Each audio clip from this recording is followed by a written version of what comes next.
Esteemed and honorable guests, ladies and gentlemen, a very good morning to you all. And welcome to the 2025 World Emerging Security Forum hosted by the Ministry of Foreign Affairs of the Republic of Korea.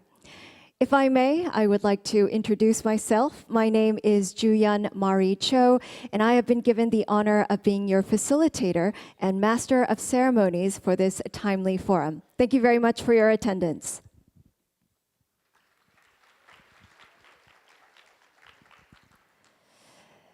The theme of this year's forum is the evolution of hybrid threats and international security. And today we will discover various different topics under this theme, and starting off with an opening ceremony and session 1 in the morning. We will break for lunch and then resume with session 2 and 3 in the afternoon. In advance, we'd like to thank you for your valuable contributions and to ask you to keep your presence until the end of the forum.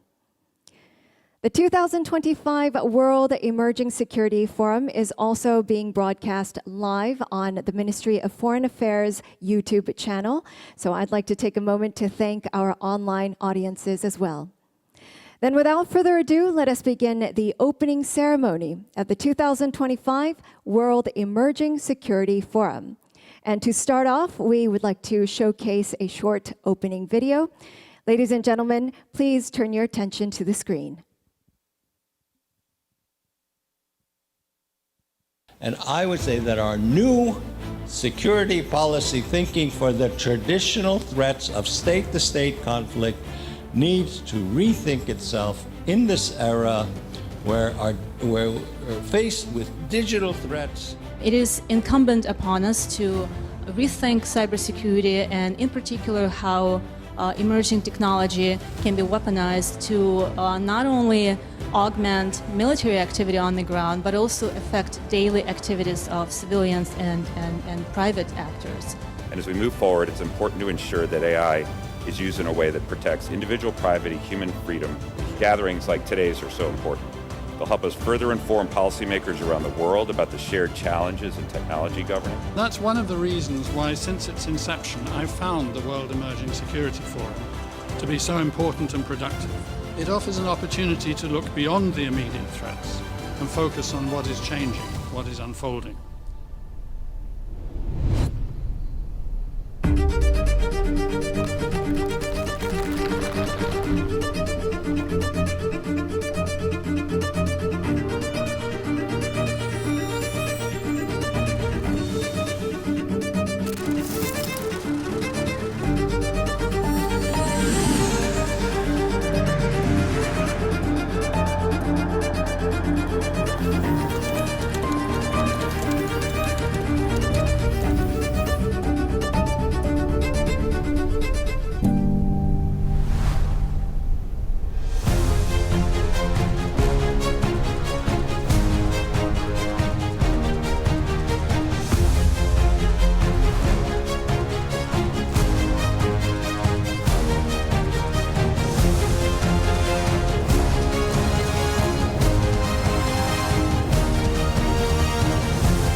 Thank you very much. I hope you enjoyed our opening video, which also raises the key questions that will be discussed throughout the day today.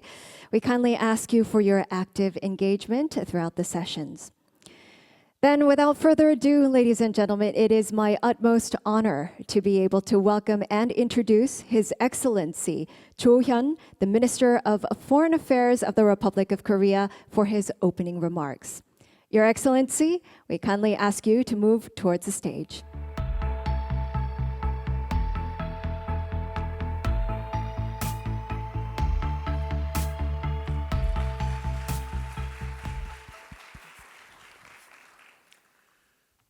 President Lee Kwang of KAIST, Excellencies, distinguished guests. On behalf of the Korean Foreign Ministry, I would like to welcome each and every one of you to this forum. Ladies and gentlemen, human nature often resists change, but technology relentlessly drives it forward. In this hyper-connected world, the accelerating technology brings both unprecedented opportunities and risks.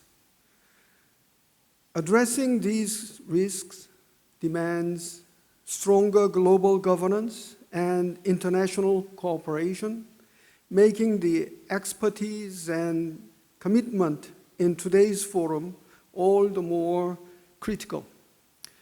These risks also justify the assistance of diplomats in these discussions who know actually nothing about technology. Today, power is measured not only by armies and territory, but in ideas, information, and innovation. That is why this forum focuses on the rise of hybrid threats, a domain where the battlefield is much as cognitive and digital as it is physical. Hybrid threats combine military and non-military actions. They are hard to detect, even harder to counter. Recognizing the urgency of these challenges, today's event will explore three key dimensions of hybrid threats. First, the battlefield of cognition, where disinformation turns trust into target. Disinformation corrodes the foundation of our trust-based democratic society. It sows division among people and weakens confidence in institutions.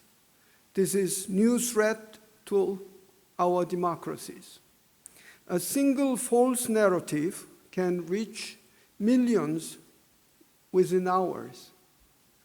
According to a survey in Korea, over 80% of Korean people view online false information as a major threat to the country. The rise of AI and deepfake technologies magnifies this danger, producing fabricated realities so convincing that truth itself is under siege. Every click, every share, every manipulated image has the power to shape perception and sway opinions. Second, technology is redefining how conflicts are fought.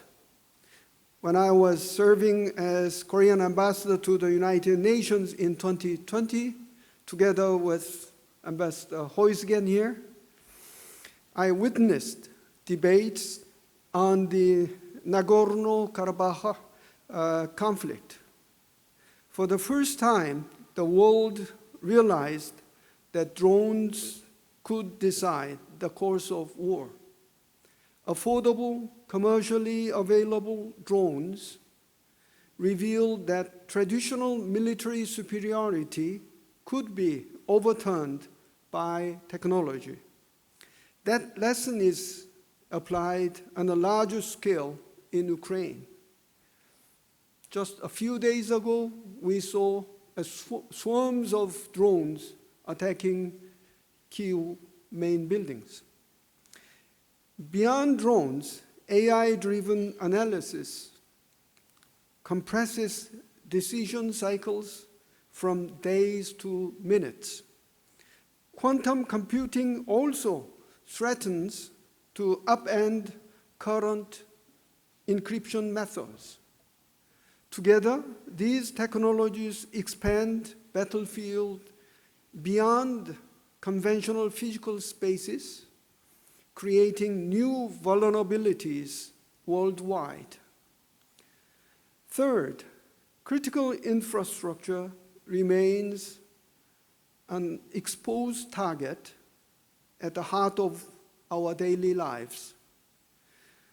cyber or physical attacks on energy grids, healthcare systems, water supplies, or transportation networks can cascade into economic disruption and global supply chain instability. National security itself can be jeopardized.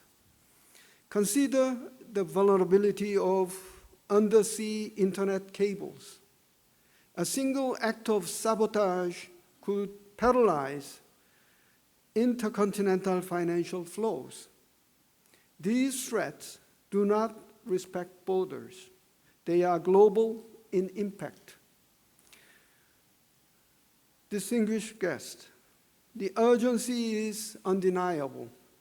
Yet, one of our greatest obstacles is in countering the hybrid threats is the lack of shared understanding, compounded by the rapid pace of technological and societal change. That is why international cooperation is indispensable. The Republic of Korea has actively advanced this agenda at the United Nations. We spearheaded the first ever resolution on AI in military domain, affirming that international humanitarian and human rights law should be applied to AI in military terms. We also led the resolution on new and emerging digital technologies and human rights, emphasizing human rights-based approach for digital technologies. These efforts will continue through our AI initiative at the upcoming APEC Economic Leaders Meeting in Gyeongju, Korea, aimed at building AI capacity across all levels of society. As President Lee Jae-myung of Korea has emphasized, when it comes to security, proactive prevention are more important than reactive measures. Our front line lies not only in technological advancement or military capacity, but in society itself. Resilient citizens, discerning minds, safeguarded democratic discourse, these are our defense. Equally important is cross-sectoral collaboration among governments, businesses, and academia. Much of the infrastructure we rely on and much of the innovation that drives progress is in private hands. Only through close cooperation can we build resilience through policy coordination, knowledge sharing, and technology transfer.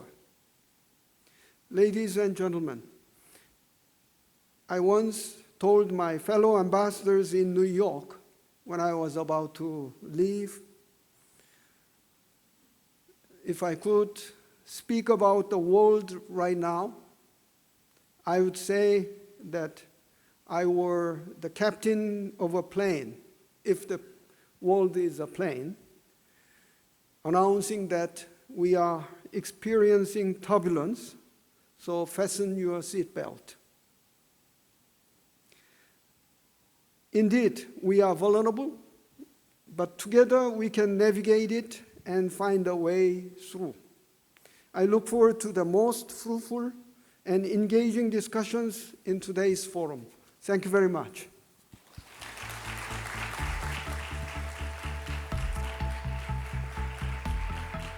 Minister, can you please remain on stage? Minister, thank you. And ladies and gentlemen, speakers as well as ambassadors and heads of missions, we would like to take a moment for a commemorative photo all together. So with that, I would like to invite back to the stage Minister Jo, the speakers of our forum today, our ambassadors who are joining us, and the heads of missions. Please join us up on stage for a group photo.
Thank you very much for your cooperation. And now it is time for us to hear some of the congratulatory remarks and welcome remarks. First off, I would like to invite to the stage Mr. Lee Kwang-hyung, the president of the Korea Advanced Institute of Science and Technology, for his welcoming remarks. President Lee, please take to the stage.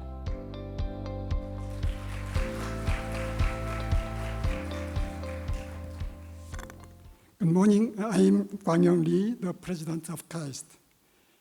It is my great honor to welcome you to the 2025 World Emerging Security Forum, a gathering dedicated to addressing the future of global security. I would like to extend my deepest gratitude to Minister Jo Hyun of the Ministry of Foreign Affairs and to all the esteemed guests who have joined here today. The emerging security threats we face today are no longer confined to traditional military conflicts. Hybrid threats created by digital technologies and a hyper-connected society endanger not only the core function of a state, but the value of democracy. To respond effectively to these threats, we need policy insights, a strategic understanding of security, and close international cooperation. Additionally, science and technology are the essential foundation supporting every stage of security.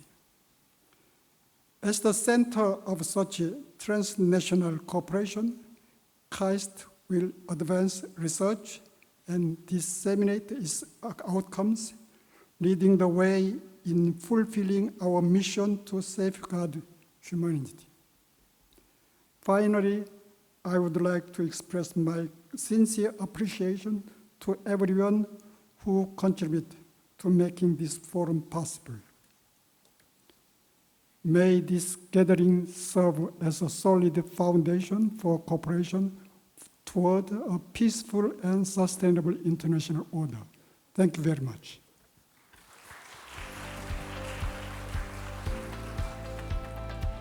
Thank you once again for your kind welcome remarks, Mr. Lee. We also have a list of congratulatory remarks from many of our distinguished guests who are joining us here on today on site as well as overseas. And first and foremost, I'd like to thank Mr. Karim Haggag, the director at the Stockholm International Peace Research Institute, as he has sent us a video of his congratulatory remarks. Ladies and gentlemen, let's welcome him on the screen. His Excellency, Minister Cho Hyun, Minister of Foreign Affairs of the Republic of Korea, Dr. Kwang Lee, President of the Korea Advanced Institute of Science and Technology, distinguished guests, ladies and gentlemen. It is a great pleasure for me to address you today at the commencement of the 2025 World Emerging Security Forum. While I very much regret not being able to be with you in person, it is my distinct honor that my message to you coincides with my first day as the incoming director of the Stockholm International Peace Research Institute. And I very much look forward to attending future meetings of the forum in the years ahead.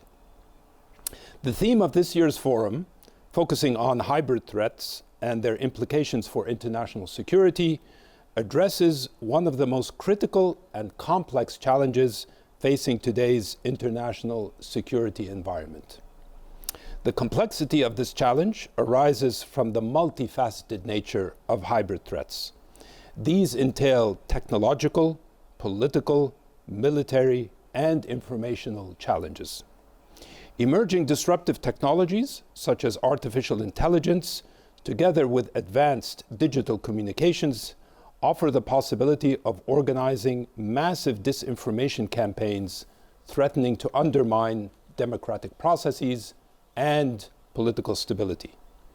Increasingly sophisticated cyber weapons pose a growing risk to critical infrastructure that underpins vital sectors such as health, finance, transportation, and energy. The nexus between new technologies of AI, quantum, additive manufacturing, space-based systems, and the old technologies of weapons of mass destruction, nuclear, chemical, and biological, presents novel challenges. The risks of proliferation are increasing with new forms of weaponry that undermine the normative and legal restrictions of the global non-proliferation regime. The pathways for conflict escalation have also multiplied. As new technologies interact with weapon systems and decision-making processes in ways that are increasingly unpredictable. The potential impact on crisis stability, and indeed even on strategic stability, could be quite profound. These complex challenges unfold against the backdrop of two overarching trends that form the broad context for any discussion on hybrid threats. First, these challenges are emerging at a time of increasing geopolitical instability, heightened by great power rivalry, military competition, and growing uncertainty surrounding alliance frameworks. The second overall trend is more conceptual, but no less profound. Hybrid threats are challenging our long-standing notions of security. The distinctions between civilian and military, war and peace, legality and illegality, conventional and unconventional, and state and non-state actors, these distinctions are becoming increasingly blurred. New forms of conflict are emerging. Cognitive warfare, gray zone warfare, these are no longer concepts of the future, but rather reflect the realities of the battlefields of today. The task before this year's forum, therefore, ladies and gentlemen, is particularly challenging. To assess the nature of the evolving challenges posed by hybrid threats, while at the same time devising a holistic response that brings together the political, legal, technological, military, and societal domains. This discussion will touch on a number of key questions. What are the best practices to address the combination of kinetic and non-kinetic risks posed by hybrid threats?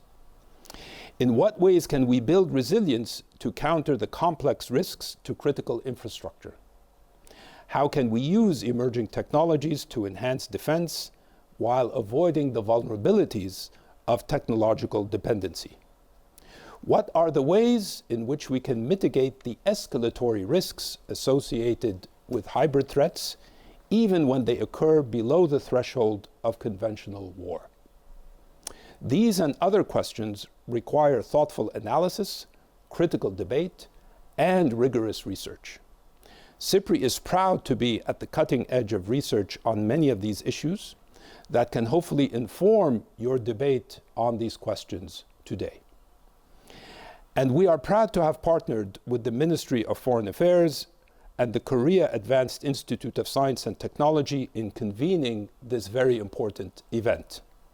I very much look forward to deepening this partnership in the years ahead, building on what I am confident will be a rich and insightful outcome of this year's forum. Thank you. Thank you very much, Director Haggag, and congratulations as well. We hope to see you in the coming years at our forum. So with that, next I'd like to invite Mr. Christoph Heusgen, the co-chairman of the St. Gallen Symposium, who will deliver his congratulatory remarks. Mr. Heusgen, please come up to the stage.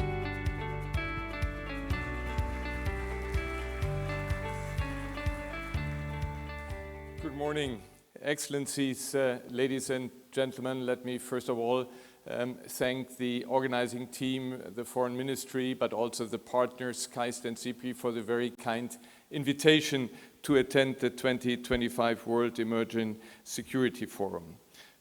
I would also like to congratulate the Foreign Ministry team for the perfect organization of this conference. It reminds me of the G20 summit in Seoul in 2010, which I had the pleasure and honor to attend as Chancellor Merkel's National Security Advisor. The summit was also perfectly organized and had very important results.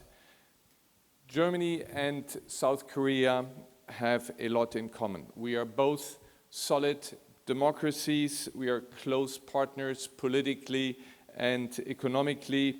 We are committed to the United Nations, to the Charter of the United Nations. I would like to congratulate you on this occasion, not only on your membership in the Security Council, but also on the presidency of the Security Council this month of September, and wish you good luck in this presidency as the foreign minister who I had the pleasure to work with in 2019 and 2020. I wish him good luck in the sessions there, and as he said, I think in this world situation one has to tighten the seatbelt, fasten the seatbelt.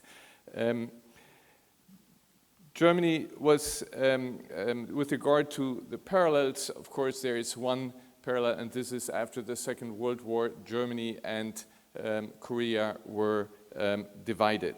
And Germany was lucky to have overcome this division, and I hope one day Korea will also be reunited.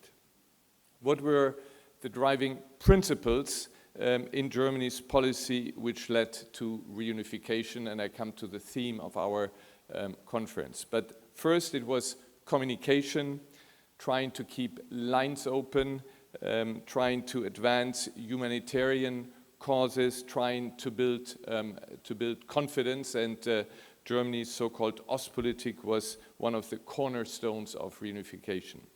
But the second pillar were targeted sanctions. At the time, they were easier to implement, more difficult to circumvent. they were decisive. And in this context, let me mention that in 2019 and 2020, when I served as Germany's ambassador to the United Nations, I chaired the Security Council's North Korea Sanctions Committee.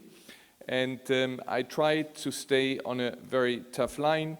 By the way, it was, as I learned yesterday, also in close cooperation with your now Director General for International Security Affairs, Hyun Kwang, to have worked together. We tried together to keep a tough line. Russia and China blocked many efforts at the time, but they didn't boycott the committee. Today, unfortunately, they do, thereby violating international law.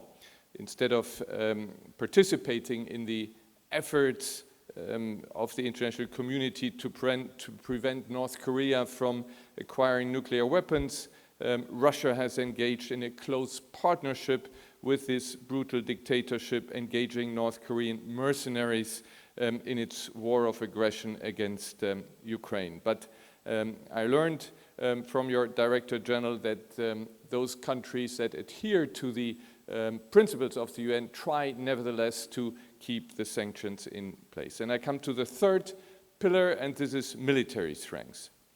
Democracy has to be stronger than tyranny. This principle continues to hold true today. German reunification was possible because of its military strengths and the strengths of many of its allies. And military strength is the only way how to impress dictatorships and authoritarian regimes. But today's strength needs a wider interpretation. It's no longer limited to the classical instruments of security. You need a wider vision. And here the theme of our conference is extremely timely. We need to look at hybrid warfare, cybersecurity, electronic warfare, the deployment of drones that was mentioned earlier in the Armenia-Azerbaijan war, and at the warfare carried out in social media. Here, totalitarian countries are way ahead. As an example, the spread of disinformation is done by the Kremlin and other similar countries on a systematic, even industrial base. The spread of disinformation is dangerous, undermining democracy. It's a global phenomenon. To confront these new challenges, democracies, all countries that adhere to the UN Charter must work together to be successful. Thanks again, team of the Ministry of Foreign Affairs, for putting these new challenges on the agenda of the forum. I'm looking forward to our discussions and to the results. Thank you very much.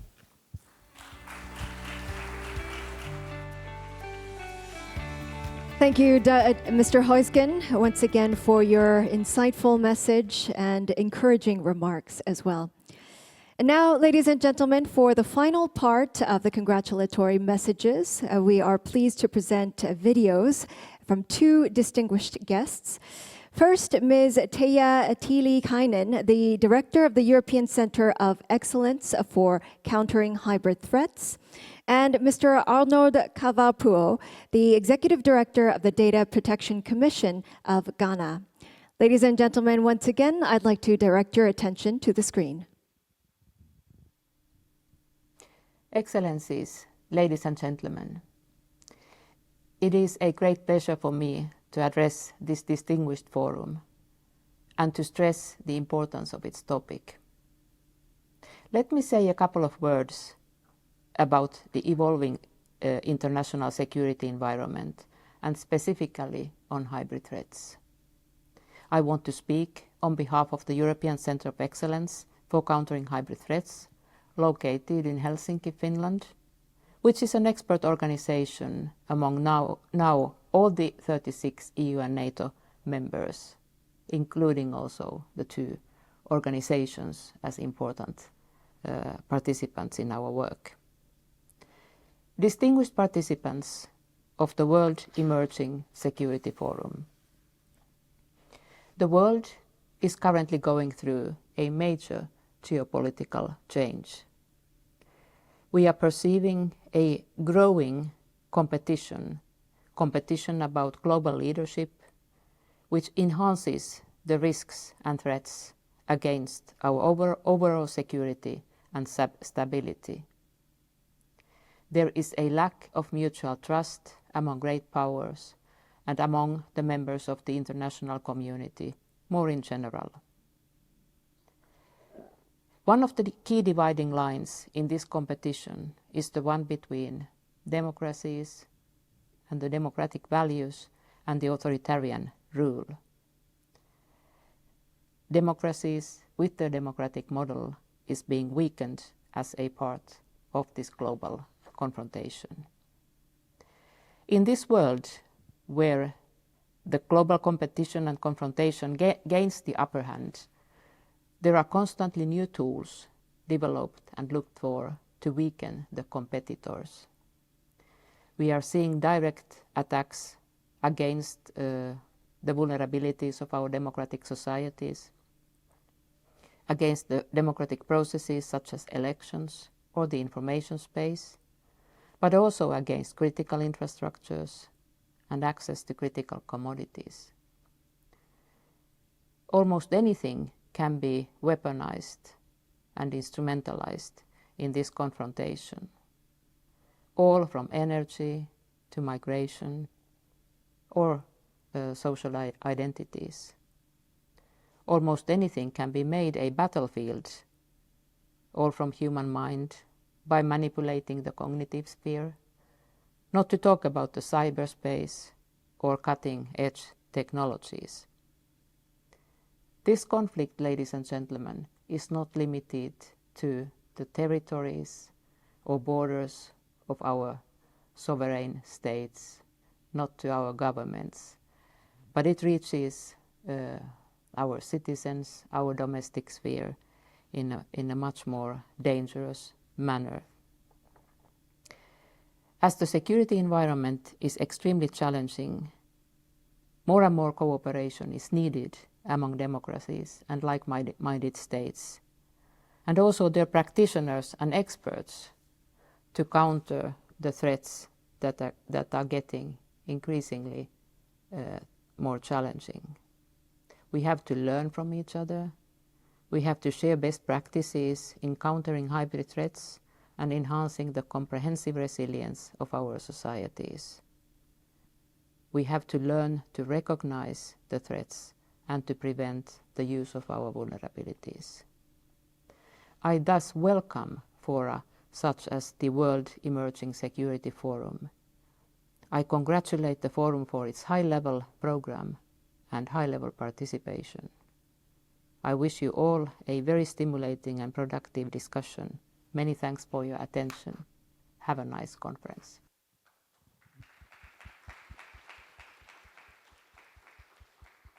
Your Excellencies, distinguished delegates, ladies and gentlemen, I bring you warm greetings from the good people of Ghana and indeed 1.4 billion Africans. It is a great honor to join you here in Seoul, although virtually, a city where tradition meets modernity. It is therefore fitting that we gather in this global crossroads of culture and technology to deliberate on one of the most pressing issues of our age, the evolution of hybrid threats and international security. I warmly congratulate the government of the Republic of Korea and the organizers for convening this timely forum. You have created not just a platform for dialogue, but a call to action.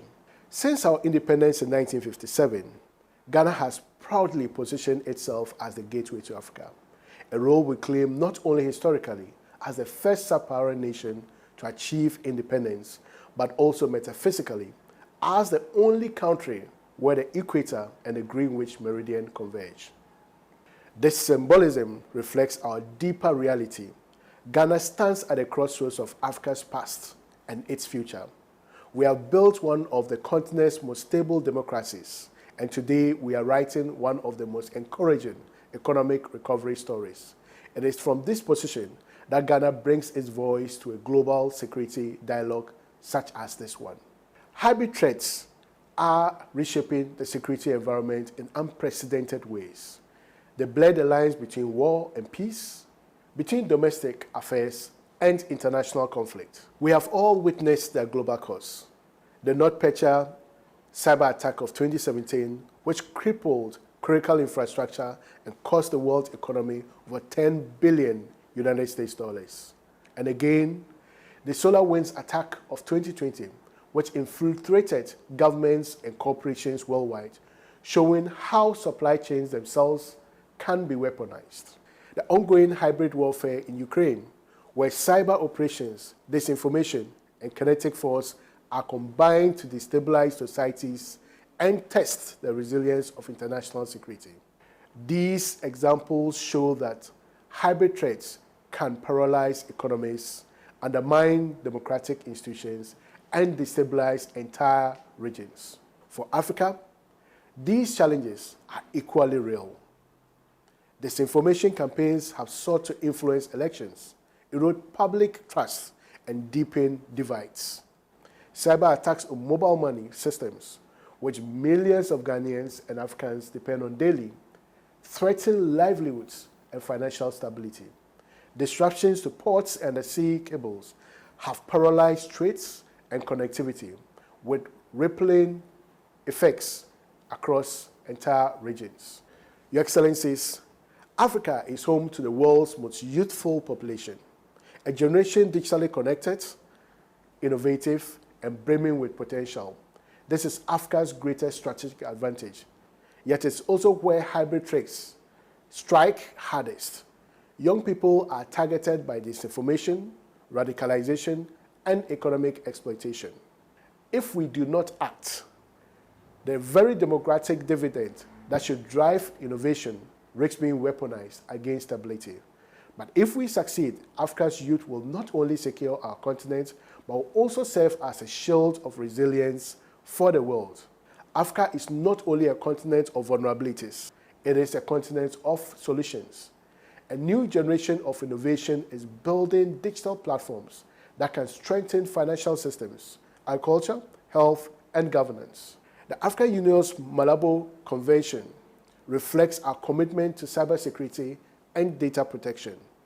In Ghana, reforms in data governance, open banking, are embedding trust and accountability at the core of our digital economy, making resilience not an aspiration, but a national priority. The lesson is clear. No nation or region can confront hybrid threats alone. These threats exploit the spaces between jurisdictions, the gaps between generations, and the divides between regions.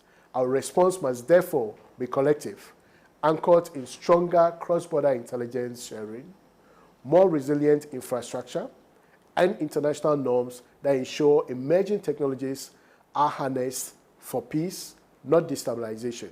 As we gather here in Seoul, also come in a spirit of learning. This forum brings together some of the world's brightest minds and most experienced leaders. I look forward to listening, exchanging insights, and carrying lessons back to Ghana and indeed Africa. Lessons that can strengthen our institutions, empower youth, and deepen our contribution to global security. Your Excellencies, distinguished ladies and gentlemen, the stakes could not be higher. If we fail to act, hybrid threats will define international security by fragility and mistrust. But if we act together, we can build a future anchored in trust, resilience, and shared responsibility. Africa is ready. Ghana is ready. The time for decisive collective action is now. Thank you. Thank you very much, Director Tiilikainen and Executive Director Kavaarpuo, for your valuable messages and the videos. Thank you very much for everyone for their valuable messages as well. Well, with that, this concludes the opening ceremony of the 2025 World Emerging Security Forum. And as our minister has mentioned, ladies and gentlemen, please fasten your seatbelts. But I believe together we will be able to find a path forward. So with that, we will take a short break. We will resume at 11 a.m. sharp with session 1. So please do use the break, but be back in your seats so that we can start at 11. Thank you very much.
Thank you, distinguished guests, ladies and gentlemen, for being on time. I hope that you enjoyed the short break that we had.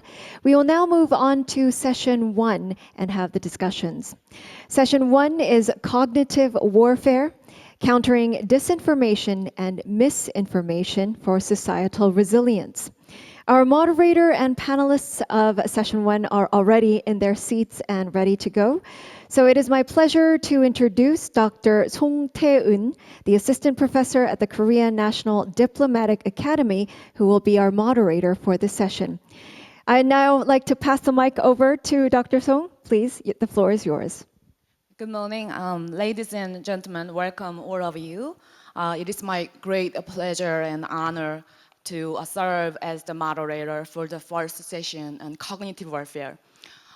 First of all, on behalf of our host, the Ministry of Foreign Affairs of the Republic of Korea, I would like to thank all of the panelists for coming all the way to be with us today. The theme of the first session is cognitive warfare. As introduced in the opening ceremony, cognitive warfare is a form of conflict that targets an adversary's perception, the way of thinking in order to disrupt their rational decision-making in favor of the enemy through deceptive information and narratives, influence operations, and even neuroscientific method. Although cognitive warfare is often called winning without fighting, but in reality, it multiplies destructive power of military operations in the battlefield. So also, cognitive warfare is a type of non-conventional hybrid threat that attacks vulnerability in the society. Now let me introduce our distinguished panelists. We have 4 speakers, and all of the panelists are leading experts of various diverse background in the field of information integrity, strategic communication, cognitive warfare, cybersecurity, military AI, human rights, and international conflicts, a lot of it. Our first speaker is Ms. Tana Krusen, a strategic advisor of the Center for Information Resilience. She's an architect of NATO's cognitive warfare concept, and today she is participating virtually. She has advised NATO allied command transformation and many governments around the world on the security and strategic communication policies. Our second speaker is Dr. John Mark Rickley, Head of Global and Emerging Risk in Geneva Center for Security Policy. Dr. Rickley is a cybersecurity and military AI expert who advises World Economic Forum and Swiss Armed Forces. Our third speaker is Mr. Pierre Debider. Is my pronunciation okay? He is a senior policy advisor of the International Committee of the Red Cross. He worked for UNHCR and International Criminal Court. And finally, Dr. Sarah Shoker, fellow of Berkeley Risk and Security Lab of University of California, Berkeley, is our fourth speaker. She is a specialist in cybersecurity and AI, and formerly worked for OpenAI. Okay. The format of our panelists, I'm gonna ask for all our panelists to answer the question in 5 minutes, a very short time. And after we go through 3 rounds of discussion for 3 questions, I will direct the questions we've received from the audience to our speakers. Okay, the question number 1. My first question for our panelists is, considering currently ongoing war in Ukraine and the Middle East and intensifying geopolitical competition between the different political blocs, what would be the impact of increased hybrid threats over international security today? Also, how significant do you think the emerging technologies such as AI have impacts over hybrid threat? So please answer the question in 5 minutes. First, Ms. Tana Krusen, please. Hi, thank you all for having me today. My apologies for not being able to be there in person. I was pulled into some last-minute meetings at NATO, so I'm in Brussels joining you, but I'm very honored to be there. So I think when we look at hybrid threats today, we're seeing adversaries exploit one of the simplest truths of modern conflict, which is that it is often far more cost-effective to manipulate perception than to deploy military force. And so in this space, hybrid threats thrive below the threshold of open war. And they live in a space where doubt, division, distrust take root in societies.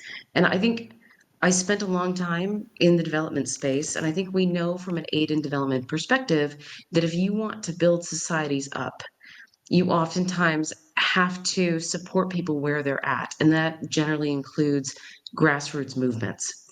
But what I think we're seeing today is in essence the same thing in reverse. Malign actors understand that if you want to target a government, you don't always have to go through a top level government military interaction, that you can target that government from the society and break it down from the ground up. So when adversaries can fracture trust in institutions, fuel polarization, erode cohesion, they can achieve the same strategic objectives without tanks crossing borders or using missiles leaving silos. So what we're seeing, I think, with Russia's war in Ukraine, it illustrates this quite well. So while obviously there's a focus on kinetic action because it's present, this perception the battle over perception has been constant in the space. So from narratives in the beginning about liberation or the Nazi threat to AI-driven amplification of other grievances across Europe, we've seen this play out. And similarly, I would argue we're seeing it in the Middle East around narratives around religion, sovereignty, injustice, and a lot of these are manipulated in real time.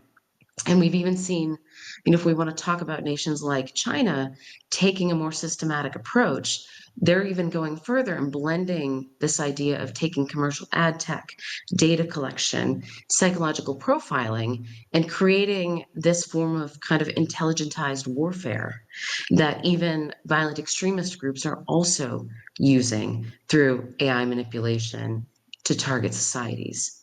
So as a result, I would say that the threat landscape, the traditional threat landscape that we're used to seeing, is rapidly evolving. And so with that, the significance of emerging technologies, especially AI, lies in how they intersect with human psychology. And so my approach to this is usually more from a human factor psychological perspective. So we know that people primarily do not act through logic alone. Our brains don't necessarily work that way. We tend to act more through identity and emotion. And so if I want to manipulate anyone in this audience, I'm not simply going to tell you facts and hope that you'll do something that benefits me. What I'm going to do, if I want to be effective, is that I will go after who you are. So how you feel as a person, or depending upon your culture, how your identity as an individual impacts the collective. So what does it mean to be a man in your culture? Or what does it mean to be a good mother, a good Christian, a proud citizen? So does who you are bring shame upon your family? Does your community view you as a leader? These are the levers that move people. And so technology just makes these levers a bit easier to pull at scale, and they're harder to defend against. So with the technology, algorithms then reward outrage and grievance because these emotions generate the most engagement. Something that I know social media companies, they make a lot of money from this, so they benefit from this. So on top of that, we then now are seeing deep fakes and synthetic media and falsehoods that feel to our brains very real. And then you can get into a space where you're getting micro-targeting, which becomes possible through the vast amounts of data that we collect about users, which allows influence to be tailored to those specific vulnerabilities about what are your interests, what are your shopping habits, going down to the level of the individual. And so this saturation of the information environment creates an environment where people disengage from fact checking altogether and instead rely simply on what feels right to them, which is precisely what adversaries want. And so this is where my work comes in, that for the past several years, I've worked with NATO to develop their approach on cognitive warfare. And beyond that, I train militaries and advise governments on how to understand influence, how to build resilience against manipulation, and when needed, how to operationalize influence effectively. And in these settings, the lesson, I would argue, is the same. So hybrid threats today are not peripheral. They're central to the security environment. And this impact on our international security is profound because hybrid threats reshape the battle space by moving the contest directly into our societies, into our institutions, and even our identities as people. And so emerging technologies in this space are simply the accelerant. AI does not invent the strategy, it makes it scalable and precise. And unless, I would argue, democracies really adapt, adversaries or malign actors will continue to achieve advantage at very minimal cost because we continue to remain reactive. And so I'll end there. Okay, thank you. We're going to listen from Dr. Jean-Marc Rickley, please. Well, first, thank you for the organizer for the very kind and nice invitation to speak to you today. So, if we look at this broad concept of hybrid warfare, the concept is difficult to define academically, and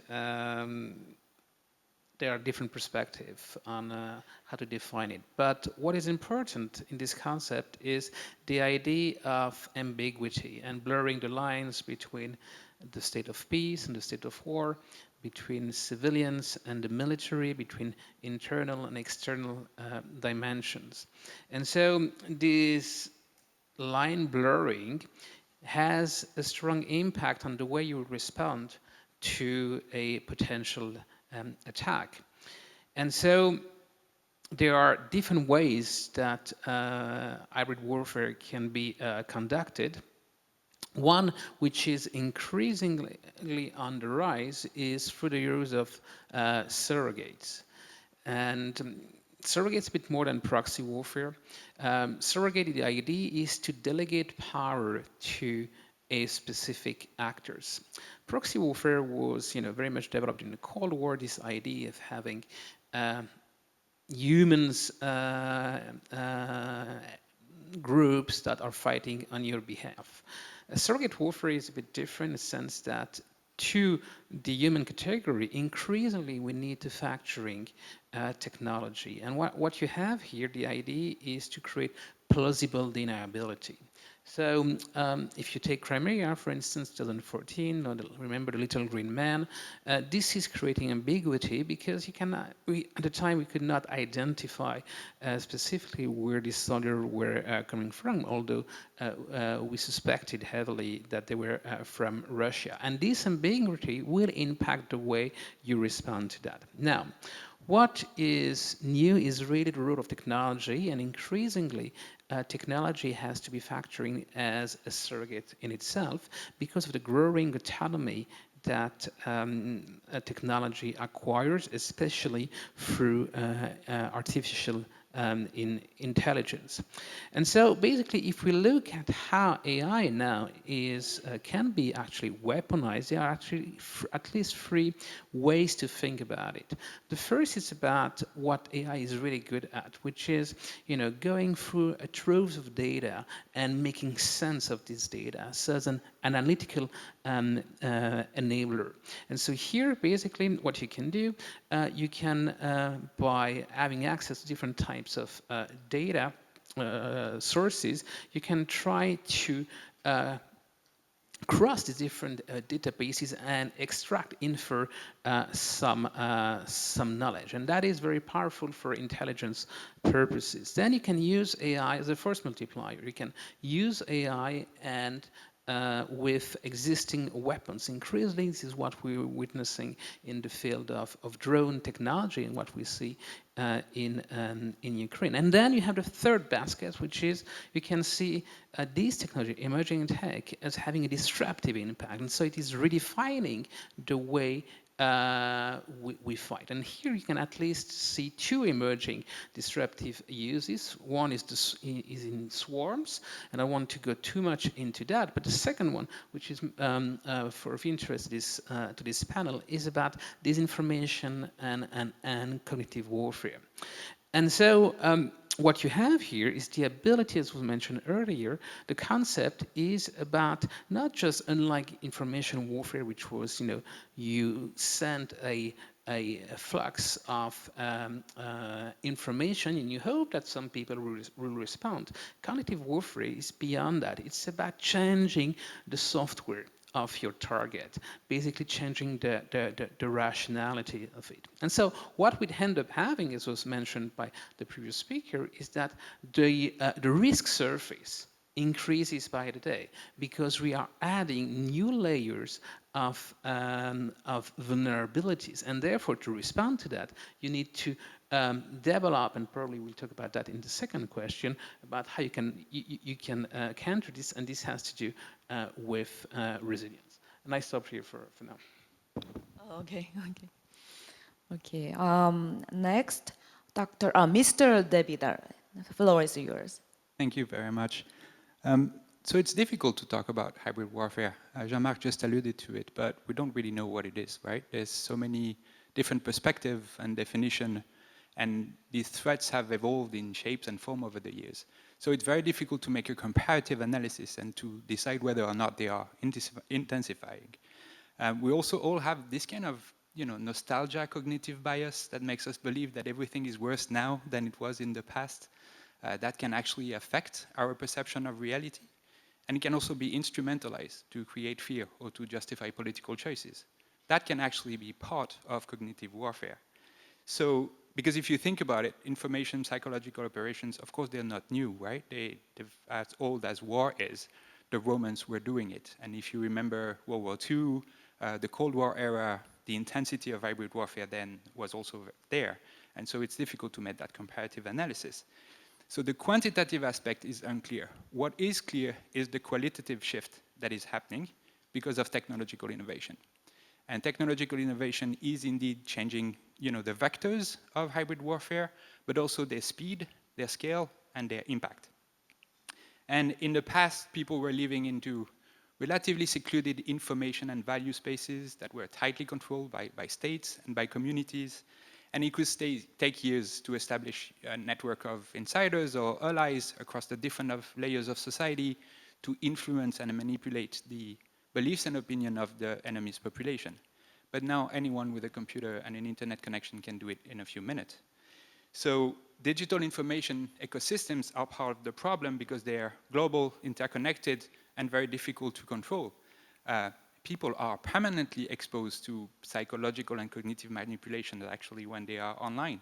In fact, disinformation and psychological manipulations are nowadays a very legitimate and lucrative business model, as we have heard. So the digital transformation itself of society is an enabler and creates an environment that is more conducive to hybrid threats. And you don't need an army of secret operatives to do it anymore, right? You can just go online, buy personal data from obscure data brokering companies, hire hackers on the dark web, or just use messaging services to manipulate people and communities at scale, create chaos, division, and trigger violence. So, and we have to think whether they are state-sponsored or whether they are just a bunch of online gamers who come together, the same tools and techniques are there. Whether you do it for political, economic, or military games, it is the same tools and techniques. So I think to understand the qualitative shift, we have to look beyond the kind of moral panic that is around this information and look at the deeper drivers if we want to find effective ways to mitigate its impact. And that also takes us to look a little bit beyond the fascination bias we have from the technological aspects, AI and all of these things. They are important, but it's kind of when they show you the moon, don't look at the finger situation. We have to make that effort to look at the deeper drivers. And so I think hybrid threats are spreading, because of our societal and individual dependency on technologies. That makes them easy, fast, and viral. They are thriving because of the political and economic ecosystems that are facilitating them, but also inciting them. They are thriving because people are suffering and because their rights are not respected and they are losing trust. They are thriving because the legal policy and ethical tools we have at our disposal to prevent the things are being eroded and undermined. And they are thriving because a lot of people and companies are getting very rich and powerful, and those political and economic interests are also preventing us from building the tools and safeguards that we need to protect ourselves against hybrid threats. And I think that's also what the conversation should also focus on. Thank you. Thank you. The floor is yours, Dr. Shoker. Thank you so much for the question and for the excellent contributions by my co-panelists. One of the risks of going last is that you often end up repeating what has already been said, and I fear I may have to emphasize some of the excellent points that were already made. So similar to what was just said, when I think of AI, and especially the rapid advancement of large language models, I think of them as, yes, being distinct, but also having occurred alongside several changes that have taken place globally over the last decade. So in particular, and as it relates to its distinctiveness, I think of volume, scale, speed, and the fact that they're simply just easy to use. They do not require a background in machine learning.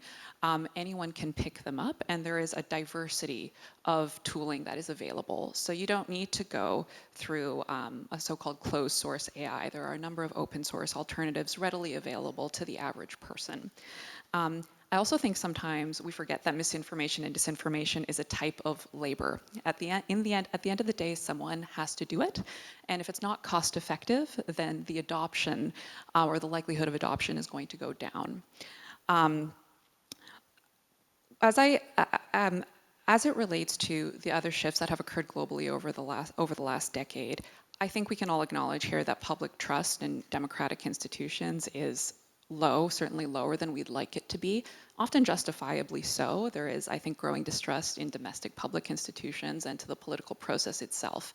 And what this has meant is that media or AI-generated media that we might associate with foreign influence operators can also be generated by the average person who is simply dissatisfied, and it's just simply difficult to distinguish between a person who is actively participating in the political process by expressing their discontent and someone who is trying to undermine and exploit democratic societies that are undergoing this type of political transformation. I also do want to say that the rapid advancement in AI and chatbots in particular in the last 4 years has also occurred alongside the rise of short form content. I'm talking about 30-second and 1-minute videos. This is different than the recommendation algorithms that we were worried about a decade ago that are featured primarily on YouTube and such. And the reason why I think they're different is because you can spend hours on these platforms, and this is, again, a question of volume. You are interacting constantly, scrolling, an infinite scroll, in fact, and it becomes extremely difficult to highlight an anomalous piece of information that is spreading piece of information that may be sourced by a foreign influence agent when you are essentially inundated with a type of information overload that human biology is simply not equipped to handle on a day-to-day basis. So this is, I think, a risk to public literacy, generally speaking. And I also do want to say that in the last 2 years, we have seen, I think, a profound political shift in online moderation and the attitudes that we have towards what some people might call policing, what some people might call regulating online content. And therefore, disinformation and misinformation, especially online, are shifting targets. And it is a little difficult, I think, for actors like us who want to come together and talk about how exactly do we combat or how exactly do we reduce public distrust and that sort of thing. When those targets are shifting, it becomes even more difficult to have a really coherent conversation, especially across geographic boundaries. So I think I'll stop there. Thank you so much. I'm really thankful for your remarks on this really, really complex issue. Also, thank you for keeping to the time limit. Taking everyone's remarks into account, I can extract several important and comprehensive messages from our panel. Maybe I'm gonna summarize some of them. Hybrid threats are central to our society, and a method of threat making has become so easy and therefore dramatically increased and more sophisticated and covered by using proxy-based micro-targeting. And technologies such as AI have lowered the cost and accelerated the speed of carrying out the threat making, thereby making the nature and quality of these threats more dangerous. And also the message is that real issue is that societal divisions make us more vulnerable to hybrid threats, and our own activities expose and make our cognition a target of adversarial attacks. Okay, now it's for our second discussion. I want to hear from you about the lessons learned from your country's experience. So my question is that, given that the issue of disinformation is easy to become highly politicized, what efforts have been made in your country in tackling disinformation campaign, and what methods have been effective while balancing between freedom of speech and deterrence against foreign malign influence operations? Very hard question. Ms. Cruzen, please. The floor is yours Sure. again. Thank you. I'll get into the part about, I think, how it's playing out in my country, which is the US. But I think this is a difficult question because the word disinformation itself has become politically charged. And I'm a bit critical, so I'm going to focus on that first. In many countries, including my own, it is used right now as kind of this shorthand for everything from outright lies to propaganda, conspiracy theories to political spin. And in my mind, the danger in that, though, is that by treating all of these as the same and classifying it as disinformation, we often obscure the real problem, which is not necessarily falsehoods, because not all influence relies on falsehoods. And if you actually look at the research, only about 2 to 5% of the information that we receive on a daily basis is actually disinformation. But governments often approach all information capable of causing this kind of upheaval in our societies from this disinformation lens. But the challenge there is that the solution for disinformation is usually fact-checking, debunking, or these truth-telling campaigns that governments like to do. But the problem with that is that much of the information used to manipulate us is simply exploiting what already exists. And I think it was Pierre who talked about that, about kind of the challenges in society where people are hurting and they feel unseen and unheard. And a lot of that is actually what's being exploited. It's not necessarily false, which means that classifying everything as disinformation leads us to these wrong solutions. And the thought is that if we just correct the lie, that things will get better. And I would wager that's not true. And so going back to this idea from an individual perspective, if I really want to manipulate someone, I rarely need to invent an outright lie. Disinformation would never be my first choice, usually, to do that. Instead, kind of like I said in my previous response, what I'm going to go to is I will look to amplify grievances or stoke fear or appeal to your identity. And so thinking about it, if I want to move you, I'm not going to do it with kind of this bland, neutral statistic, which is what governments like to do. I'll do it by making you feel that your community is under threat, or that your values are disrespected, or that potentially your children's future is at risk. And so I'll basically force you to question what it means to exist as your identity in society. And so that's why, in my mind, focusing exclusively on disinformation often misses the point of what's really taking place. And so in practice, governments, including my own, have responded with this predictable toolkit. So task forces, fact-checking campaigns, information literacy to help people discern fact from opinion. But it's bigger than that. And so the work that I do with governments is often helping citizens recognize when their emotions are being manipulated and teaching them to pause and ask questions like, why am I feeling this way when I receive this information?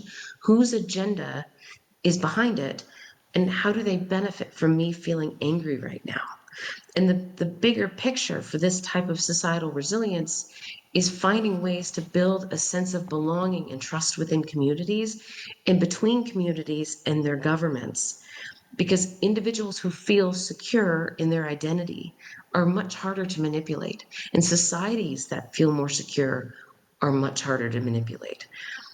But I think the critical thing and the essence of this question is this idea that balancing this with freedom of speech is really critical, because democracies cannot and should not replicate the coercive tactics of authoritarian states.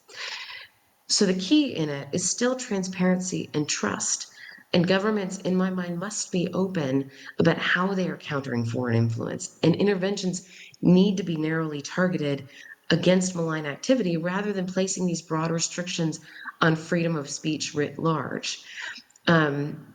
And I often tell leaders that their job is not just to block bad content, it's to create the conditions where their populations are less vulnerable to it in the first place. And that's when we talk about, from a military perspective, we talk about deterrence. That's the ultimate deterrence. So yes, disinformation is a problem, but if we frame it only as a problem of lies versus truth, I think we're missing the deeper dynamics at play, which I really appreciate what the other panelists talked about in the last question, because I think it got to the core of that. And that the real contest is not about facts, it's really about meaning and about how we feel as citizens or individuals living in nations, and whether we feel that those nations represent our values and see us. And so I'll stop there. Thank you for a provocative discussion. Dr. Rickley, please. Yes, thank you. If you think about deterrence, so you have two ways to deter, what we call deterrence by denial and deterrence by punishment.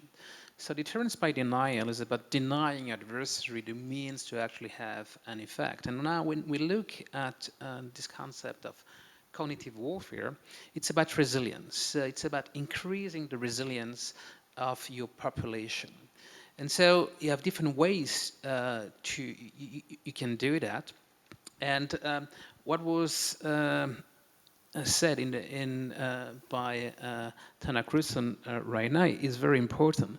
It's about meaning. It's about how people feel towards the institution. At the end of the day, the goal of cognitive warfare is to erode trust in societies, is to fracture society, especially democratic societies, in a sense that what binds together people in democracies is the social contract that they have with the state. And this social contract relies on trust. Now, the best way to undermine democracy is to hit at this trust. And how you can do that? Basically by polarizing population with already existing division within society. So it's not always about lies. Most of the time it's not about lies. It's about amplifying, if you want, the way society is divided.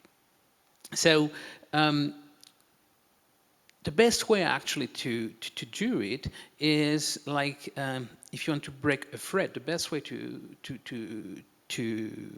destroy a thread is by basically spinning it from right to left and right to left after it breaks.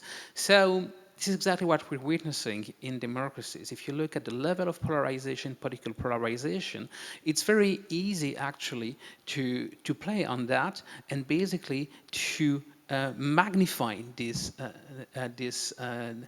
differences. And so if you want to be proactive and fight that, so increase resilience. How? Well, through education. You have to educate your population from a very young age about critical thinking, about the ability to have to fact check your information. Then you have also to support key institutions like journalism, professional journalism. So journalists are normally fact-checking, they triangulate their sources, and this is why journalism and professional journalism is key for a democratic system. We are currently witnessing an epistemic crisis, so, which hit the foundation of what is defined as a fact versus an opinion. And increasingly, opinions are pushed at the same level as fact.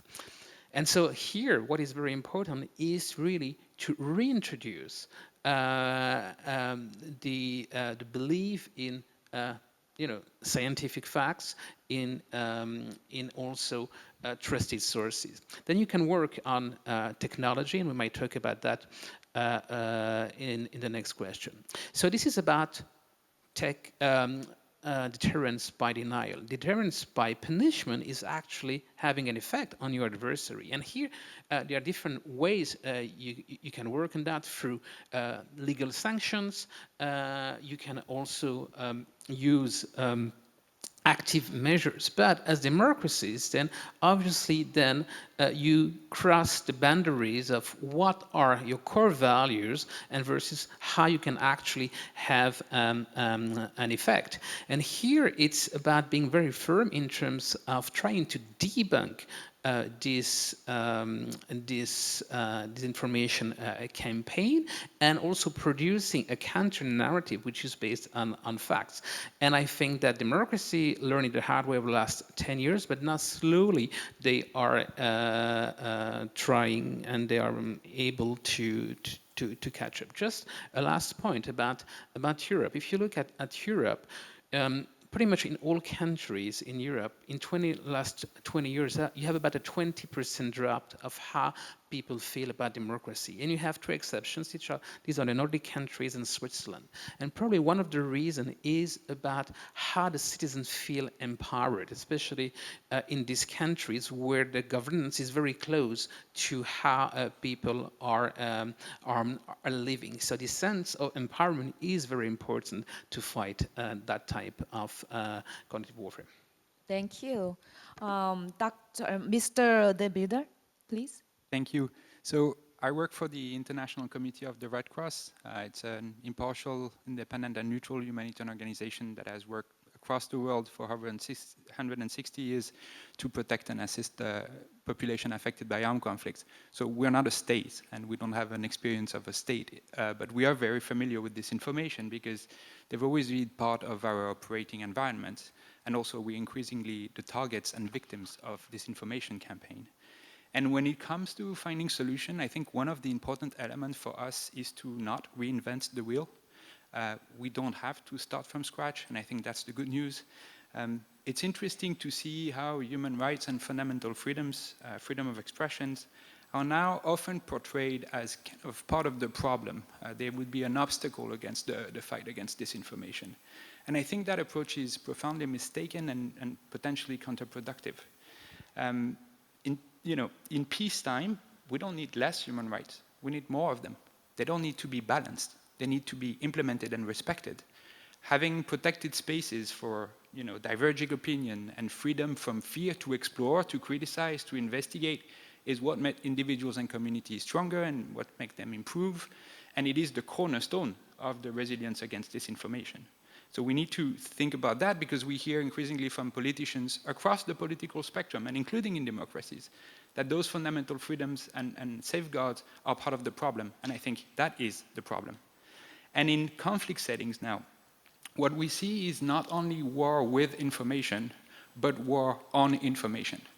And Jean-Marc, you mentioned the role of journalists. So let's talk about journalists in conflict settings. We know the critical role they play in bringing awareness of what is happening beyond the front lines of conflict. And that is a critical role because no one is able to do it like they are. And right now they are being targeted, they are being killed like never before, despite the protection they are entitled to under international humanitarian law.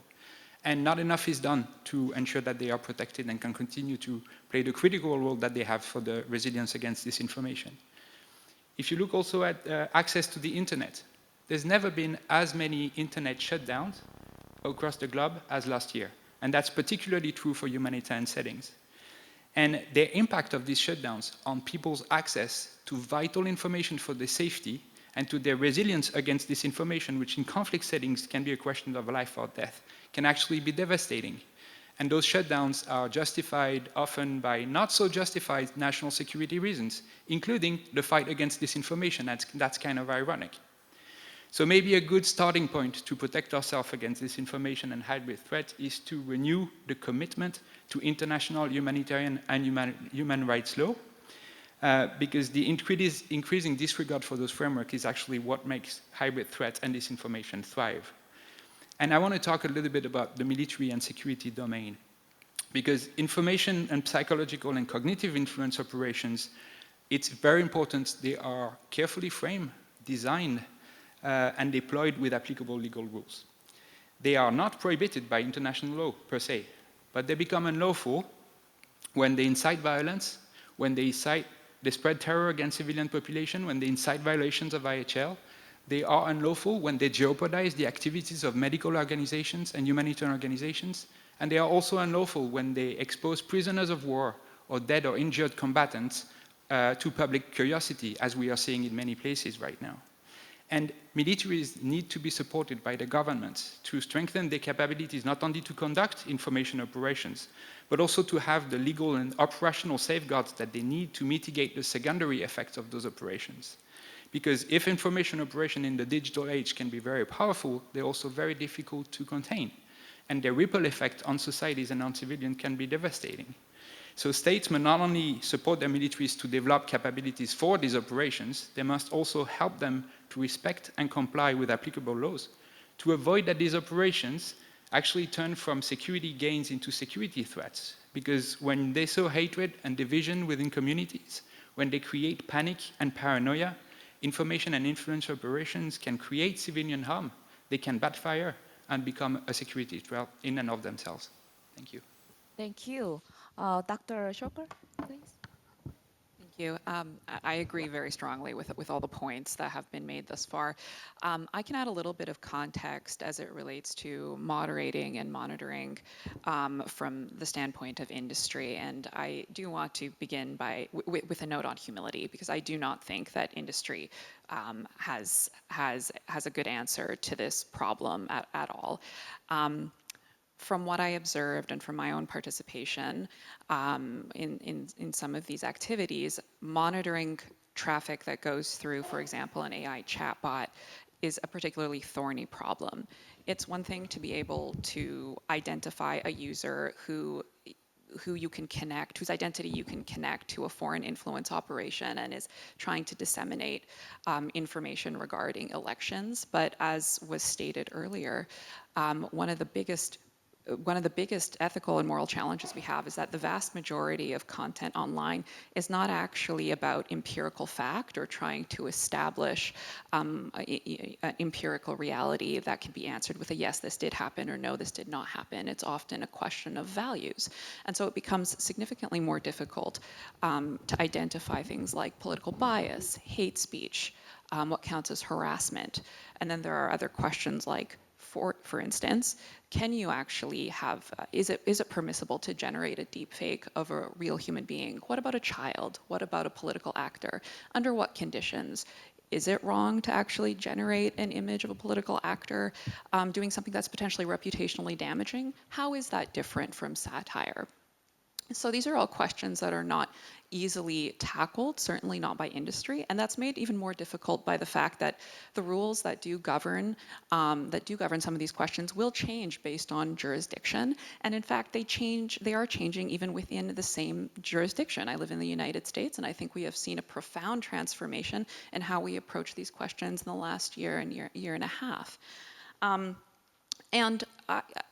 One of the things that I am a little concerned about, and what I have been observing publicly, is that industry, there is about 10 years ago, I think there was a general consensus that there was no such thing as a completely safe AI. There was no such thing as a value neutral or objective AI. And I think in an effort to counteract some of the charges of political bias that are coming out of these models, we're now seeing a resurgence or an assertion that it is in fact possible to create objective AI or a politically unbiased AI. I would actually say no, that is not possible simply based on the way that these tools are designed and trained. So I would push back and really encourage others also to push back against that particular narrative. As it relates to the question of freedom of speech, I'm going to do something maybe that's a little unusual in these types of panels and say, I wish I knew how to create that balance. And I mean, if we did know, I don't think we would all be here today, but I really do want to reinforce the point that was just made, which is that restrictions on freedom of speech are very concerning. And I think, especially as it relates to internet shutdowns, the decline in protections for journalists and also aid workers, we should be equally concerned that the problem isn't that information is being disseminated in a way that we view as problematic, but it's also being contained and cut off from people who also really need it. I think I'll stop there. Thank you, everyone. Thank you also for keeping to the time limit again. I think we really have to make some short form videos clips for every panel here because they provided so many good tips and expressed a lot of concerns about the solution. Because the background of our panel is so diverse, we have received so many impressive and important remarks, and I think I'm gonna highlight several good points. First, the vulnerabilities of an open democratic society can be overcome by trust-based social resilience, capacity of civil society, and public-private partnership. Also, our panel emphasized the importance of enhancing situational awareness of the information environment. I think we should be like warriors or soldiers for observing and and monitoring the information environment. Especially noteworthy was the point that information operations in conflict zones can obstruct humanitarian efforts. This is a very, very new issue for me. And it is also intriguing that cultural diversity sometimes protects a society from disinformation campaign because different views and opinions are given and obvious. And also our panel emphasized industry-based solution can be limited, and we need to design more effective punishment mechanism. Thank you. And finally, we have a last question. My final question is, given that today's cognitive warfare that manipulates the way of thinking of enemy leadership and the general public often reflects competition of values and ideology between opposing geopolitical blocs, what kind of international cooperation and strategic communication would you suggest among like-minded democratic countries, not with authoritarian regimes? So, and the following additional question, this is optional. You may skip the next question and instead focus on answering the first one. With the convergence of neuroscience and AI, technologies such as brain-machine interfaces, BMI or BCI, are now making it possible to hack human mind. So how do you view these kind of challenges of weaponization of neuroscience powered by AI? Ms. Carson, the floor is yours. Thank you. I think, and we've all gone into this, I think, pretty sufficiently, this idea that at its core, cognitive warfare is not just a contest over information. It's about whose vision of the world really takes hold in the minds of citizens. And so, again, adversaries know that if they can erode the values that underpin democracy, which is trust, belonging, freedom, sovereignty, that they can weaken us. And you don't have to cross international borders to do that. But I think that's why cooperation among democratic nations is not optional, it's essential. And we have to find ways to start cooperating and sharing a lot better. So the first step in my mind is clarity. And I can't remember which panelist talked about originally this idea that we don't always have a standard way of speaking about this. We don't have a standard lexicon. And I think that's one of the first steps, is that democracies need to have a shared lexicon for the cognitive dimension. So too often, like I said before, we conflate disinformation with propaganda, with influence, with manipulation, but they're not the same thing. And so that creates fragmentation in our responses. And so I know NATO has begun addressing this through the development of the cognitive warfare concept. But even in that case, we're still struggling with finding commonality across the alliance, the 32 nations, and partners of how do we speak about this? Because each nation is actually talking about it sometimes in very different ways. And so we need to, in this space, I would argue, very clearly distinguish between the fight itself, which is cognitive warfare. I would argue, and that's how I've worked on framing it within NATO, that cognitive warfare is the fight, no different than naval warfare or electronic warfare. It's the type of warfare, and that the tools that we use to address it are things that we're already using. You know, we have strategic communications, we have information operations, psychological operations. And so I think talking about it in a similar way is a really good first step, because without this shared framework, we risk continuing to fight symptoms rather than the root problem. And so I think then the second step is building this idea of a collective approach to strategic communications. So countering lies, as I think we've all really talked about, is not enough. Democracies must also affirm shared values and find ways to kind of foster belonging and reinforce cohesion across the diversity in our societies. And this means moving away from thinking that the truth alone will win. So if I tell you the truth, but it still makes you feel unseen, unheard, or disrespected, you will continue to reject it. However, if I tell you the truth in a way that affirms who you are, whether as a parent, as a citizen, as a member of a specific community, it has a far greater chance of resonating and making a positive change. So that's the shift that democracies need to take, not just by delivering information, but I think what we've all talked about, this idea of delivering meaning. And so that cooperation needs to extend beyond governments. So the platforms where most of this takes place are not owned by states. And I appreciate this idea that I don't think there is a good answer yet for how we better engage with private companies for these public-private partnerships with tech providers to ensure that their platforms don't structurally reward grievance and outrage. And I think if we look at this from a solely government or military standpoint, that's not enough to secure the cognitive dimension. It must include society.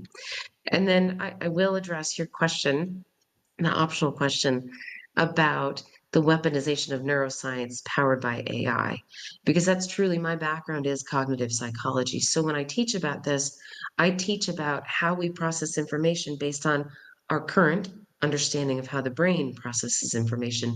And I will state that it's very young still. I think we have a lot to learn, but we are entering a period where it's not just the information itself that's manipulated, but truly the biological and psychological processes underneath it.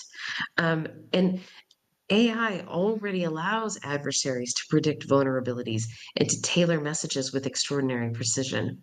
So our understanding of neuroscience really deepens this by helping them understand how to innately trigger things like fear, anger, or pride.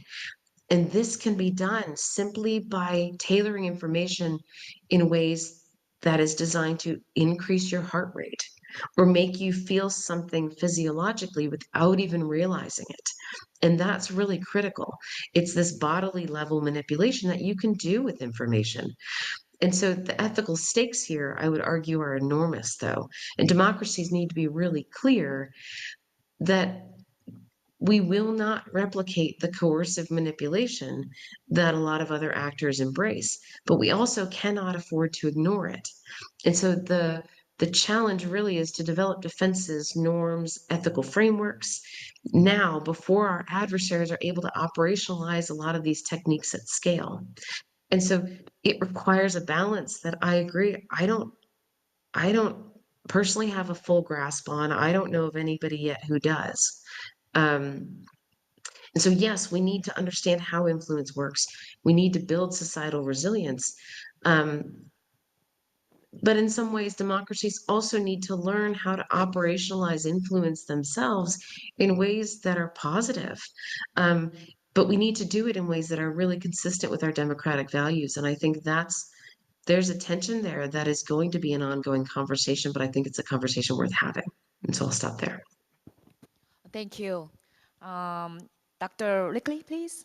Yes. So we've been talking so far a lot about disinformation and information. And so what was mentioned earlier, so what is really new is the reach and the scale. You can scale up very quickly. You can basically create targeted disinformation campaign at a state level or even at a global scale. And so considering this, I think we talk, about WMDs in international security, weapons of mass destruction. I think we should add a new label, weapons of mass disinformation, that should enter the vocabulary of strategic thinking, because with information you can definitely have an impact. Now, what is interesting is this is why I made a distinction at the beginning. This is more than just disinformation, because increasingly what we see is the emergence of cognitive and neuro technologies. And so if you think about the wearables that you have, if you have a connected watch or connected devices at home, these devices are generating data, and these data are not neutral. So now we already hit the stage where you can basically have earbuds that have sensors that will that have EEG, so electroencephalograms. So what they will do is they will monitor your emotional state. Now, you might have seen that last year, for instance, Apple commercializes Apple Vision Pro, so goggles that makes you enter into a enhanced and virtual reality. And on these goggles, you have eye tracker. So what happens now is if you have that kind of devices that are constantly tracking where your eyes is looking at the same time, you start to have devices that are able to monitor your brain activity, then suddenly you start to have new data about what type of external input will create what kind of emotional state. And this is new in terms of data. And this tells you a lot about how a person will react to external stimuli. So increasingly what we're witnessing, and for instance, you have one of the most prominent company in the field called Synchron. Earlier this year, Synchron partnered with NVIDIA to actually create the largest brain foundation model, to understand how the brain functions. Synchron in April also partnered with Apple. And so people that are handicapped, that have psychiatric disabilities, are now able to connect their brain to an Apple device. This is now something that is the realm of possibility. Obviously, it will still take time for this thing to democratize, but the trend is already there. So what's the point here? The point is that increasingly, these data could be used to actually manipulate what makes you unique, your inner thoughts and emotions. And so here we are changing scale. 2 years ago, with colleagues at SIPRI, we co-wrote a paper called Subversion Control. Now, if you think about the 50s and 60s, when countries, superpower developing nuclear weapons, the international community came up with this concept of arms control in order to regulate the quality and quantitative developments of this weapon. I think now the international community should come up with a regime on subversion. Okay, we should start to regulate how subversion could be conducted, because if we are not acting at the global level, this will have tremendous consequences. And I stop here. This is like a horror movie today. This is why our opening ceremony, a lot of speakers told us, fasten your seatbelt. I realize this is true. Okay, so Mr. Davidar, the floor is yours. Thank you. I'll bring a few humanitarian observations on that concept of cognitive warfare. And I think what's the most concerning issue is the downward spiral and vicious cycle that's happening around cognitive warfare as a concept. First, we need to acknowledge that actually all major military powers are investing in the cognitive warfare domain. They may call it different ways. They may argue it's for defensive or offensive purposes, but we know the line is fine between these two things. And what we see is that we are doing it because our enemies are doing it kind of argument actually can lead to a race to the bottom in terms of ethics. It's going very fast, and there's not much thinking about the profoundly concerning consequences of considering the human brain as a battlefield. I mean, at the ICRC, we are very familiar with battlefield. In fact, we were born on a battlefield. And it's about death, destruction, and suffering. So it's very concerning when militaries start to consider the human brain as a battlefield. In fact, it's absolutely scary. There's an argument that cognitive warfare will help you win the war before the war, that it will help reduce the need for military confrontation and hostilities, and therefore save life. But unfortunately, that argument does not stand the scrutiny of reality. I mean, the continuous promise of clean wars through technological innovation is a myth that is fed by techno-solutionism and economic interest. Cyber warfare was also supposed to reduce the need for boots on the ground. AI-guided weapons were supposed to improve targeting and protect civilians. But let's look at ongoing conflict. I mean, we continue to see the destruction of entire cities. We continue to see children being killed and maimed, and gruesome attacks against civilian populations and civilian infrastructures. So in practice, cognitive warfare comes on top of kinetic warfare. It brings more risk for civilians and for combatants, and not less. And, you know, cognitive warfare techniques, they target, as Jean-Marc just explained, our capacities for reasoning and judgment. They target what is actually at the core of what it means to be human. And you can see how militaries could see an interest in having those techniques and controlling them for military advantages. But that interest and that perspective can be short-sighted. It's been said that cognitive warfare is like a Molotov cocktail for the brain. And I think that's actually a pretty good analogy, because it can be very cheap and easy to use. But once you use it, it's like a fire, and that fire spread, and it can be impossible to control. Once you start messing with civilians and combatants' brain and cognitive function, the damage can be permanent, and it can be irreversible. Enhancing soldiers to help them be more, aggressive and combat resilience can actually mess up with their abilities, a sense of control and judgment, so their abilities to follow orders and to follow the rules of engagement. And also their sense of empathy and their sense of control. How do you deal with those soldiers when they come back to their civilian life? And when how are you going to build peace with combatants and civilians that have been cognitively manipulated to be violent and to be paranoid and to trust nothing and no one? Because it's been mentioned before, but the ultimate target of cognitive warfare is not the brain, it is trust. Because trust is the cement of the social contract between states and their populations, between armies and their governments, and between soldiers and their commanders. So without trust, you may think that your enemy will fall apart, but you have to look beyond that. Can we maintain international security without trust? I mean, we're already dealing with the repercussion of social media, AI chatbots that are creating massive societal issues, mental health issues that we don't seem able to manage. And so I'm very concerned about the impact of much more profound and deep cognitive manipulation technique and whether we'll be able to manage them, because they will impact our ability to think and to be human. We are actually already cognitively overwhelmed by technology. We're getting numb and dumb because of technology. And I think cognitive warfare is likely to make it worse. So just a last point on, Jean-Marc, you mentioned this blurring of the line of hybrid warfare between what is legal, what is not, what is military, what is civilian, and so on and so forth. Actually, let's be clear. We have red lines. They are clear. We just need to stick to them. So using cyber and AI means for cognitive warfare is not prohibited, but it has to comply with the IHL principles of distinction between civilian and military objectives, and the need for constant precaution and proportionality in the use of military means against civilians. Technological innovation actually brings more difficulties for militaries to respect those obligations. And if we can't identify, mitigate, and control the risks that are coming with those means, well, maybe you should not use them. So preserving humans' cognitive integrity and security against dangerous manipulation is vital, because that is actually what distinguishes us from animals and machines. There may be a need for new legislation around the protection of neuro rights and neurodata, as some countries have understood, but we can also start by ensuring respect for the physical and psychological integrity of human beings.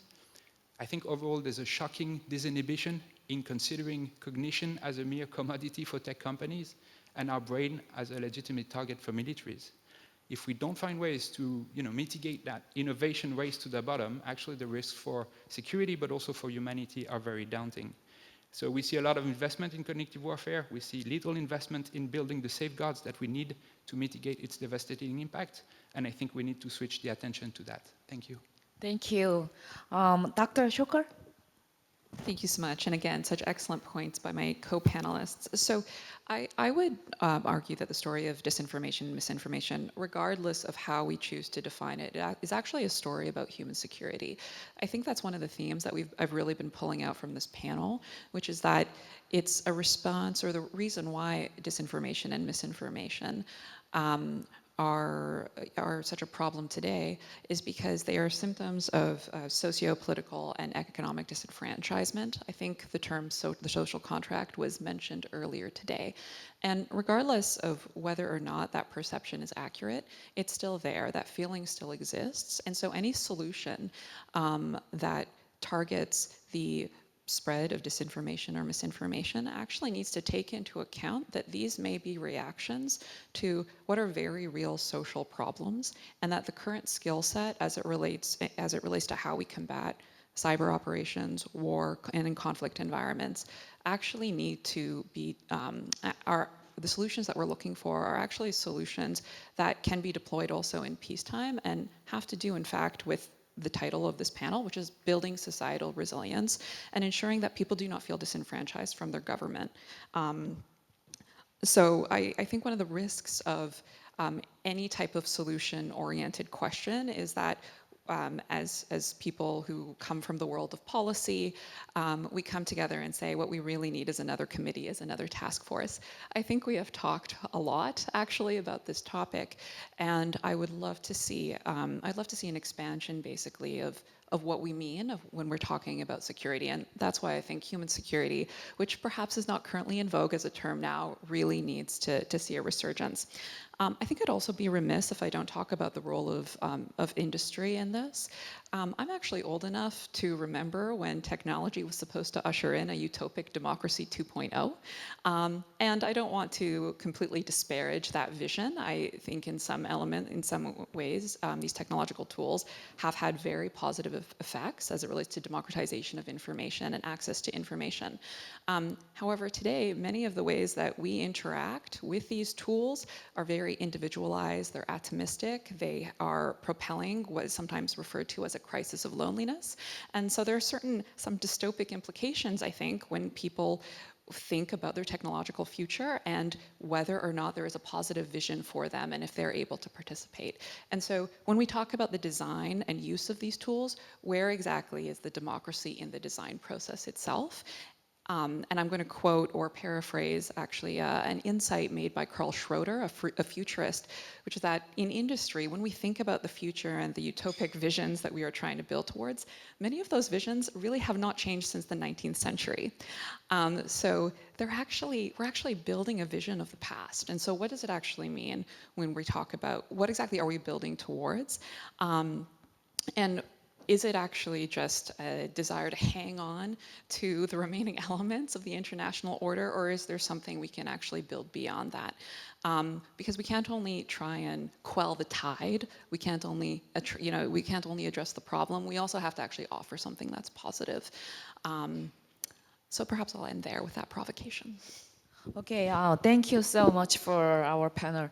Our panel proposed very insightful and very thoughtful solutions to very difficult and complex problems.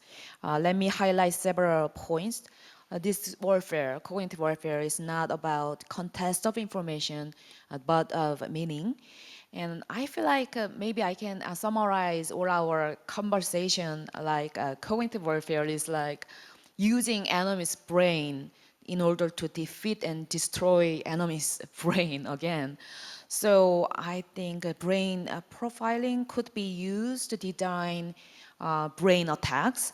Our panel also points out limitation of fact-checking and legal or normal way of dealing with the problems.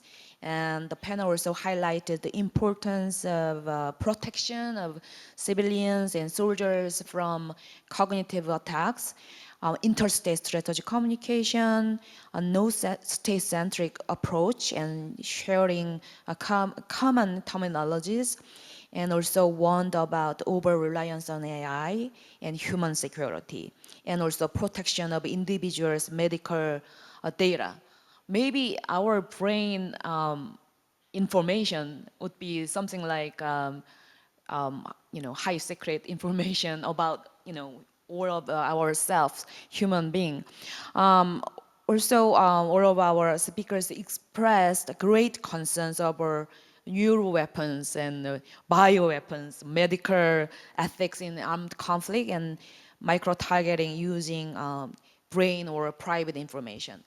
So we have covered so many topics and issues and problems. I think we have about 20 minutes, a lot of times we have saved. We also, for Q&A, we have received questions from our audience in advance. Let me read out selected questions from the audience. To save time, I will present all 3 questions first, and then the speakers will respond. The first question is for Dr. Rickley, and this was submitted by Bae Sil-min, Vice Chairman of Korea Defense Research Forum. The question is, the domain of cognitive warfare has established itself as extending beyond the purely military sphere, cutting across non-military threats and traditional modes of warfare. In your view, what efforts and strategic directions should government and private sector pursue to effectively counter and operate within this new domain? Dr. Rickley, please. Yeah, I think you hit the head of the nail on the head here. The infrastructure to access a brain is not developed by the military. It is developed by the private sector. And therefore, if we don't bring the private sector on board, we can not have a meaningful discussions. Now you have to differentiate between democracies and authoritarian countries, because their perspective on civil-military relations are a bit different. For instance, you know that in China you have this concept of civil-military fusion, so that civilian infrastructure could actually be used for, or should be used for military purposes. In the West, It is different, but increasingly the ethos, of companies in Silicon Valley is also changing from not having anything to do with national security to now being, working for national security. In addition to this, what we see emerging is a technological decoupling between the United States and China. And so here what we see is an increased competition of these countries for tech supremacy. Technology is, and these emerging technologies are, in my opinion, the first indication of global power in the 21st century.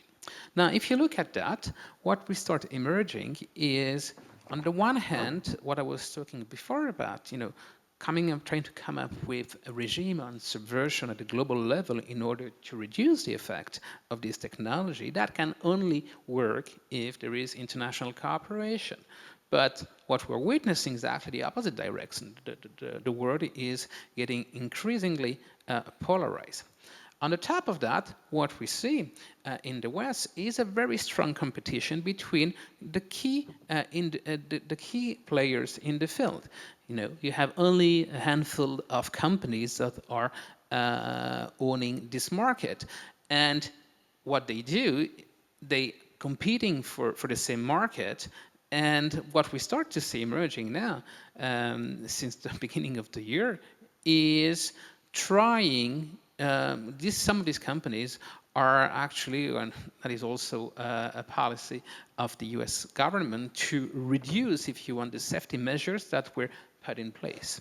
So if you look at the overall picture, is that we should actually have a global governance for trying to regulate that space, and we should have also the industry that are working on responsible and ethical innovation. And it's exactly the opposite that we are going. Now, if you're faced with this situation, the issue of integrating the industry within strategic thinking is key, because no one has an interest in some of this technology to go bananas, especially think about the fusion of AI and neuro technologies. And increasingly also we are developing tools in synthetic biology. So what you have to monitor is the fusion of these different technology. And if these the products that are developed here have actually no oversight in terms of ethical and security oversight, then we might end up having tools or unintended consequences that are not really pretty. So, to summarize, in the West, we should actually try to have a better integration between companies and government and provide some ethical guidelines. But geopolitically, what we see is a pressure to actually remove these guidelines, because obviously you have countries that are not feel bound by this ethical consideration. And this is what makes me quite pessimistic about their ability to govern that space in the future. Thank you so much for your remarks. The second question is submitted by Hwang Yoo-bin, a student from Kyunghee University. This question is not directed at anyone in particular, so any of our speakers may feel free to respond. The question is, in recent years, there have been notable instances of cognitive warfare in various countries and regions. From the perspective of international security, which case do you regard as the most significant, and what key lessons do you think should be drawn from it? So, anyone would like to take this question? Okay. I can take this. Okay. Do you want me to? Oh yeah, Tana, please. Okay. Sorry, it's hard when I can't unfortunately see very well. I would say, and I'm going to be careful about how I say this. I don't know if it's the most significant, but I will say, in my mind, it's a really important example. So I started working on NATO's cognitive warfare concept in 2022. And at that time, it was just after, at that time, there was a view a bit of that this isn't a thing. Cognitive warfare is not a thing. We have psychological operations, we have information operations. There was not much buy-in to this idea that societies could be manipulated. Surprisingly, at that time, there were a lot of people talking about it, but institutionally, the buy-in wasn't there yet. And I saw a massive shift when ChatGPT was released. And suddenly, it was a bit of a watershed moment where you saw a lot of decision makers suddenly realize that things really are changing in our societies and things are speeding up and we potentially need to do something about it. And so this idea of cognitive warfare has really changed in the last year and a half or so. But I remember at the time trying to explain to decision makers this idea that in this space, it's not always, I think militaries have a habit of looking at how they make effects on external audiences. And what I was saying is, no, in this space, we need to start understanding more of what's happening in our own audiences. And I'm not talking about manipulating our own populations. I'm talking about understanding the fissures that exist within them. So we're aware of our own vulnerabilities. And at the time, I had stated that there was a lot of focus on kind of cognitive warfare in Eastern Europe. And I had said at the time that no, we really need to be focusing on cognitive warfare that's taking place within our own societies, because if we're talking about the war in Ukraine, what happens when you have information being manipulated in the societies of the countries that are basically financially propping up a lot of Ukraine's war effort? So we're talking in the US, the UK, in Germany, in France. And I said, that is the real risk, because if you wind up having populations who no longer support the war effort, then you wind up having them elect government officials who do not support financial funding for Ukraine. And that is exactly what we've seen take place. And I would argue that it's kind of a perfect example, because it's been several years of equating what's happening in Ukraine to, there was a hashtag for a while going around calling it NATO Nazis. But so where citizens, and I know we've seen this a lot in the US, that suddenly citizens don't support sending money to Ukraine, and therefore we elect a government who doesn't necessarily, they're not as inclined to send money to support Ukraine. And so what happens when that, if that happens en masse, then Ukraine is not able to continue standing. And in my mind, that's kind of a perfect example of how this can play out at a broad level, and we're already seeing it. And so that's just one example, and I'll stop there. Thank you so much. I also have a question. The final question is given to me, which is submitted by Lee Hae-min, former army officer and a student from Incheon University. The question is, what are your views on strategic approaches to cognitive warfare, such as the establishment of an integrated task force? I think this question is about South Korea.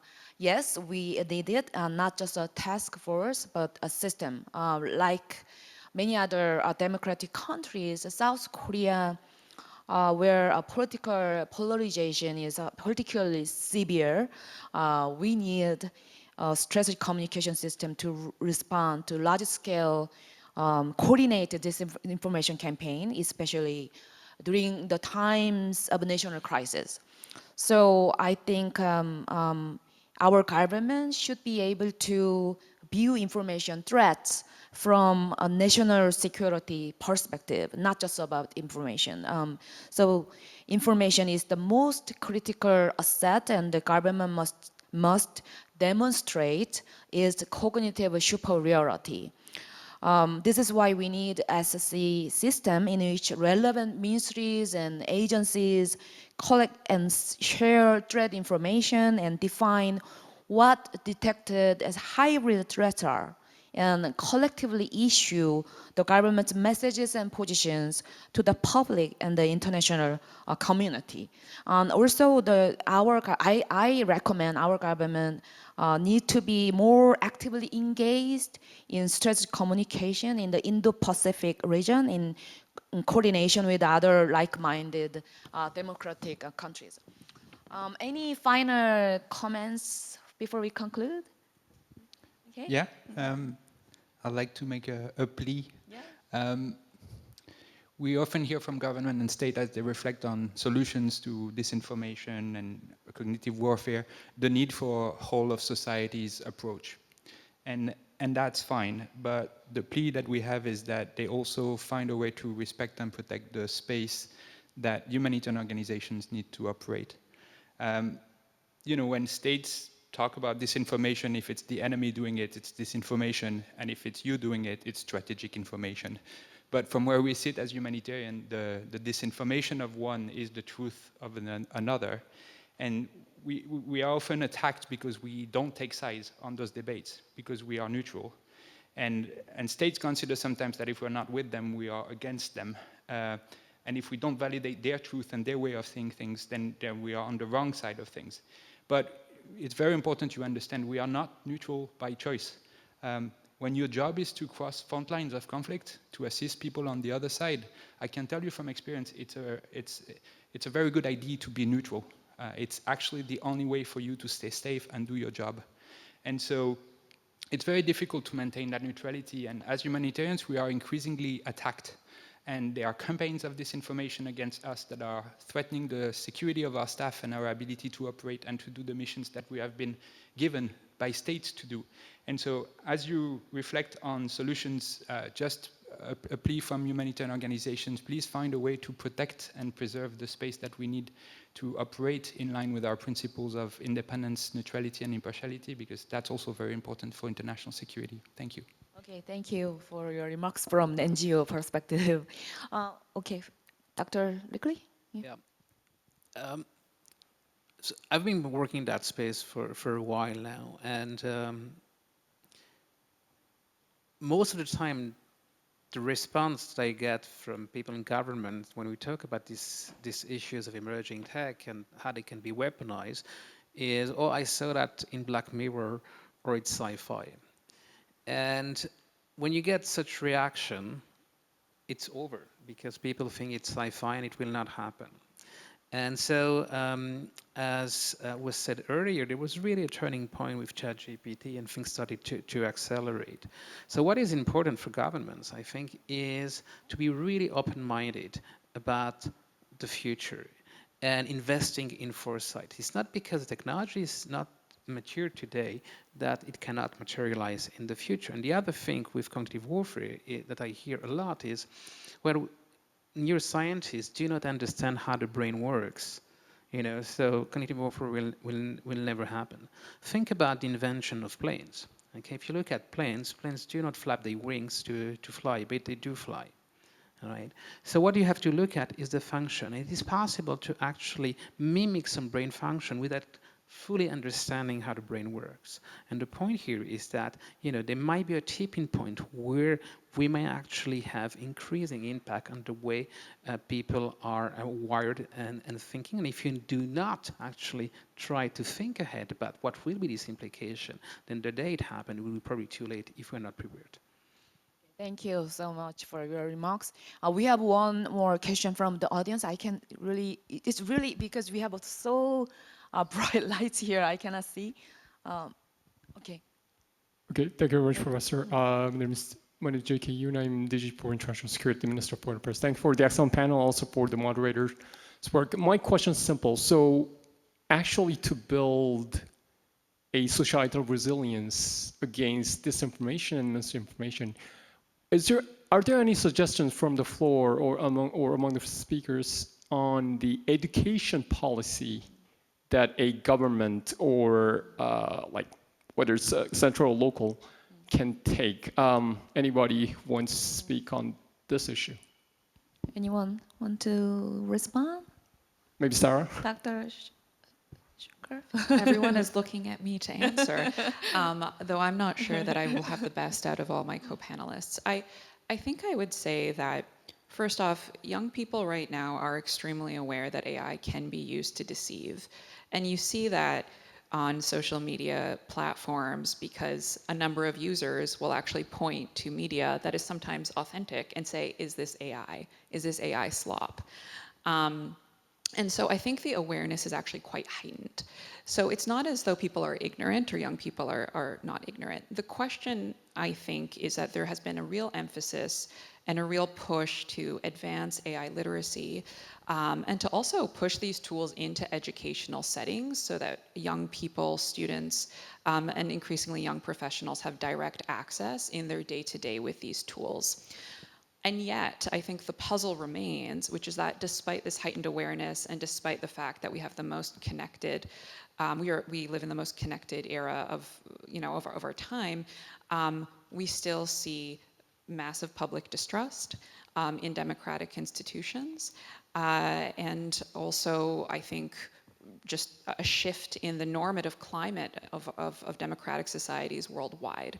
So that would tell me, or as a researcher, I would say, okay, maybe literacy and AI literacy campaigning and education is important, but clearly it's not enough, because if it were, it would be acting as this more significant bulwark. So I think this is actually a puzzle, and I can't really tell you why. Again, I have to come at this from a position of literacy, why educational campaigning is insufficient to fight off the tide. I think personally, it's because the reaction, as I said before, I think this is a human security issue where people are feeling disenfranchised. It's not that they are unaware of the pain that they're experiencing, it's that they need actual tangible material change to their lives so that they feel more connected to their governments.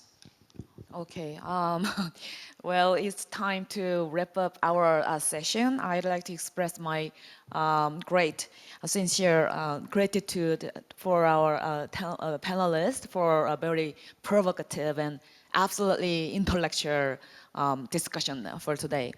And also many thanks to our audience for staying engaged and attentive for our discussion today. This concludes our session. Thank you so much. Thank you very much to all of our panelists at home and abroad, and of course to our moderator, Dr. Song. I think that we had a deep dive session into cognitive warfare and how to make the society more resilient. Well, thank you very much for all of the sharp questions. This brings us to the end of our first session.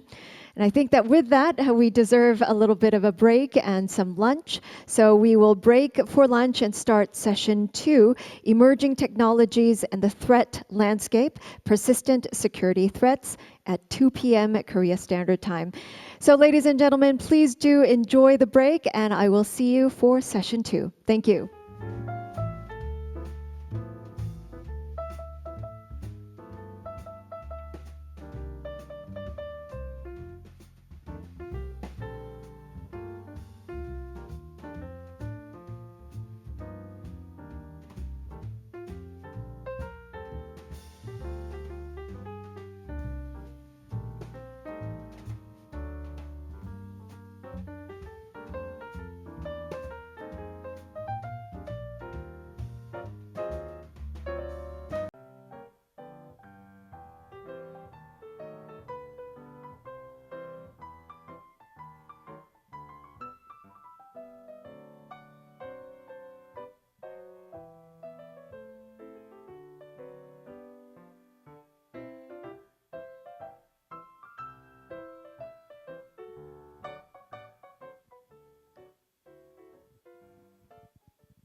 Good afternoon, ladies and gentlemen and distinguished guests. Thank you very much for attending our afternoon 2 sessions. I think that we are all ready to start exactly on time. So thank you very much. I hope that you enjoyed the lunch break, and we will now resume with session 2, Emerging Technologies and the Threat Landscape, Persistent Security Threats. And this session will be moderated by Dr. Sibylle Bauer, the Director of Studies for Armament and Disarmament at the Stockholm International Peace Research Institute.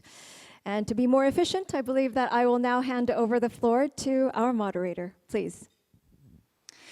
Wonderful, and welcome back to everybody to the session on emerging technologies and the threat landscapes. So in this session, we will be looking at the very, very interesting and difficult question, how emerging technologies are changing current warfare, and we will also try to look into the future as to how we anticipate emerging technologies will impact warfare in the future. It's been inherently difficult to conduct foresight and to look into the future, but we have an excellent panel with us to try to both understand the problem that we are currently facing better, but also to possibly identify solutions and how we can approach it. In all of this, we have the context of geopolitical instabilities and complexities, which certainly doesn't make our task any easier in this endeavor. But let me introduce our wonderful panelists. And I will start to my left with Troels Bol, who is Cyber and Tech Advisor to the Danish Tech Ambassador. Welcome. Next to Troels, we have Professor Hitoshi Nasu. He is Professor of Law at West Point, the famous US military academy. Welcome. Then we have my colleague, Dr. Michael Krilliner, who is our quantum in-house expert and who is Associate Senior Researcher with SIPRI. And he's also teaching quantum physics at the Technical University in Prague. And last but certainly not least, Andrew Reddy, who's a Professor of Public Policy at University of California in Berkeley. So with that, let's launch straight into our very, very difficult task at hand to look at battlefields of the present and battlefields of the future. We've already started exploring some of those dimensions, the very difficult one of mental space, but of course we also have outer space, we have cyberspace, we have all of the conventional domains, and they're now interacting with this rapidly evolving technology, many different facets. Within that, we have also the emerging field of gray zone warfare, hybrid warfare. So, Troels, I know that you've been looking specifically also at the role of drones and the interesting question of what is changing in the current war in Ukraine and what lessons can we learn and draw about the changing nature of warfare from that. With that, over to you. Thank you. Thank you very much. Let me just start with the formalities here and disclaim that I speak in personal capacities and the views here are my own and do not represent any official position. That being said, I often joke that if I had $1 every time somebody said that drones change the nature of war, I wouldn't be very rich, but I would have a lot of friends who also studied Clausewitz who would have a good laugh, because we're talking about the character of war, and that is where drones have definitely made a difference, as we see in Ukraine so obviously. And my argument is similar, that just like drones changed the character of war, they will also change the character of homeland security, and that's what I'm going to talk about. Now, to do this, I have worked out this concept that I call spatial security, and it basically covers the fact that security, but especially physical security, has moved from a two-dimensional state of a plane to a three-dimensional volume. And this is inspired by first, a couple of years ago, I was an election observer in Ukraine after the revolution, during their first parliamentary election thereafter. We were told that the OSCE flew drones into some of those areas that were closed off by the little green men. And this awoke my interest that these drones were able to appear places where everyone else, at least with their own security in mind, would not be able to arrive. And that brought me all the way up to here where I sit today. I will try and touch upon just 4 general trends, general dynamics of spatial security, and then we can dive deeper into it in the next round. Now, first of all, what we see in Ukraine is that drones have had an effect that is called the democratization of airspace. This is true both in Ukraine, and it is also true in the civil societies, where cheap commercial drones lower the barriers for entry into the airspace and access to aviation altogether.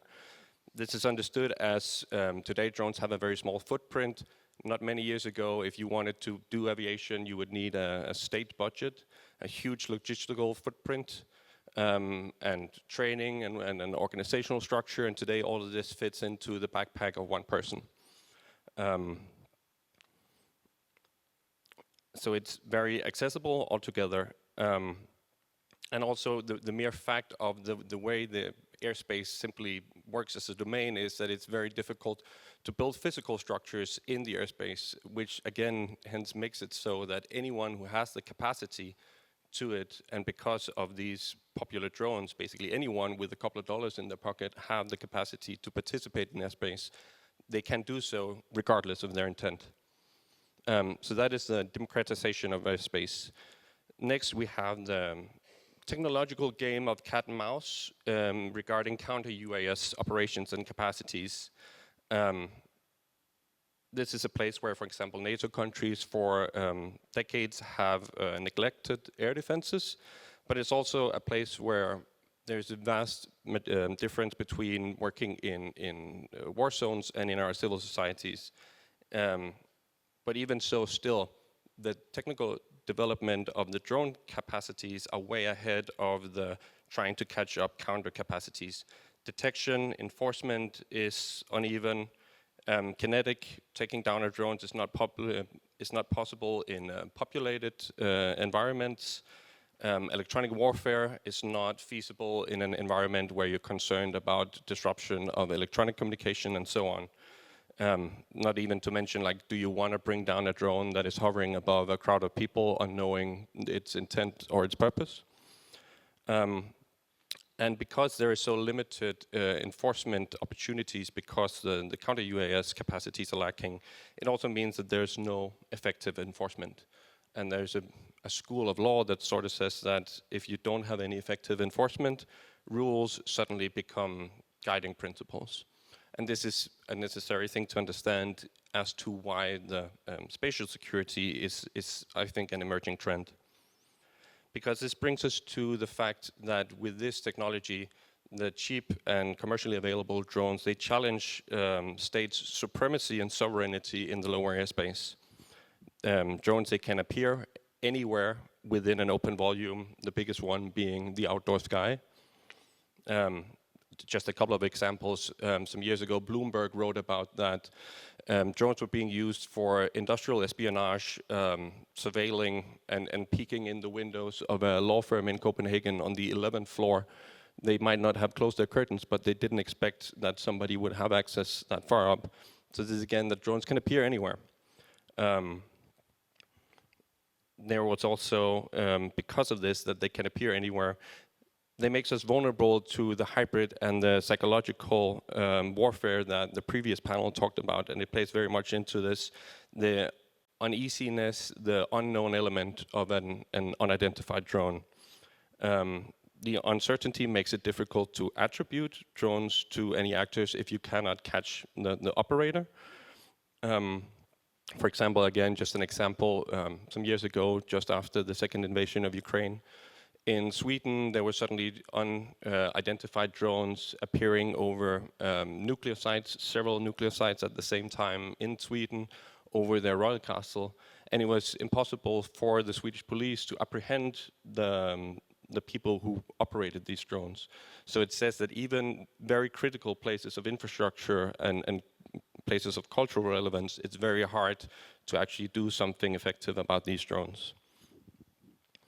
Now, in 2020, I used images of Arctic stations, of botanical greenhouses, even these science fiction-y renderings of moon bases to try and understand how might spatial security materialize in the physical world in a scenario where potentially anything that can travel through air makes air potentially a hostile domain. And presenting on it then, some people thought, well, this is a bit spacey, you know, isn't this too far-fetched? But if we look at Ukraine, we see that these things do actually take place. They had their tanks, which was closed off, boxed off in a separate volume with cages. And most recently, we've seen that they have spent a lot of effort to have huge fishing nets covering critical roads for infrastructure and logistics. So it actually does make sense that to limit yourself off and create spatial security, you need to limit yourself and close yourself in a closed off volume of air. And now just closing off for this remark, why is this relevant? My point is trying to say that some of these tactics from the war zone, they will migrate home at some point. To some degree, they already are. We see this around the world.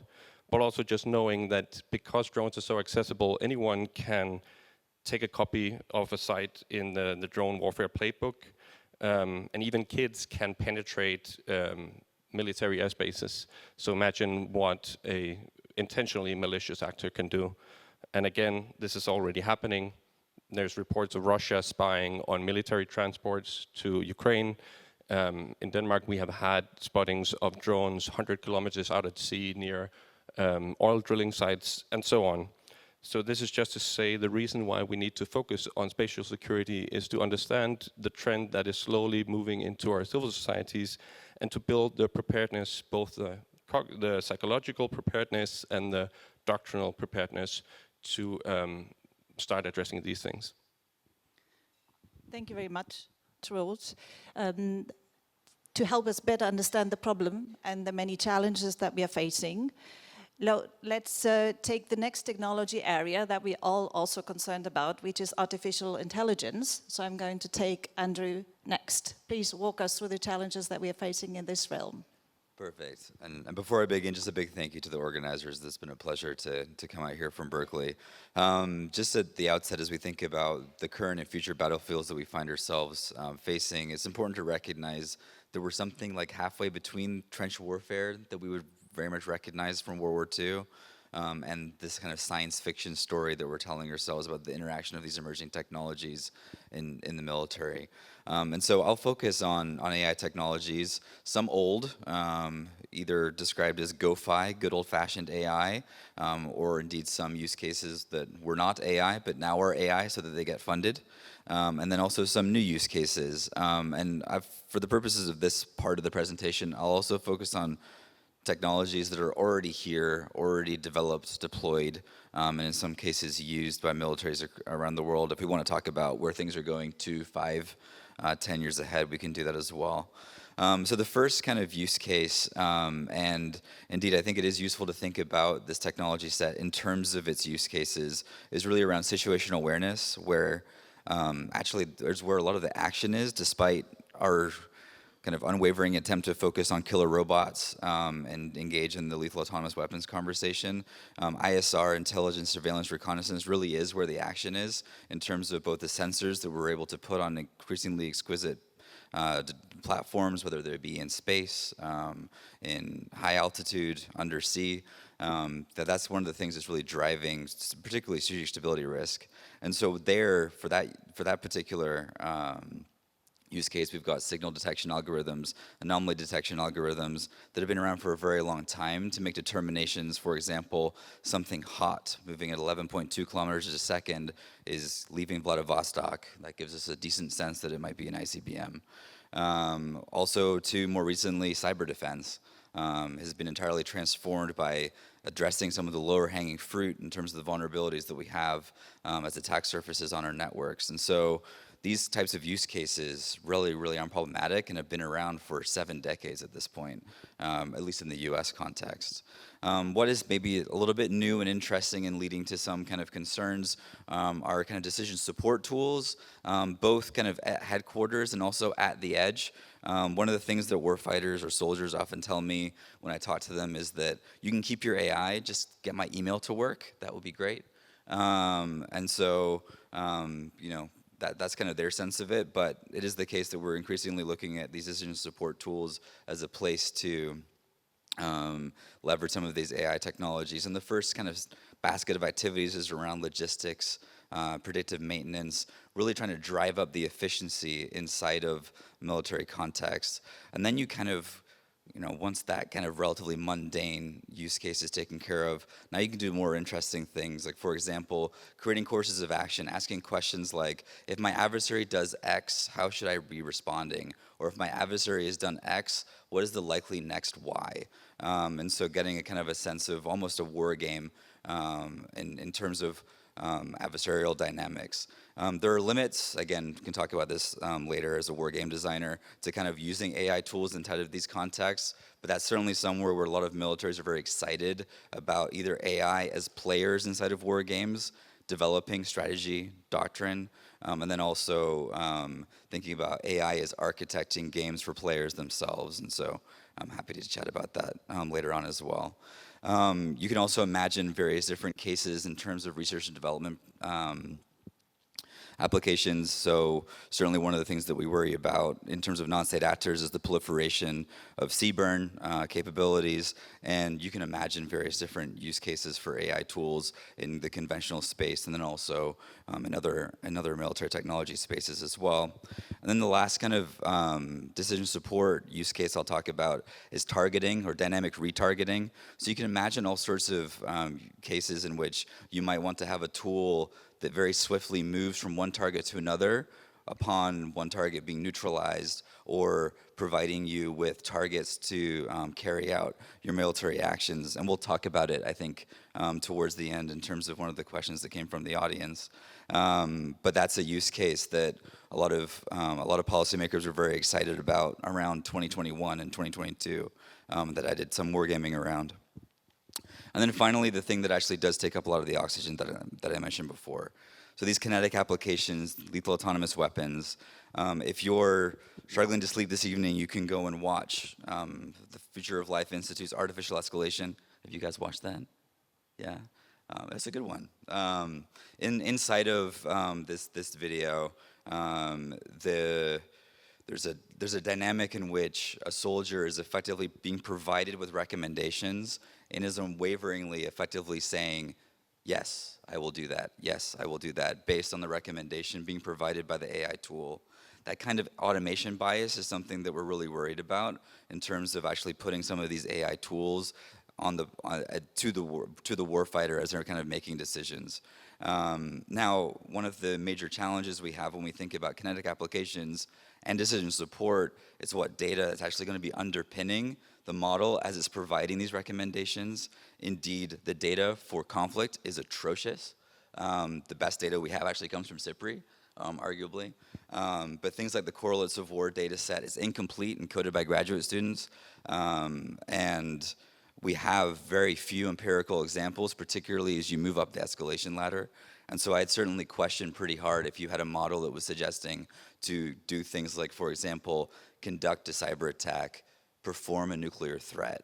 And that's kind of the scenario that FLI and others will tell you that they're worried about inside of this space, but it's not necessarily clear to me that we could actually build a model to perform that type of function. And again, I say that as a wargaming designer, so as somebody who actually builds tools to create synthetic data inside of these spaces that you might use instead. And then just to close, one of the things that we have to be thinking about as we're deploying AI technologies inside of military contexts, as we surely are and already have been doing, is that they themselves become a vehicle for vulnerability, whether it be data poisoning or other types of adversarial applications. You worry about, again, going back to that ISR case, even the relatively innocuous use that we've all kind of broadly accepted for 7 decades. How do I trust my system if it has the potential to yield false positives, false negatives, etc.? And so that's something that certainly is keeping me up at night. Thank you very much, Andrew. Certainly keeping also others up at night. And now we'll move on to a third technology areas that many people have a fascination for, but very few people understand, quantum technologies. And many actually just reduce it to quantum computing, but there are many other technology areas, as Michael will explain to us, that are actually much closer to current warfare. So with that, over to you, Dr. Krillina. Thank you very much. Indeed, quantum, among the technologies discussed here, are maybe the most mysterious, but also that means the most tempting and with the most hype. So quantum technologies, when you hear about quantum technologies, in most cases you heard about quantum computing and maybe that they will be able to break encryption we have today. But actually that's just a fraction of all quantum technologies. Quantum technologies as such refers technologies where we use quantum mechanics for the fundamental principle of functioning of those technologies. But from technological perspective, those are very different very diverse technologies with different purpose. So we can divide it more like for quantum computing. Probably you heard that it will be able to break asymmetric encryption, which is encryptions we are using today for most of the communication system. But there are more interesting applications, for example, in chemistry, because with quantum computers we will be able to simulate a lot of chemical behavior that we are not able with the current computers. The same, for example, for optimization. A lot of hype is about quantum and AI, so probably there will be some kind of quantum AI, but at the moment there is no really proof that there should be some advantage, at least not now. Other big field is quantum communication, so it's a field where we use this quantum physics for communication, where the most famous application is quantum key distribution, where actually we are in South Korea, and South Korea is one of the most advanced countries because China and South Korea are only two countries who has really standard for quantum key distribution that is already applied. So that's pretty interesting, and I think very advanced here.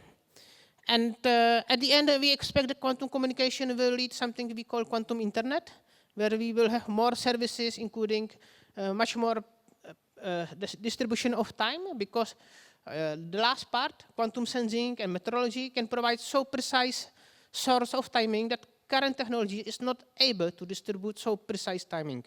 So that moved me to quantum sensing, which is the less discussed, but the most interesting. Because everyone hear about quantum computing, but it will be relevant, let's say, in 5, 10, maybe more years. Quantum communication is already tested, but quantum sensing is something that, let's say, in 1 year more, could be already used in the battlefield. We already today see very interesting application use cases, for example, in case of quantum navigation, because you see big problem, especially in Ukraine conflict, where the satellite navigation is jammed, so you need to rely on other methods. And quantum sensing, in this sense, is one of the fields where you can see really some advantage. So, as such, because these quantum technologies, they work with really individual electrons. We use with individual atoms, molecules. So, technology as itself is very fragile. So, it will not bring a fundamental new weapon, but it's kind of a change how we, it transfer how we sense information, how we process information, how we secure information, and at the end it will be able to improve all, let's say, technology around, let's say, weapon system. For drones, it will give better navigation or better surveillance system. It can support AI, especially in a backend where it's, let's say, it's linear algebra, where quantum computing can be also very strong. So recently in July, we published a big report called Military and Security Dimension of Quantum Technologies, where we try to we describe quantum technologies in this context. And at the end, we provided some observation. I would like to share with you some of them. So, of course, one of the biggest threats is that it will be able to break encryptions we have today. But it's also a field where is a lot of movement, especially in developed countries. It's a lot of movement, and we almost have a solution. It's more about question policy, how and when we deploy.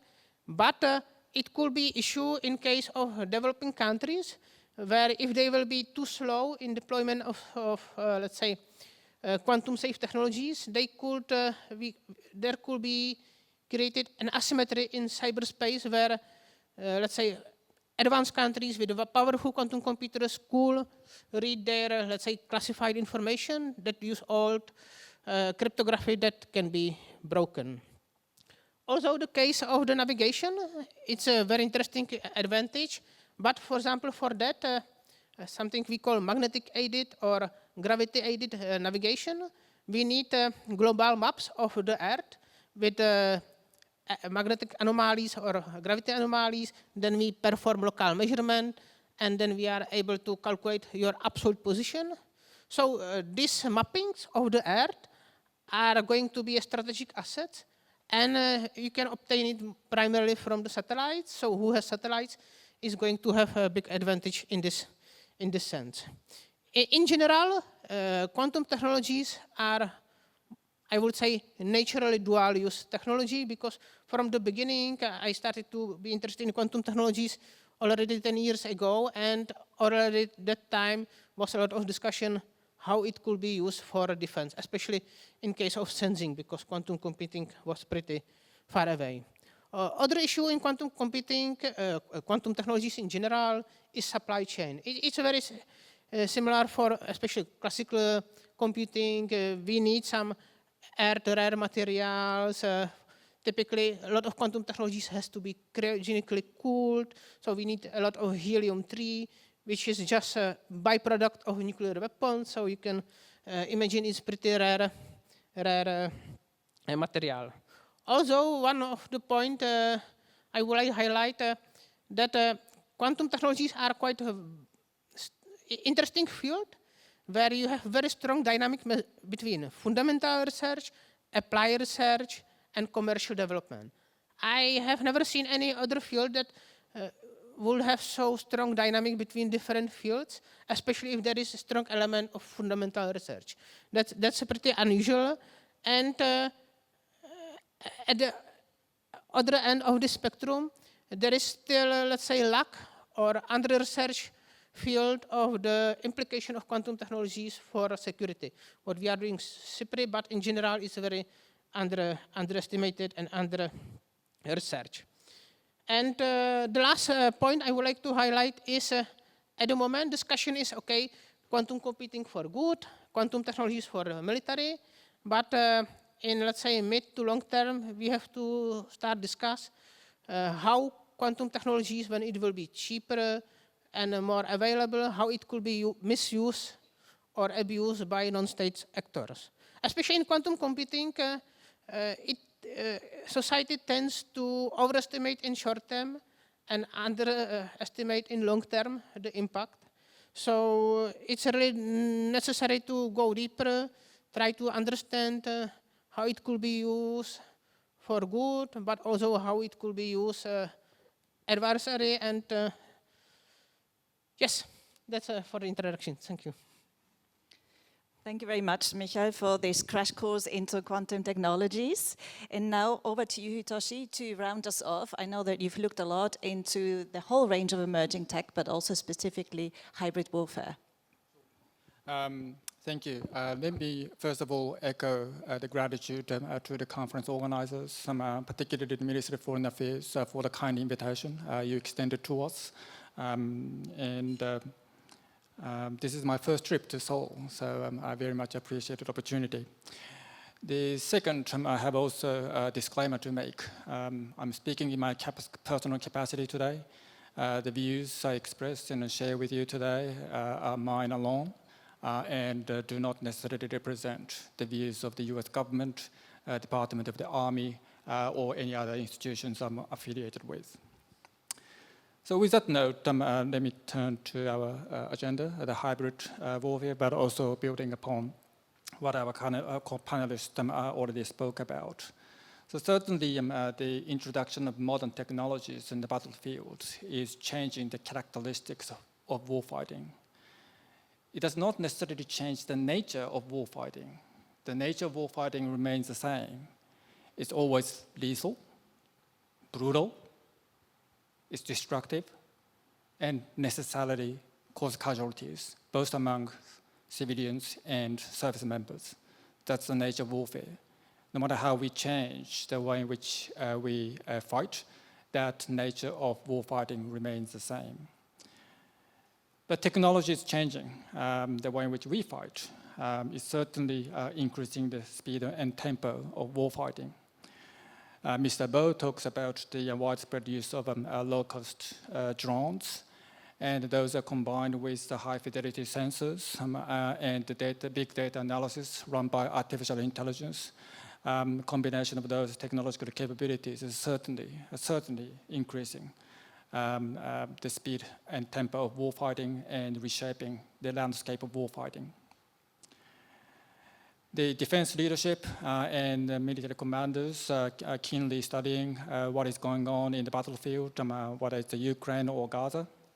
And increasingly, they're emphasizing the importance of dispersal, deception, and attributable assets in the future battlefield.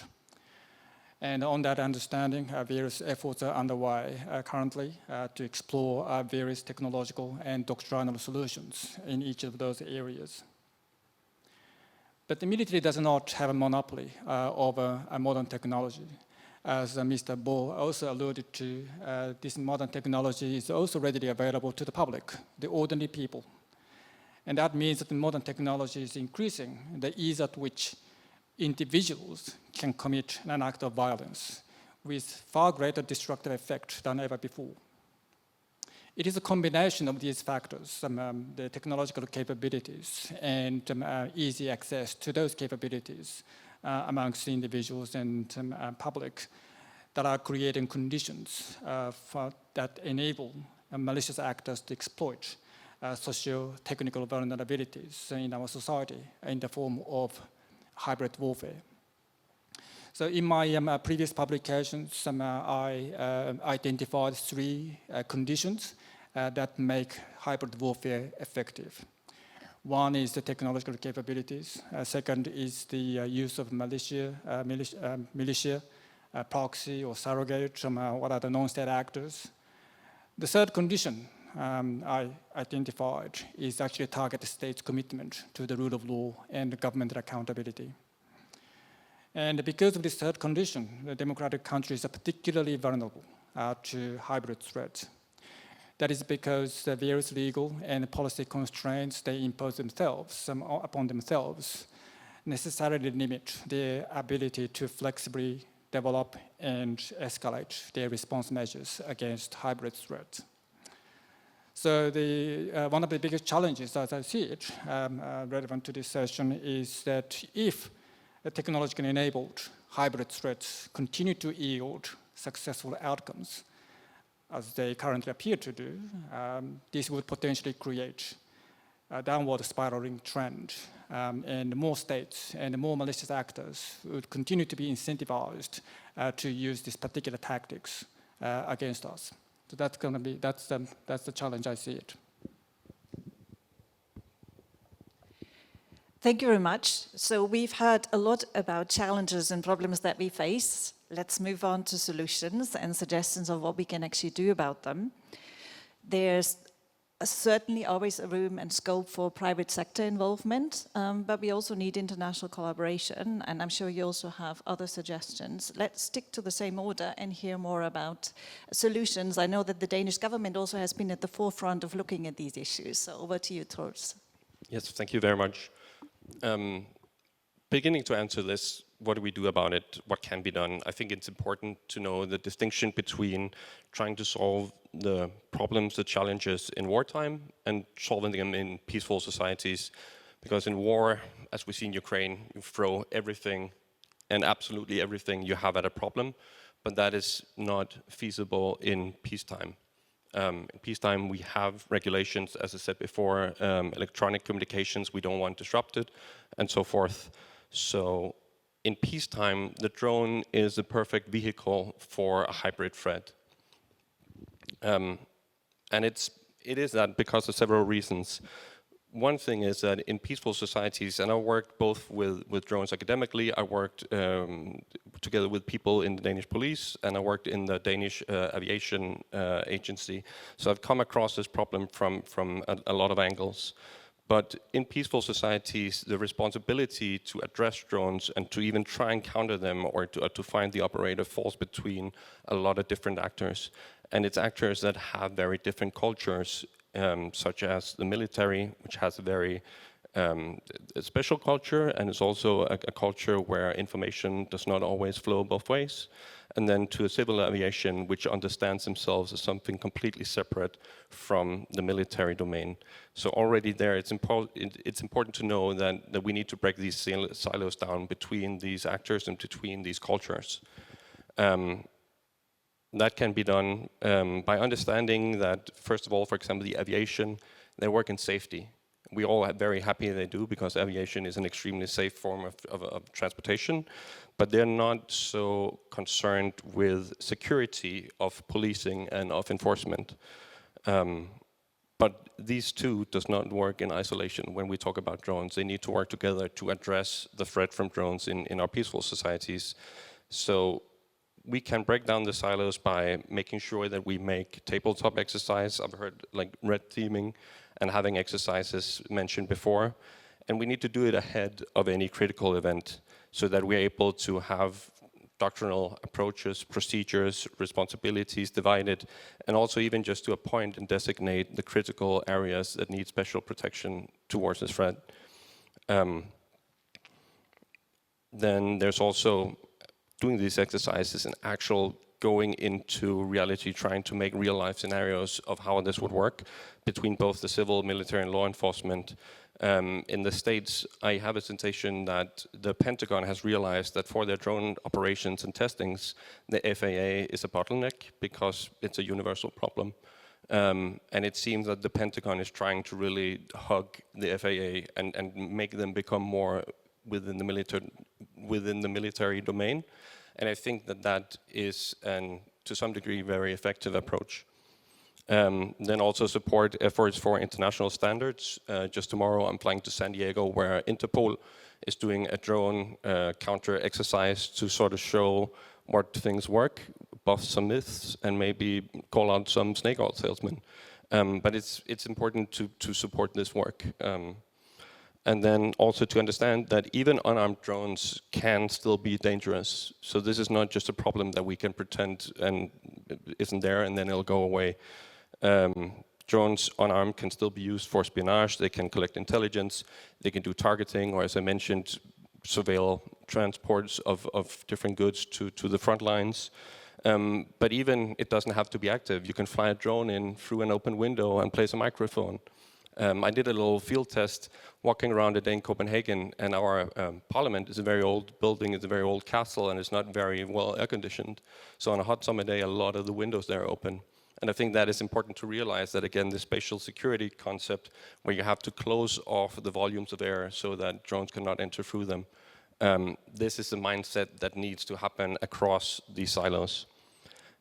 Secondly, I think we need to realize that the military industry is, some call it the sixth domain, which means that this is also a war of procurement and of getting these systems. Everyone is trying to scramble for just getting some sort of product. I've talked to developers who say that selling counter jammers, some actors try to buy something just to have something, even though it doesn't really work. So it's also important that we realize that it's not worth spending a lot of time and effort buying something if it doesn't work. Then we need to find how do we get that effect. And that speaks into that we need to strengthen our supply chains. We're not able to produce price competitive components, camera, sensors, not less, more simple electronic components. So this also speaks to that, the war, so to say, is also happening here within the supply chains and making sure that we can develop these things outside of our adversaries' factories. And then the thing is that everyone and their mother wants to build drones. There's a lot of that going around. And I think it's important that we focus on building counter-drone technology as well. And that is really, it's lacking behind, and we need to focus especially on that. So counter-UAS identification, unmanned traffic management. And if I were a salesman, I would say that unmanned traffic management also works in peacetime. It can support a civil drone industry, and then it can flex to military application in time of war. And personally, I'm a very big fan of the development in lasers, which I think is very feasible, speaking about protecting critical infrastructure in civil society. So a lot is going on, but we need to focus more on the counter than the drones themselves. And then just a few final points here is we have to invest in also capacity to build and not stockpiling. If we stockpile, we risk to have a lot of drones in storage that are obsolete next week, because that's how fast the cycle of innovation is. So we need to focus on how do we have the capacity to build these things without necessarily filling up our storage units. And then also because when wars end, sometimes stockpiles end up places that they're not supposed to be. So this also, because we all hope that the war in Ukraine ends sooner than later, means that we will have the need for a massive arms control. And just one final point on this is that honestly, I also think that we need to recognize that in this sense, not all threats are technological of nature. And I think regarding what to do with all these very capable drone operators and for the stockpiles themselves, we need to ask ourselves how we can catch a whole generation of men and warfighters coming out and having a decent and constructive transition back into society when the war sometimes is frozen, there's a ceasefire, it ends. So just to say, I think perhaps the PTSD of a huge neighboring country is also an emerging issue that is not getting enough attention. Good. So one good news is that there is plenty of scope for action on artificial intelligence. What are the opportunities we can seize and the solutions we can find? Andrew. Very good. Yeah, one of the questions that we received from the audience noted that there's government policy often lags behind the rapid pace of technological development that we see inside of these spaces, and to some degree that reactivity is to be expected for a couple of reasons. The first one is that we're in a paradigm in which, much as Troels has mentioned in the drone use case, we shifted from having the public sector actually provide these tools to the private sector producing these tools. And so the public sector doesn't know necessarily what's coming at them in the months, years, decade ahead. And so this is something that they're having to react to. And then the second piece is the uncertainty. So particularly in AI technologies, countries around the world don't want to tie their hands, not understanding what the potential ramifications of any governance regime that they sign up to might have on their ability to actually leverage these tools in war. And so whilst you have that uncertainty, it's not surprising that there's such a struggle to create norms, standards, principles, let alone treaties. And so those are kind of the drags.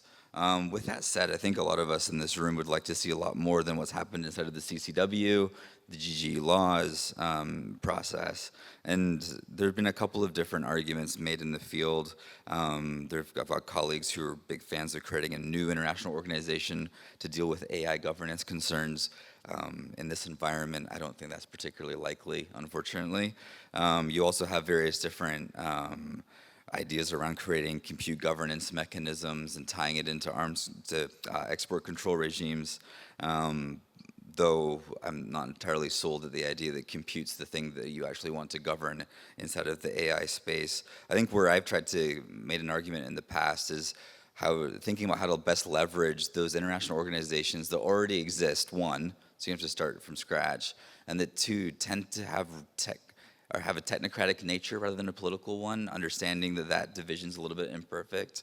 So I think a lot of us like the International Standards Organization, for example, as a place where you might be able to find spaces where all countries can come to agreement that there's some standards around, for example, the testing and evaluation of AI models against particular use cases that are high risk, like I would argue all military applications being high risk. It would be a place where we might be able to come to some sort of agreement at a multilateral level. We were having a discussion over lunch as well, and there's also something to be said for just exercising the process of engaging multilaterally on these issues. So things like the political declaration from the US that was multilateralized, the re-aim process that the South Koreans obviously played such a significant role in picking up from the Dutch. Those are really important initiatives to at least have the conversation as the technology is moving. And so I think that's a big piece of it. When you think about intergovernmental organizations, to close, I think AI is one of the spaces where you just can't afford to ignore the private sector. Of course, you need to be wary of regulatory capture, and arguably some companies are getting quite good at this as they engage with governments across the globe. But ultimately, they know what's inside of their product pipelines, and they are not only selling it to the public, but they're also increasingly selling it to governments and militaries across the world. And so you really do have to think about procurement, contracting, et cetera. And that ends up yielding some of the industrial policy concerns, Troels, that you just brought up there, around kind of what parts of this, from the basis of supply chain security, have to happen inside of your country versus what can be inside of an ally or partner country. And of course, we're in the middle of a pretty significant reshaping around kind of the defense technology economy. And so AI is a piece of that as well. And so all of these different relationships are well worth following. Now, increasingly, you will find Gen AI and AI tools inside of government contracting vehicles that are servicing militaries across the world. And that wasn't the case, say, even a year ago. And so that's really kind of moving quickly. Thank you, and thank you also for highlighting one of the audience questions, which is a very important one. So people always say technology evolves quickly, but it's not that quick, because it then still takes often decades until you have a policy response, and even longer until you have diplomatic negotiations on these areas. So that is certainly the case with AI. How can we make sure that doesn't happen with quantum, and what other suggestions do you have about what we can do, Michael? Absolutely. In quantum, the trend today, we can see that more and more countries are releasing their own national quantum strategies that try to describe, let's say, their security approach, especially regarding this breaking of encryption, but also kind of a safe supply chain, and build their own ecosystem to be more independent. But these quantum strategies are not just topic for nations, but we can see very topical strategies, like, for example, Canada or Australia's army. They publicly release their, let's say, army-relevant quantum strategies or roadmap, which is very interesting insight in the strategic thinking. And of course, for example, NATO has own quantum strategy, which they call it that NATO is going to be a quantum-enabled alliance. And part of this NATO strategy is the cooperation. In quantum research, it's especially very important if you want to really build full quantum systems. Almost no one is really that could build full quantum computer completely alone, that even full supply chain will be fully national. It's basically impossible, so you need partners, you need some collaboration international. If I will focus on specific problems I pointed out before, so this issue of cryptography. So in principle, we have solution. It's technically, it's not, we are almost there. We can use this quantum communication I mentioned, but it's, let's say, more demanding in sense of infrastructure, and it's not even standardized. The dominant solution against this quantum threat is something we call post-quantum cryptography. It's basically only a new math where we believe it's enough strong even against quantum computers. And for that we have standards, we have already some software solutions, so we are almost there, and it's mostly issue, let's say, policy issue. So it means to say to people and companies and institutions, hey, you need to transit to this post-quantum cryptography. And for example, in the US, UK, Australia, they already have hard deadlines from when they're at least the, let's say, sensitive and national networks has to be quantum resilient. Another example is, for example, the European Union, where this cryptography is the business of each member state. European Commission cannot decide about that. They just provided some recommendation and general roadmap, and each member state has to somehow implement. But the deadlines are quite strict. Like 2030, all sensitive information should use this post-quantum cryptography, and 2035, most communication should be secure.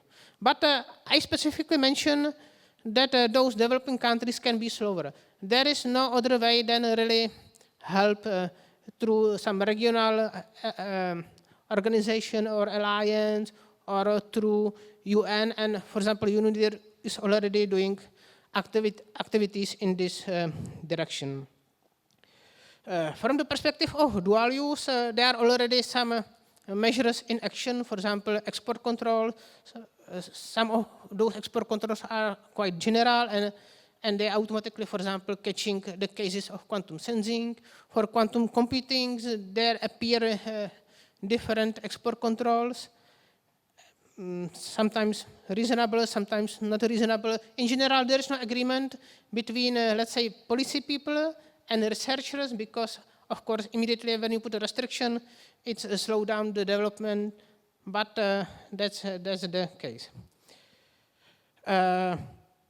Regarding, for example, non-state actors, it's the issue, especially for the law enforcement. In this sense, I'm happy to see that, for example, Interpol is pretty active. And for example, in 2 weeks later, I'm going to speak at their conference on new technologies, where I will speak about quantum sensing specifically.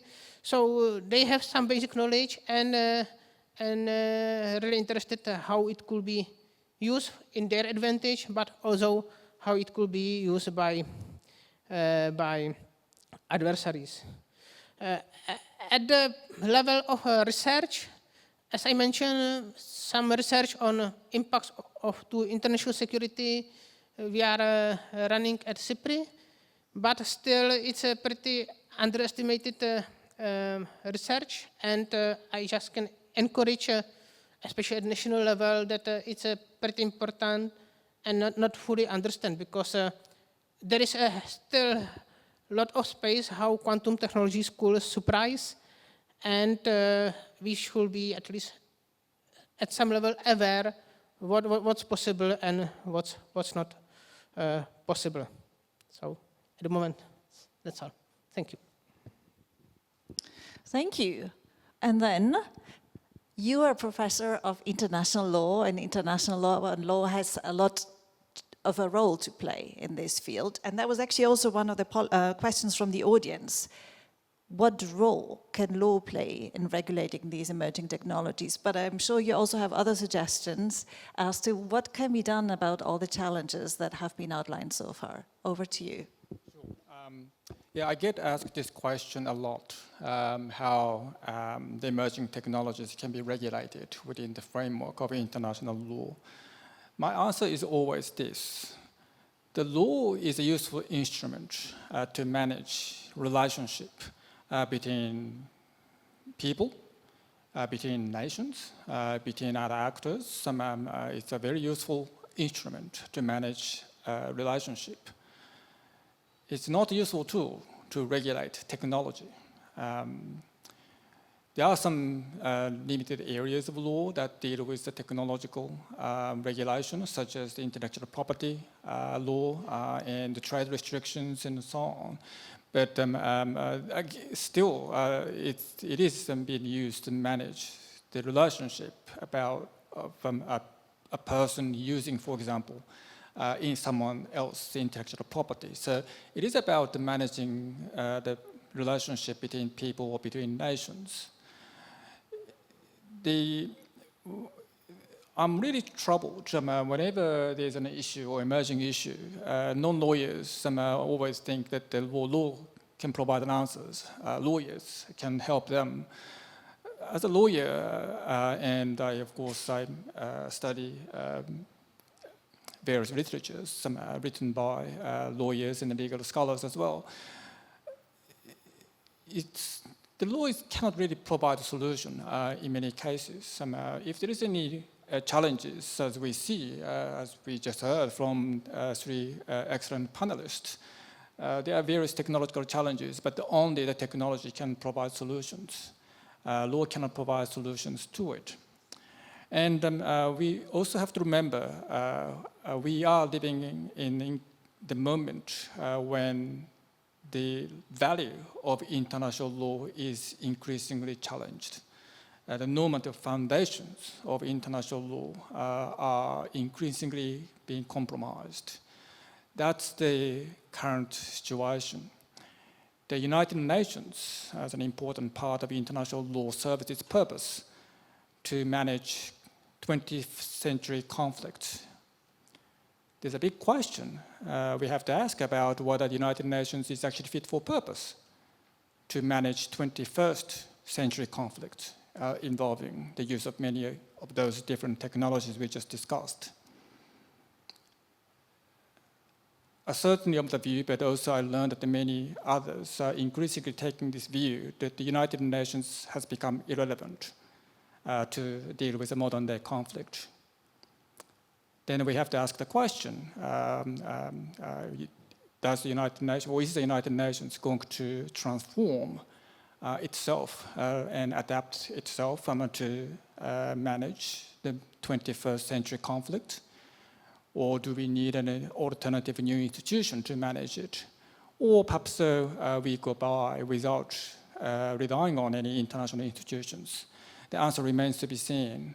But that's a fundamental question we have to ask ourselves. So if anyone harbored the expectations that the law, or international law in particular, can provide a solution to the various problems that are posed by the use of modern technologies, I must say that that's rather a difficult prediction. That's a rather difficult thing to do. So with that, I think I would add two more things, the two more important things as I see as a way forward. One is to keep operational flexibility, because we are now in the flux of, in the middle of the change and the shift in the balance of power and the technological evolution. The policymakers and the military practitioners need to keep the operational flexibility. As I said, one of the enabling factors for hybrid warfare is restrictive legal or policy constraint. So that means that you have to be very careful. You have to be very careful when you engage in talks about the legal or policy constraints on the use of new technologies, whether that is AI or autonomous weapon systems. The second thing is the investment in battlefield innovation. The pace of technological innovation is certainly far greater during the time of war than peacetime. And what we actually see in the Ukraine about the evolution of drone warfare is certainly a case in point. That means that the military industrial complex will have to shift its focus. In the traditional focus, there's a main focus on research and development at the backyard. But increasingly, as Dr. Reddy mentioned, the private companies are shifting its focus to take on more of frontline tasks.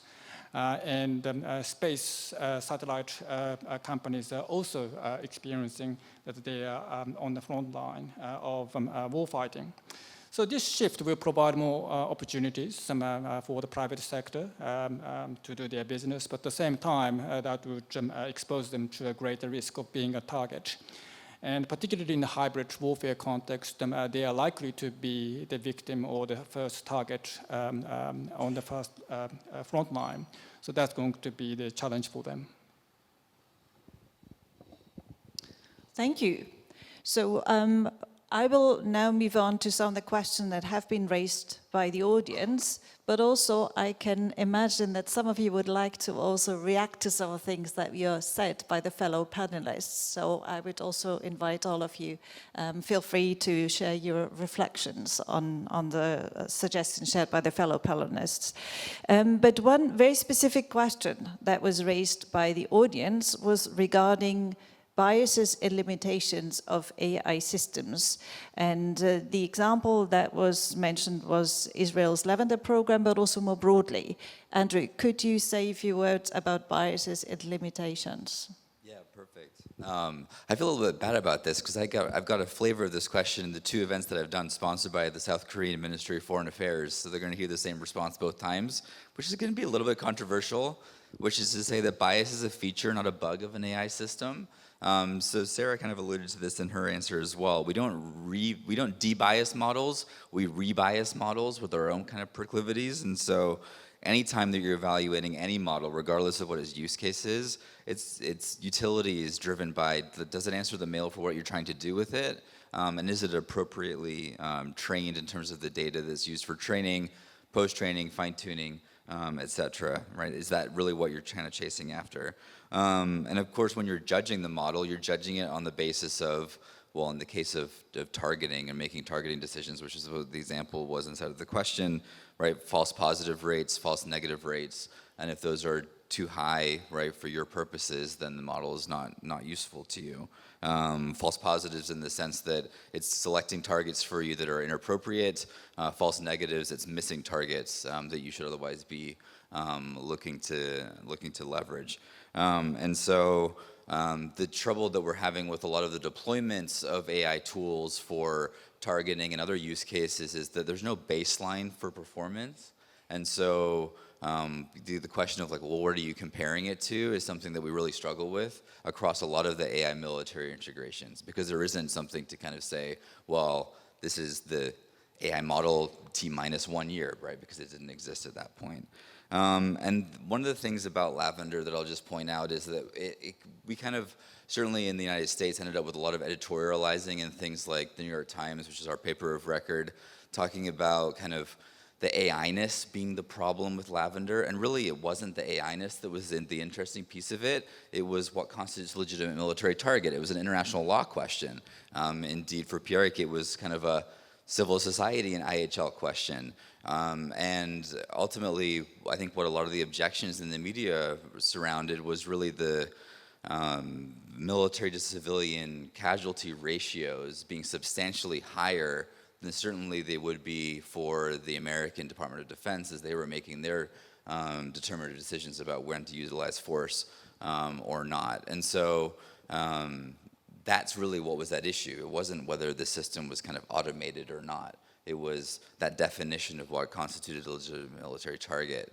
But it did lead to a lot of really good conversations. I will say, just as a point of interest, in some of our war games back in the early 2020s, when we were playing them with various different former government officials, everybody loved the AI targeting use case. They were like, this is great, because it was framed in terms of limiting civilian casualties.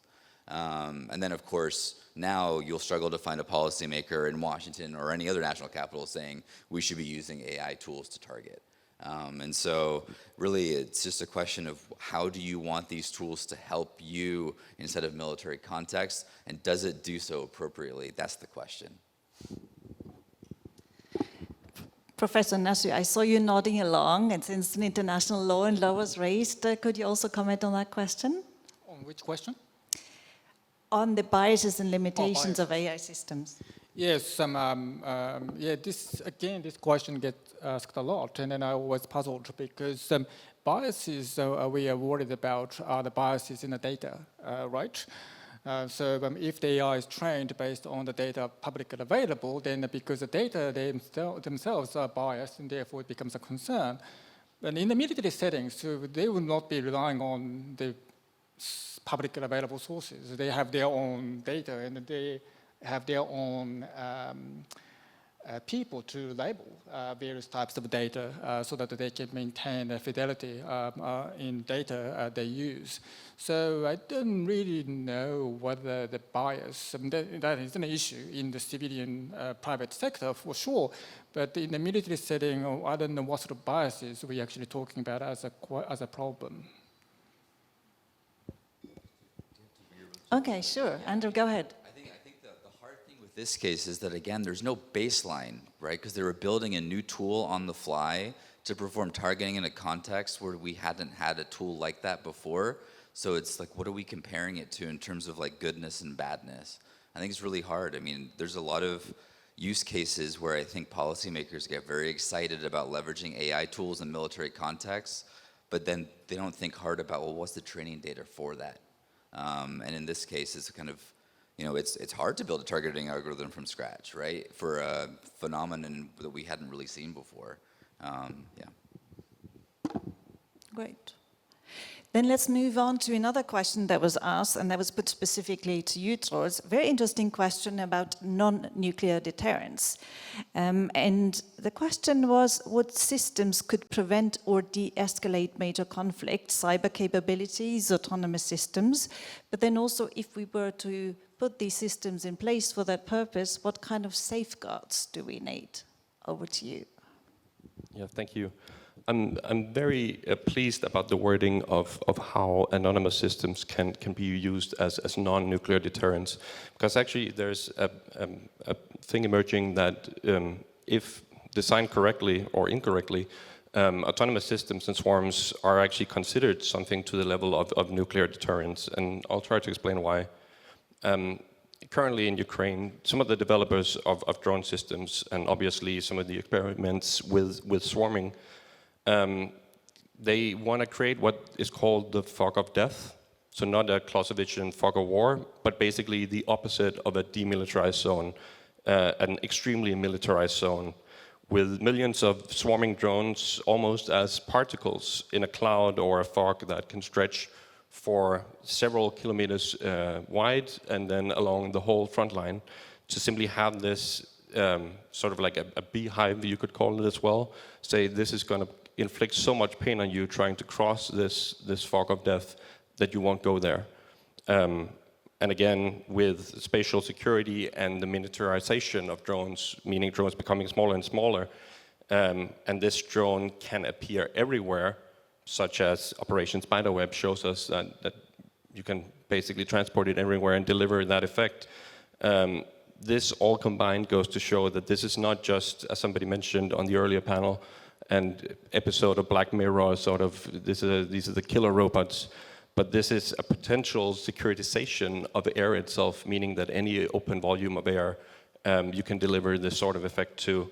And with AI swarming, some consider this and articulate this as something that needs to be considered as a weapon of mass destruction or something to the level of a nuclear deterrence. Speaking of guardrails, I want to say, spell it out with me, IHL, the loss of armed conflict, and as other members of the panel has elaborated to, this current shift in time from where we came from to where we're going is particularly dangerous. And I think it's important that we all reconfirm our commitment to the rules of armed conflict. So yeah, just absolutely having that as a guardrail, it still applies. Then the cyber element, of course, it goes without saying that it's extremely important having these capacities that I just described. If not done correctly in a cybersecurity sense, I mean, you allow for scenarios with almost like James Bond villain-esque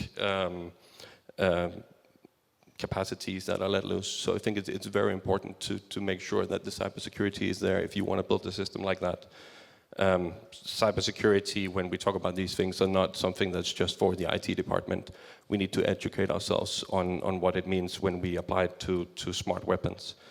And then lastly, just be aware of whose interests drive the development, especially with the entanglement of political leadership and the tech industries, because there's this sense that we are really in a hurry.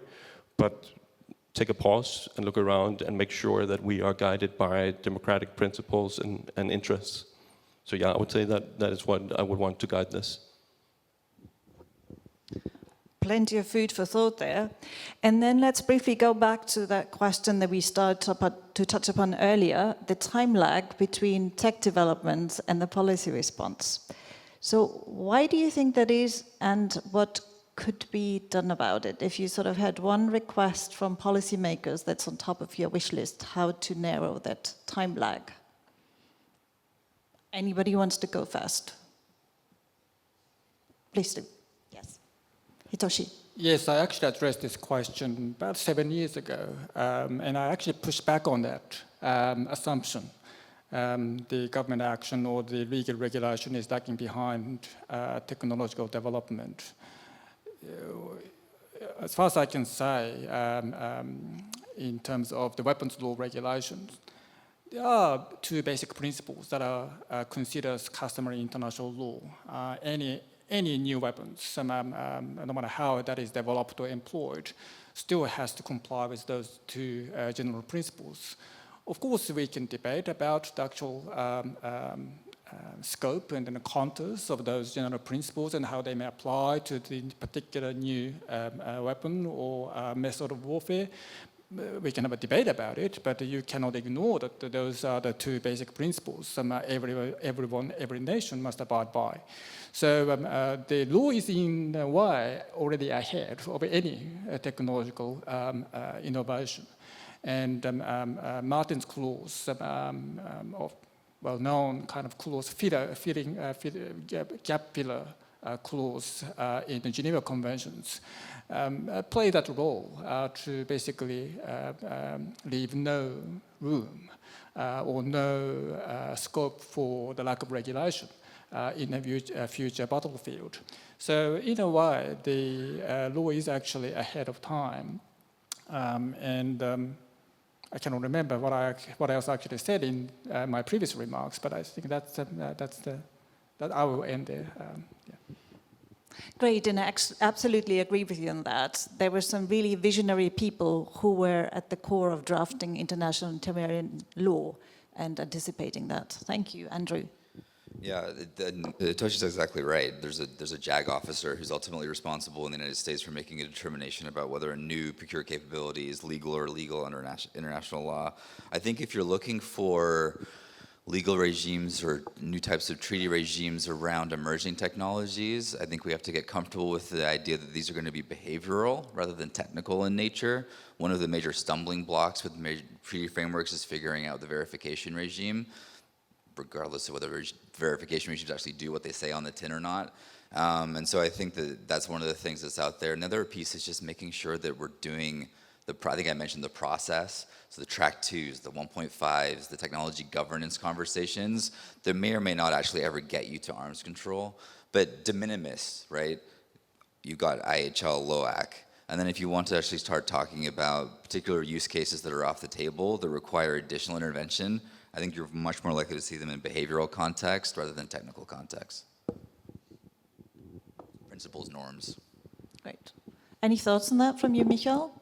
How to reduce the time lag, and then we'll move on to the final round. Maybe I would like to touch your previous question on nuclear deterrence, because it's one beautiful example where we don't know really in quantum how could be consequences. I will give you one specific example.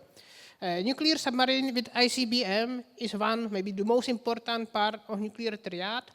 And at one side, we have quantum magnetometers. It seems they really will extend our range, how we can detect submarines to hundreds of meters, maybe to units of kilometers. So that's a pretty interesting advantage, but still doesn't make the ocean transparent. On the other side, we can equip submarines with this quantum navigation. Because navigation is one of technologies today that force them go more up and synchronize their position with the GPS, because under the water they don't have GPS. But with quantum navigation, they can be longer in depth, where even the best magnetometers cannot see them. So you can see it's kind of the game of cat and mouse. And at the moment, we don't have enough, let's say, detailed simulations that could tell us where will be bigger advantage. So that's one example from quantum. Thank you. And it also illustrates one really important point, which is the interconnection between all of these technologies. So we've all zoomed in on one technology area, but I think one of the least understood and most scary areas is how these different technologies interrelate and what kind of complexities they create. And because most of the tech experts like to stay in their communities, they don't talk to each other very much. This is really one of the issues that we need to look at. So we have 6 minutes left, and the task that I have for the panelists to close it off is if there's one key thought, one point you would like to leave the audience with, what is it? So we have a minute and a half each. Andrew, you go first. You stole mine. You're exactly right. It is about integration. So it's, for example, the way in which quantum sensing technologies impact strategic stability. It's how AI and autonomy tools end up being leveraged in drone contexts. And we cannot be siloed into nuclear shops and cyber shops and AI shops. We need it all. And also, too, you need to combine the policy talent with the technical talent. More forum like this. Let's just wander down the row. Michael is next. Okay, my message at the end is, considering that most of you are from the policy sector, I think with quantum we have interesting opportunity, because with the drones or AI, we are in the situation when you need to somehow manage these technologies that is already deployed, that is in action, that is in the war. But in quantum, you have still little time, so you have one maybe of the rare opportunities to get interested and make some action before it will be really used, before it will be operational, deployed. So that's opportunity for you. Okay, Hitoshi. So my takeaway message is that don't trust lawyers. And that includes myself as a law scholar. Don't trust me.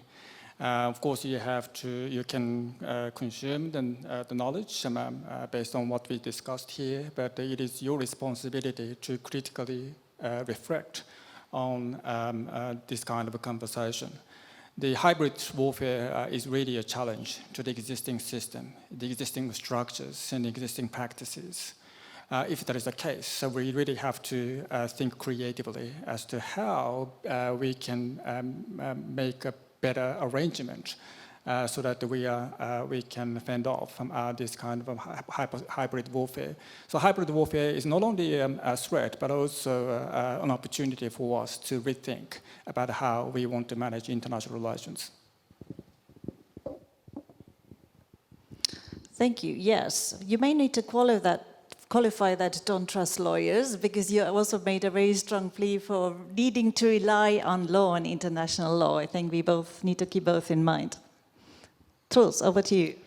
Thank you. I just want to say that when these threats, as the previous panel talked about, and this one as well, are democratized as they are, I think it demands that we focus on strengthening democratic support, participation, and trust, and bolstering our defenses against these hybrid threats.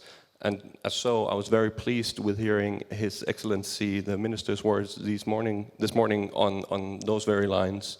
So for that, I just want to congratulate the planning team and expressing my sincere appreciation for being invited here.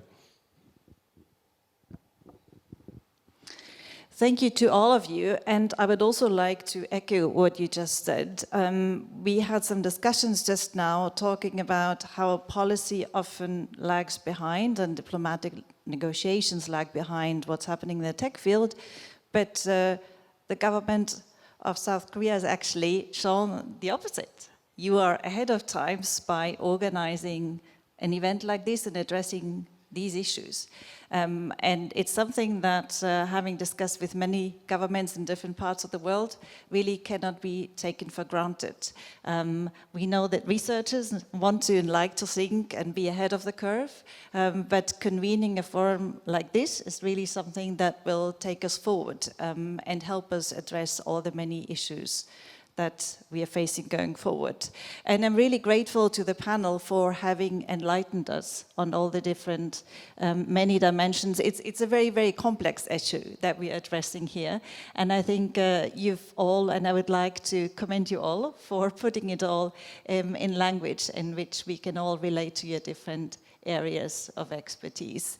And I think it also should be taken in conjunction with the panel that we had earlier on cognitive warfare. I think they're almost like two sides of the same coin. Cognitive warfare is something that on the many, many events that I attend, very rarely is discussed. Quantum starts being discussed. AI is now sort of the big hip issue that everybody likes to talk about. So sometimes I like to say that quantum is the next AI, and one could think that cognitive warfare and cognitive issues are the next quantum. The fact that we've actually been discussing all of these here at this important forum also reconfirms what I mentioned earlier. It's a discussion that is talking about the issues that policymakers will be facing ahead of time, and thinking about them so early on, I think, will enable us to find answers to them. Importantly, also in cooperation with the private sector, with civil society and international cooperation. And that's the note that I also would like to end on. Many of the issues that we all care about, be it education, be it expertise, be it diplomacy, international law, are under challenge and under threat, and reconfirming them here in this fora, I think, is also very important in carrying us forward and enabling us to address the challenging times that we all face ahead. So with that, please join me in thanking our wonderful panel, and I look forward to the next session. Thank you.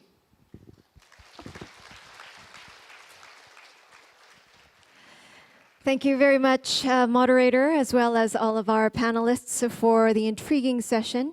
Most of them mentioned that it was timely and apt to bring together such a forum, but without these discussions and the discourse, the sessions or the timely event would not be complete. So thank you very much. And now I think that we will have a short break, a 20-minute break to be exact, to have coffee, refresh, before we can start off session 3. Thank you very much, and we'll see you back here at 3:40 p.m. Thank you.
Thank you once again, ladies and gentlemen, and thank you for being prompt and on time. I think that we might get a record of being on time with our forums. Thank you very much.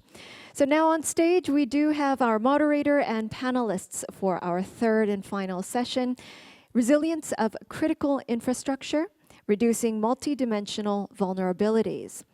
This discussion will be moderated by Mr. James Sullivan, the Director of Cyber and Tech at the Royal United Services Institute. With that, I would like to invite Mr. Sullivan to take the floor. I think that we do need the mic. Now yes, we can? now Good. we can. All right, very good. Hello, everybody. Welcome to today's final panel, where we're going to try and bring together some of the things that were discussed in sessions 1 and 2, but we're going to explore in particular the resilience of critical infrastructure and the multi-dimensional vulnerabilities we face. I've just to reflect a little bit on today, and we'll largely discuss this in our work. There's kind of two camps really, like the tech optimist and the tech pessimist. And I guess something I encourage everyone to leave with today is don't be too pessimistic. I think we do develop technology to make life better. I think what brings us all together is that we all share the same values and democratic principles of how technology should be used. And I think as when we build technology with those values embedded, we should be okay. Having said that, there are essential services that are the backbone of daily life that do come under threat from cyber attack. The healthcare sector is one that comes to mind, the energy sector is another. And the title of this panel refers to those multi-dimensional vulnerabilities. So what does that mean? Well, it means there's lots of different threat actors, there's lots of different motives, political, financial. There's lots of different categories of incident. There's localized incidents, which you wouldn't hear about, to the most serious ones, which are national emergencies. There's different levels of responsibility across society. It's not just government who has to deal with these issues. There are old and new systems. There's another multi-dimensional factor. Legacy systems versus cutting-edge modern systems. We need to get the balance between regulation and incentives right. And also, this isn't just about cyber incidents as well, cyber attacks. You see lots of outages due to faulty software updates, damaged cables. Yesterday I read about some damaged cables in the Red Sea, which impacted Microsoft's cloud service. And then finally, in terms of multi-dimensional responses, we don't really respond to these incidents, these cyber incidents that affect critical national infrastructure with a cyber response. There's so many other levers that nations can use to deter and disrupt adversaries. I'll just give you an example of some incidents just to frame the conversation. We've seen the famous NotPetya wiper malware impact the global shipping industry. We've seen multiple ransomware attacks on hospitals. I mean, this is very emotive stuff where patients were unable to get treatment for blood transfusions. Last week, there was reports of a cyber attack on a dam. This was from the Norwegian government, who reported that the hackers briefly took control of the floodgates and could release water for 4 hours. And last but not least, the threat actor group known as Salt Typhoon. I think this has been quite a significant moment in the cyber story, because there was revelations of a presence within the networks of power grids and companies for quite some time, stealing sensitive files and intellectual property, importantly targeting, we know now it wasn't just the US, they targeted over 80 countries, and I think that's a really significant incident. So those are just a few examples of what I think this panel will be discussing today in terms of those rippling effects across societies. Our distinguished hosts have put together a panel that comes from diverse parts of the globe. I think that's really important so we get this solid global view. So let's turn to them for their insights. And we're going to start with Gillian Frost from Canada, who recently assumed responsibilities as Canada's Director General for Cyber, Critical Technology and Democratic Resilience. Ms. Frost has occupied various positions in Ottawa, including Executive Director for South Asia, Senior Advisor to the Deputy Minister of Foreign Affairs and Senior Policy Advisor for the 2010 G20 Summit in Toronto. So Gillian, you're going to tell us all about cyber threats, state responses, and the role of the private sector. Thank you for those introductions. And it is my pleasure to be part of this forum along with my distinguished panel colleagues. And I would like to thank the Foreign Ministry here for organizing this very useful event. As was indicated in terms of my current responsibilities, I'm dealing with cyber, emerging tech, as well as disinformation and foreign interference. So all the emerging and newer threats to national security. I'll be representing the views of the Government of Canada, and where I'm not, I will caveat it that they will be my personal views. I plan on talking about 4 aspects of resilience with respect to critical infrastructure. One is cyber threats to critical infrastructure and efforts to protect it. The collaboration between states and the private sector. Third, how states can work together to mitigate malicious cyber activity. And finally, how states can strengthen the protection of critical infrastructure and collaborate internationally. I think, as we know, and it has been alluded to throughout the day so far, critical infrastructure depends on digital technology and/or also supports it. But this opens opportunities and multiple dimensions of vulnerability at the heart of our societies. Cyber incidents, whether malign or due to human error or system malfunction, can have a profound economic, political, and societal consequences. State-sponsored cyber threat actors are targeting critical infrastructure networks in Canada and allied countries for espionage and to pre-position for possible future disruptive or destructive operations.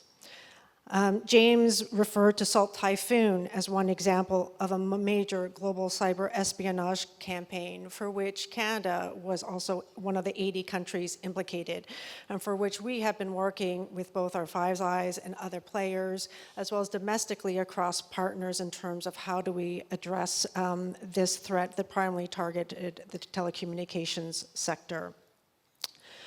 When several states share the same risks and the same vulnerability, it increases the risks to all of us. These risks are real for Canada as well as other countries. These campaigns from state cyber threat actors destabilize cyberspace, increase the risk of miscalculations, and are meant to sow panic and distrust among our civilian populations. Efforts to protect critical infrastructure have intensified over the past decade. And one of the first steps is to identify what constitutes critical infrastructure in order to understand what we are talking about, and then identify what some of the next steps and tools that we can use to increase resiliency. In Canada, critical infrastructure refers to processes, systems, facilities, technologies, networks, assets and services essential to health, safety, security, or economic well-being of Canadians and the effective functioning of government. For Canada, it is a complex web of connections within and across provinces, territories, and national borders. In a 2023 survey, 100 of 193 UN member states have published lists of what they consider critical infrastructure, with sectors like energy, information and communications technology, transport, finance, public services, and health being the most commonly mentioned. It's also important for us to understand what's important to each other's countries in terms of critical infrastructure. At the UN, discussions continue regarding the protection of critical infrastructure, including the establishment of voluntary, non-binding norms aimed at refraining from malicious activities against critical infrastructure during peacetime. Attempting to protect critical infrastructure on a threat-by-threat basis, identifying, anticipating, and in responding as they arise is insufficient. The protection of critical infrastructure depends on its resilience regardless of what specific threats and challenges can be identified. Our second element that I wanted to talk about was the whole of society engagement and collaboration between states and the private sector. which is really critical to reducing the number of cyber incidents and minimizing the impact to sensitive networks. As it is impossible to stop all potential cyber intrusions, Canada works collaboratively with private industry, academia, and other levels of government to coordinate responses to active cyber incidences. We have committed to a whole-of-society approach in our 2025 National Cybersecurity Strategy, for which one of its objectives is to establish the Canadian Cyber Defence Collective, which will leverage public-private partnerships to address national-level cybersecurity challenges, policy priorities, and cyber operations. I think it's really important to ensure that we have the most current insights as a government and that we have the experiences and are informed on how to develop future policy and program action. Through committed work with partners, governments can bring the topic of cybersecurity to the forefront of public-private engagements, allowing for better representation of cybersecurity needs, and allows for quicker, more consistent, and effective communication and coordination in the event of a cyber attack. This is essential, and for us, trust is critical to effective collaboration between the public and private sector responding to a cyber incident. A trusting working relationship will assist with streamlining remediation efforts, minimize confusion among partners, and encourages partners to report any detected cyber intrusions to the government. Trust is also an element in building the relationship between our citizens, our communities, and the government as well. I wanted to speak thirdly to cooperation to mitigate malicious cyber activity. Innovation and prosperity and robust cybersecurity are not mutually exclusive. In fact, for economic growth, which has been the pillar and which is the pillar of our current government, innovation must be sustainable and underpinned by sound cybersecurity. Economic policies, for example, can support training and education to address the cybersecurity talent shortage. Our cybersecurity workforce faces a significant deficit, producing fewer than 4,000 graduates annually compared to the demand for up to 25,000 roles. This gap threatens economic stability and public safety. To address this, we are committed to growing our domestic cybersecurity industry by supporting advanced research, fostering digital innovation, and developing cyber skills and knowledge. Fostering a robust network of cybersecurity professionals and industry is key to ensuring the security of Canadian cyberspace. In addition, there are important economic benefits to having a well-coordinated incident response framework at all levels of government and in the private sector, including lower remediation and recovery costs for the affected entity as the response is likely to be quicker and more efficient. Cyber incident response plans provide economic benefits to all countries who use them, as mitigating the impacts of incidents targeting critical infrastructure and facilitating the rapid recovery of critical infrastructure helps reduce the costs of cyber incidents. In Canada, we have a federal cyber incident response plan, and it's led by Public Safety, as well as the Canadian Centre for Cybersecurity. And at its core is the coordination and information sharing framework that helps inform decision makers and ensures situational awareness across the Government of Canada. Finally, the last point that I wanted to talk about is how do we strengthen the protection of critical infrastructure internationally? And that's through collaboration, cooperation, and I think events such as these that are bringing together multiple sectors together. Policy legislation and information sharing with partners are all activities that will strengthen domestic protection of critical infrastructure.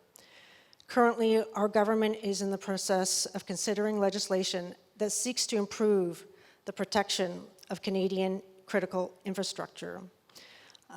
Some of you may have heard of Bill C-8, an act respecting cybersecurity through mandatory incident reporting, which would improve our understanding of the cyber threat landscape and permit designated operators to take more effective action to protect their cyber systems. We are also working closely with international partners to advance Canadian interests in cyberspace. This includes enhancing international cooperation to carry out the 11 United Nations Norms of Responsible State Behavior in Cyberspace and combat cybercrime, as well as working with partners and allies to deter and respond to cyber activity. We are working to implement these international norms both at home and abroad. This includes calling states out to take account for malicious activity that counters the norms for responsible state behavior in cyberspace.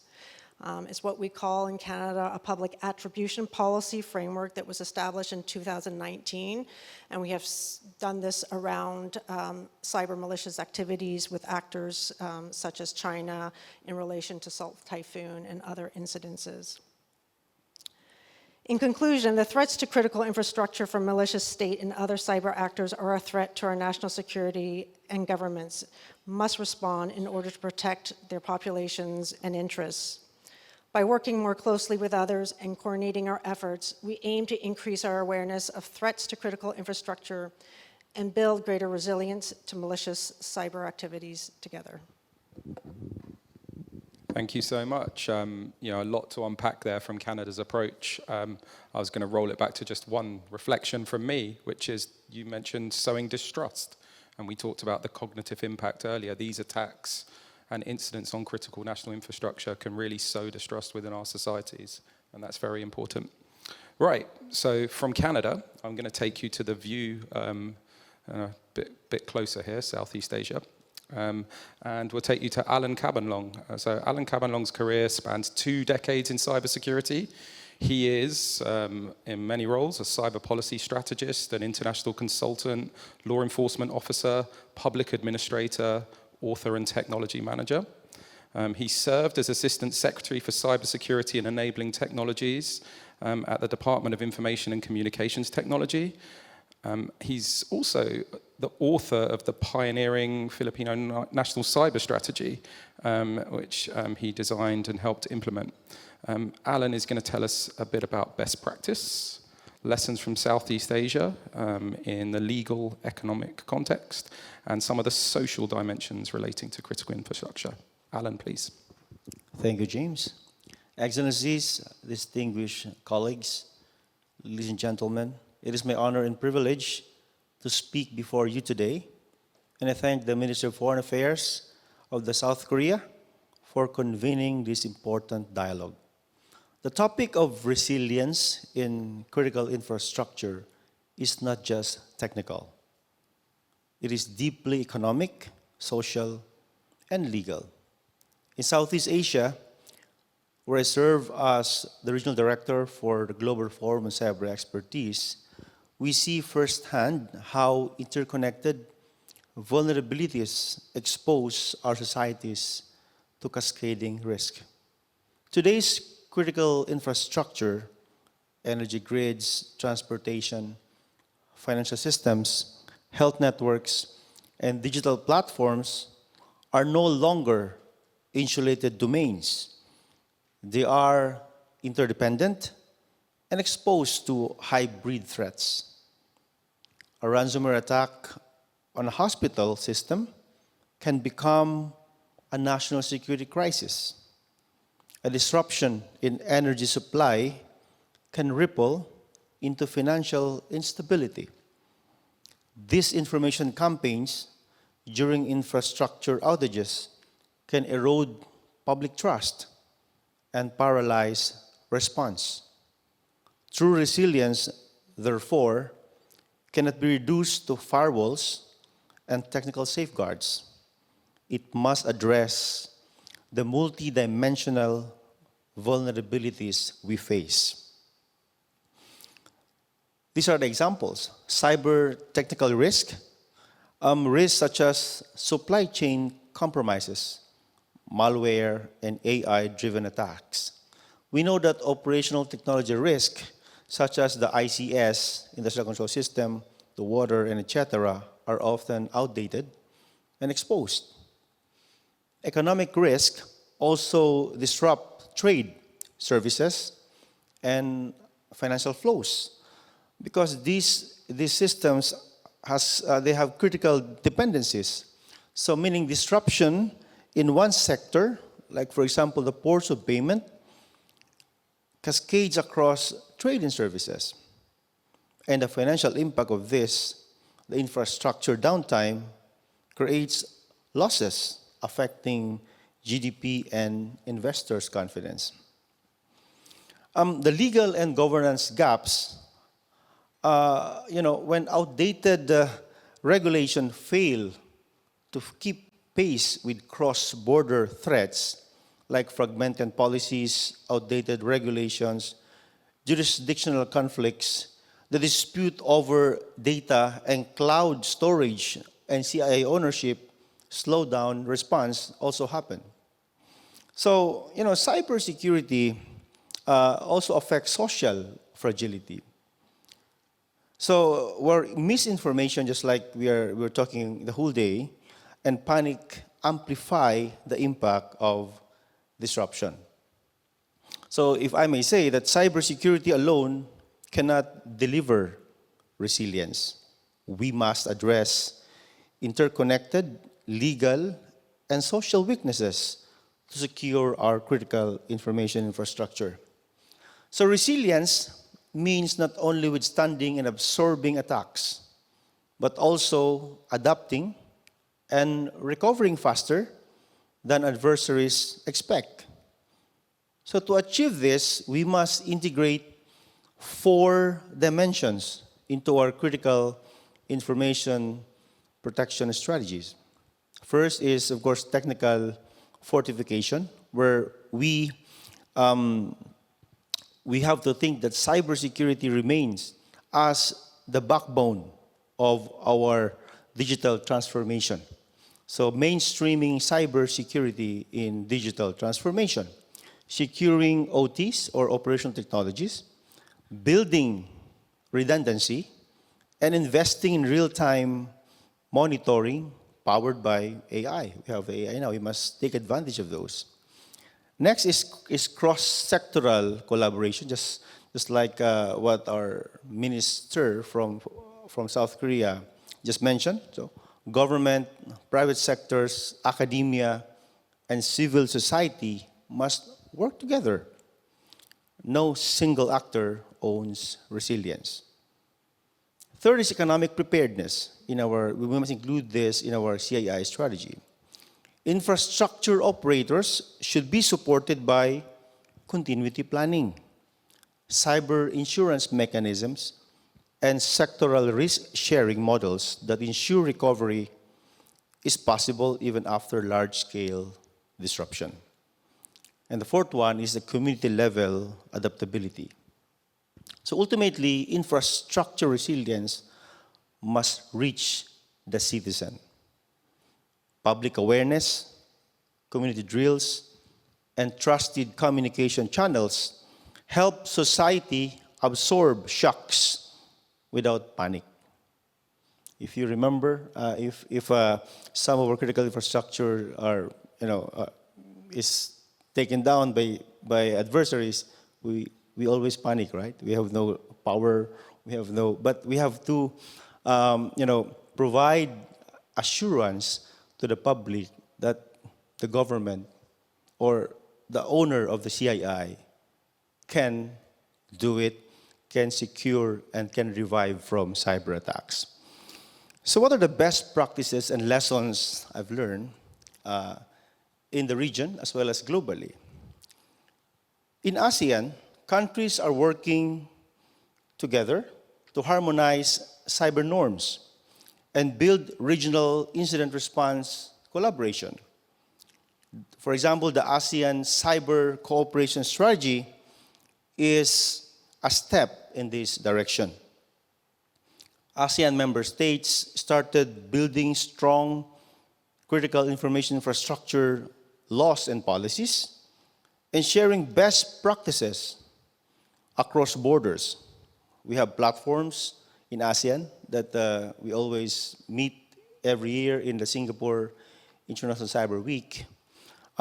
There's ASEAN ministers meeting on cybersecurity, the ADG Min, the AGSOM, the working group level, and the ARF, the ASEAN Regional Forum.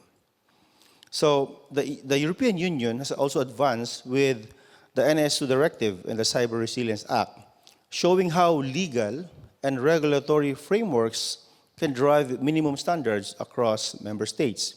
Here in South Korea, technological leadership and whole of society preparedness have made the country a model for integrating innovation with national resilience.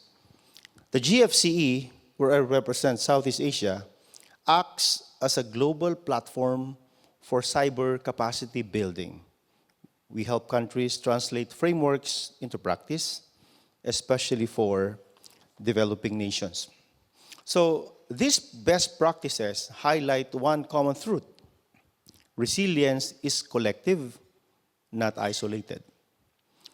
Looking ahead, I believe 3 priorities stand out for international cooperation. One is integrated strategies that embed legal, economic, and social resilience into the technical, critical information infrastructure protection planning. Second is the cross-border exercises, simulations, where the ASEAN is doing this periodically. We have the drills in this aspect. We have the ACID, the ASEAN Cyber Drill, Incident Drill. Here in South Korea, we work together with KSPO in the Asia Pacific Cybercrime Hub. Here, the GFC, KSPO, and the World Bank is working together to build capacity to help Asia Pacific, on cybercrime matters.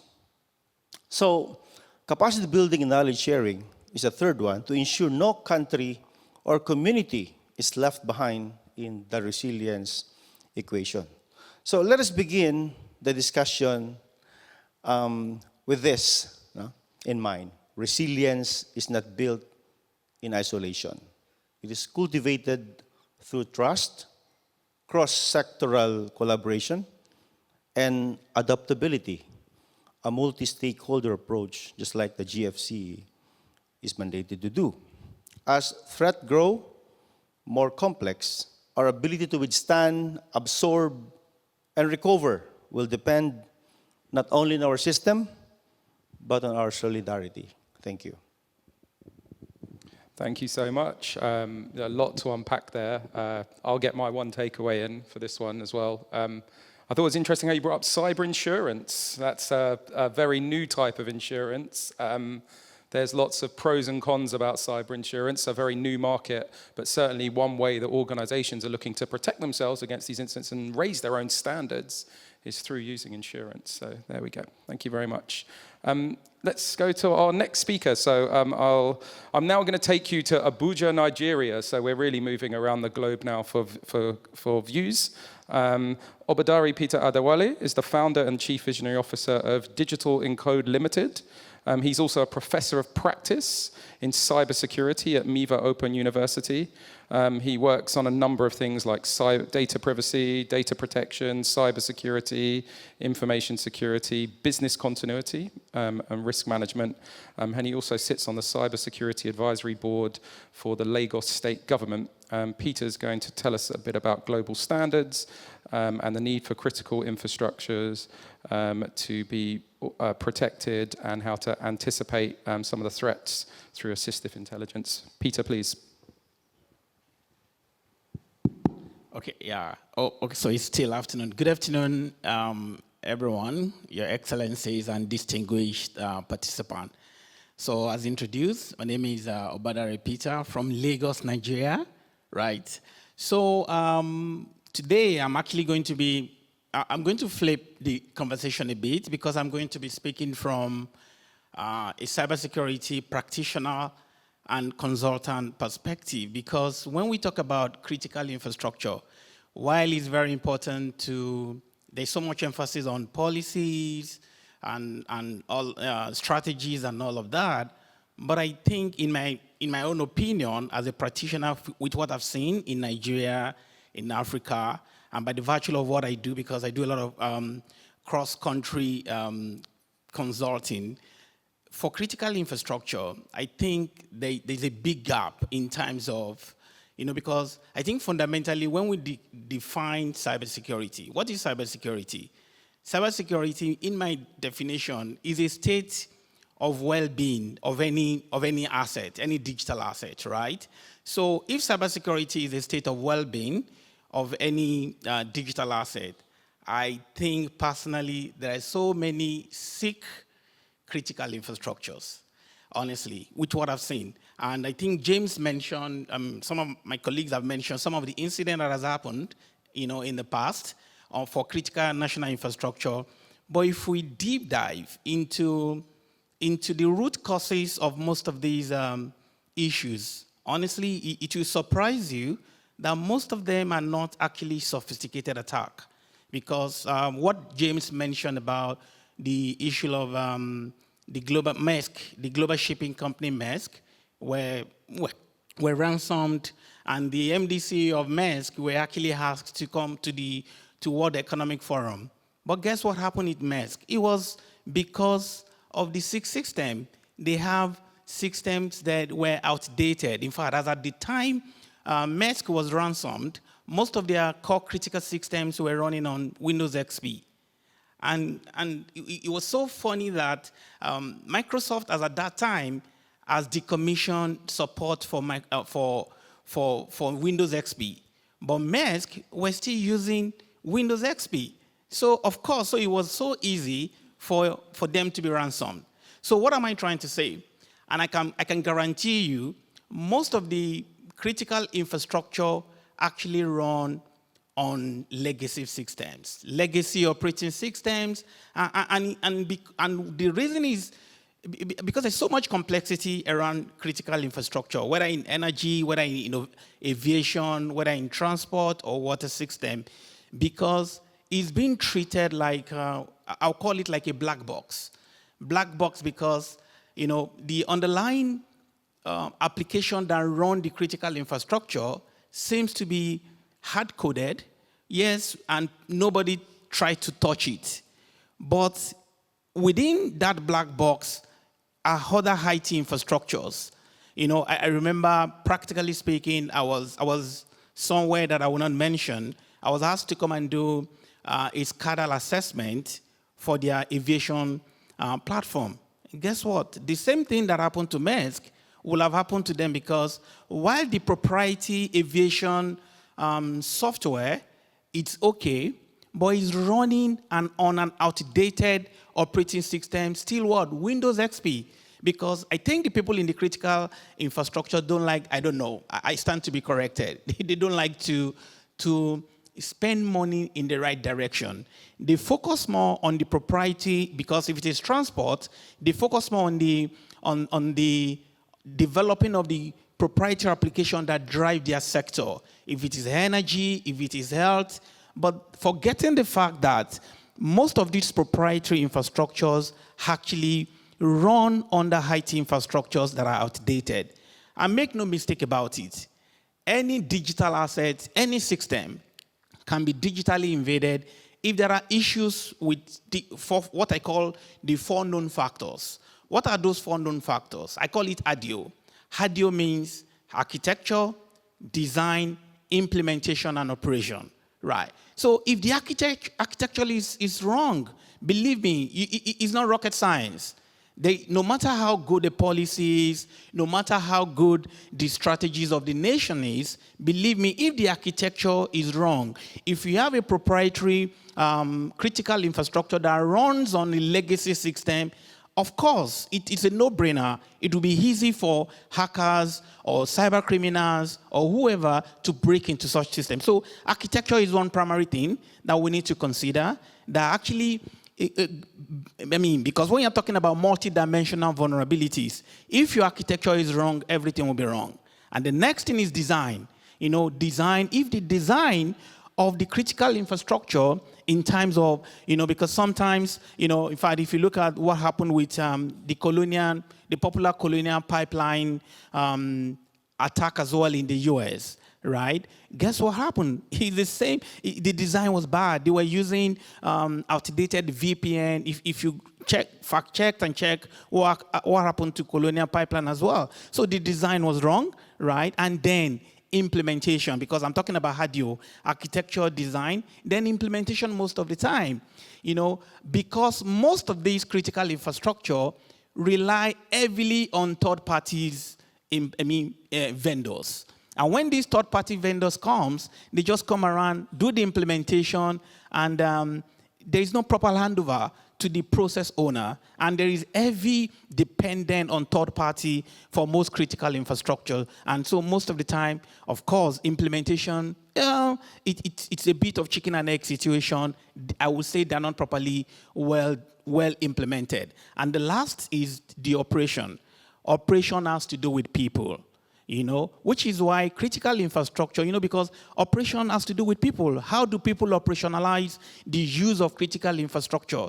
If you notice, ransomware can't happen if people are not well trained. So most of the time, people there's spear phishing, there is an all sort of, because people are not, there is little awareness on cybersecurity for people handling the operation of critical infrastructure. So it's so easy for cyber criminals to compromise the people, and then, so in essence, so for us to make sure that things are well with critical infrastructure, we must make sure that architecture is right, design, implementation, and operation is well. And while operation is very important, don't forget that critical infrastructures are characterized by cyber realm, physical realm, and also the people realm. So when the people are not well trained, in fact, I could say from consulting point of view that most critical infrastructure actually lack what I call cybersecurity intelligent quotient. The cybersecurity intelligent quotient, because there is no intelligent quotient built into most of those systems. Because talking about resilience, you need cybersecurity intelligent quotients to ensure that because what cybersecurity intelligent quotient does, it helps you to enhance your what I call augmented intelligence, right? Augmented intelligence, you'll be able to know what is happening today. Unlike the normal traditional IT system that you have the security operations centers, you could see augmented has to do with what is happening. If an attack is coming, you could tell what is happening in real time. I think some of those things are lack with when it comes to critical infrastructure. And then also, the next of intelligence is anticipatory intelligence. What is likely to happen? But it is difficult to do that in critical infrastructure because don't forget what I said from the beginning, because most of them are outdated, legacy systems and stuff like that. It's very difficult to build in anticipatory intelligence into such system. And then, of course, the last of the intelligence is the assistive intelligence, which is what has to be done. And when I'm talking about what has to be done means that you make sure that primarily it's about, are you doing the right thing? Are you doing them the right way?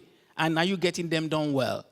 They sound very similar, but they are different because if are you doing the right thing? Doing the right thing means that, the best practices that my colleague talked about, means that you need to do the right thing.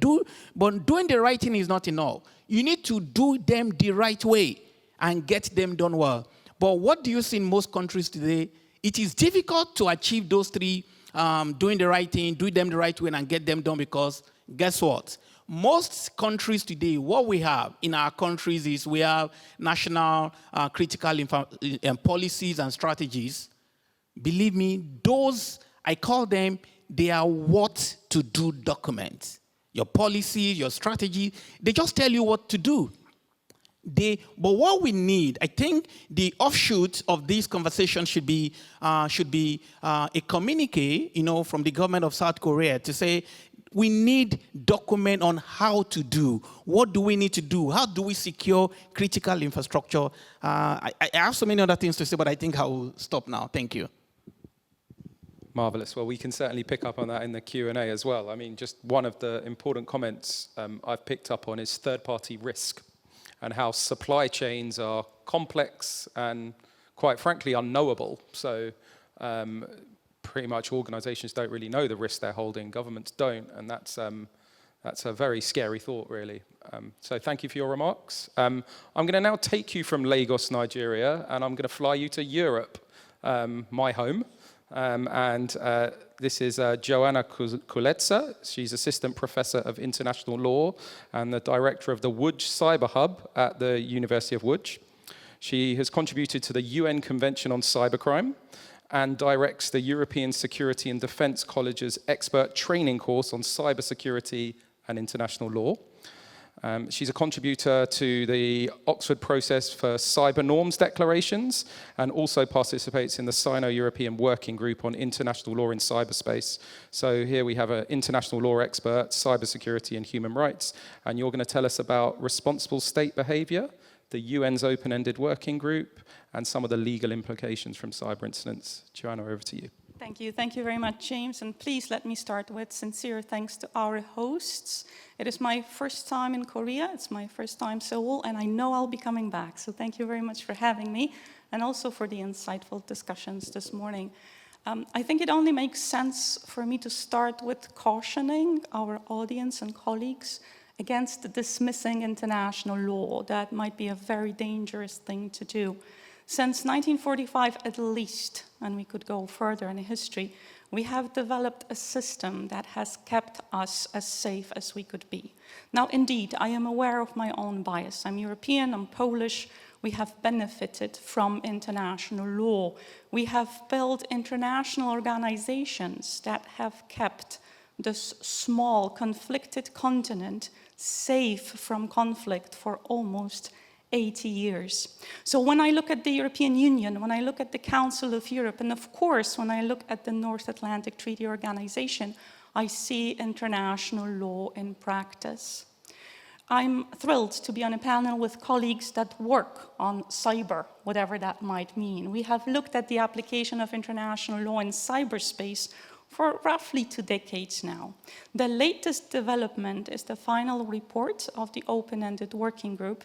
And please allow me just very briefly to use it as an example how international law has worked in cyberspace thus far, and hopefully we can use it as a paradigm to counter other emerging security threats.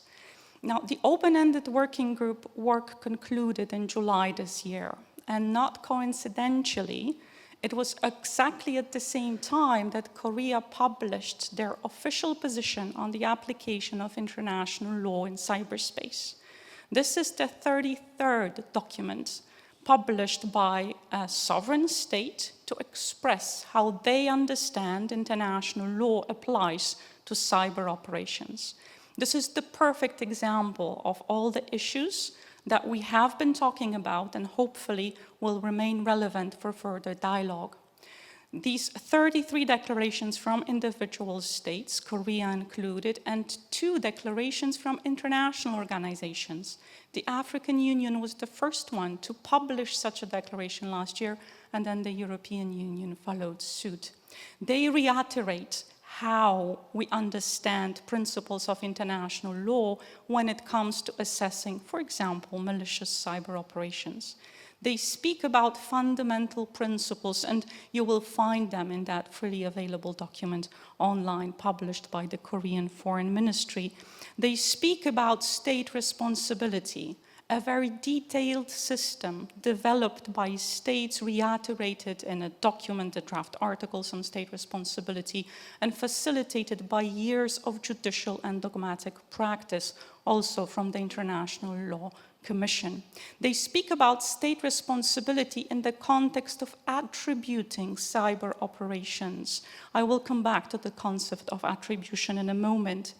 Korea speaks about sovereignty and how it applies in cyberspace. This is a very hot topic. Many states, China included, like to speak about cyber sovereignty. In Europe, we speak about digital or technological autonomy. We look at digital infrastructures, or maybe critical infrastructures more broadly, including satellites that have been mentioned here before, as something that we have to make sure is as safe as it can be. And we do so as an emanation of our sovereign right to decide what happens under our jurisdiction. Clearly, jurisdiction appears in this document and others as well. Korea also speaks about, I admit, my favorite principle of international law, due diligence. So the question what a state has to do to keep its society, but also its international partners safe. What does it mean to prevent a cyber attack? And how would we attribute a foreign cyber attack to a foreign actor? All of these components are reflected in the final document of the open-ended working group, and hopefully will be further elaborated on through a newly established permanent mechanism. States will meet again, hopefully in March of 2026, and will discuss what it is that they mean by responsible state behavior in cyberspace. The permanent mechanism has been both subject to praise and certain complaints. It's wonderful we've been able to achieve once again consensus at the UN level around cyber issues. But the consensus is not perfect. Everyone praises it for the fact that it puts a lot of emphasis on capacity building, something that the GFC has been working on tremendously for the past years. It also includes a component on international law, maybe not as broad as my international law colleagues would like. Maybe there is room for more discussion around how states should behave responsibly in cyberspace. But it is a first step towards building a platform for consensus. The open-ended working group permanent mechanism is built around a network of points of contact. So we will have a critical infrastructure, similar mechanism for cyber around the states participating in this UN-led process.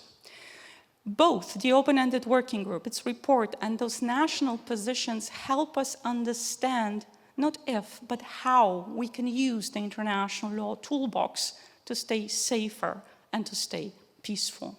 This brings me to one European example I would like to highlight. European Union has been working towards that goal, ensuring security and stability online with what we like to call the cyber diplomacy toolbox. With diplomats in the room, the notion of cyber diplomacy, I'm certain, rings familiar. We have developed as the EU a framework for diplomats to use when addressing cyber threats. It is quite detailed and it is quite specific. It offers instructions for diplomats how to interpret international law to make sure that the states are able to exercise their sovereignty. It also introduces a system of cyber sanctions, probably a component that provokes most interest from non-European partners. I will refrain from elaborating on it right now, but if there are questions, I'm always more than happy to reply. This shows that international law is not just some idealistic paradigm, but it is diplomacy and security in action. The next step might be outer space. We are looking at forever more interest in using outer space also for security purposes. Maybe a space diplomacy toolbox could be next. When we look at the emerging threats in outer space, we might wish to look at what we have in the Outer Space Treaty and specify how those principles can be used to address emerging threats. And then, last but not least, I did mention that this contemporary international law regime was built around the lessons learned before 1945. Together with a group of colleagues recently on the 80th anniversary of signing the Potsdam Agreement, we have published a call that was directed to the broader community of lawmakers, diplomats, state representatives, and handed in directly to Secretary General Guterres. It calls for the regulation and a reflective normative framework for autonomous weapons systems. This is not to say we should ban autonomous weapons systems. That is by far not possible and would not be feasible. But it is a call to ensure that whatever technology is deployed, the human remains at the center of decision-making. Automated decision-making stops when human life is at stake.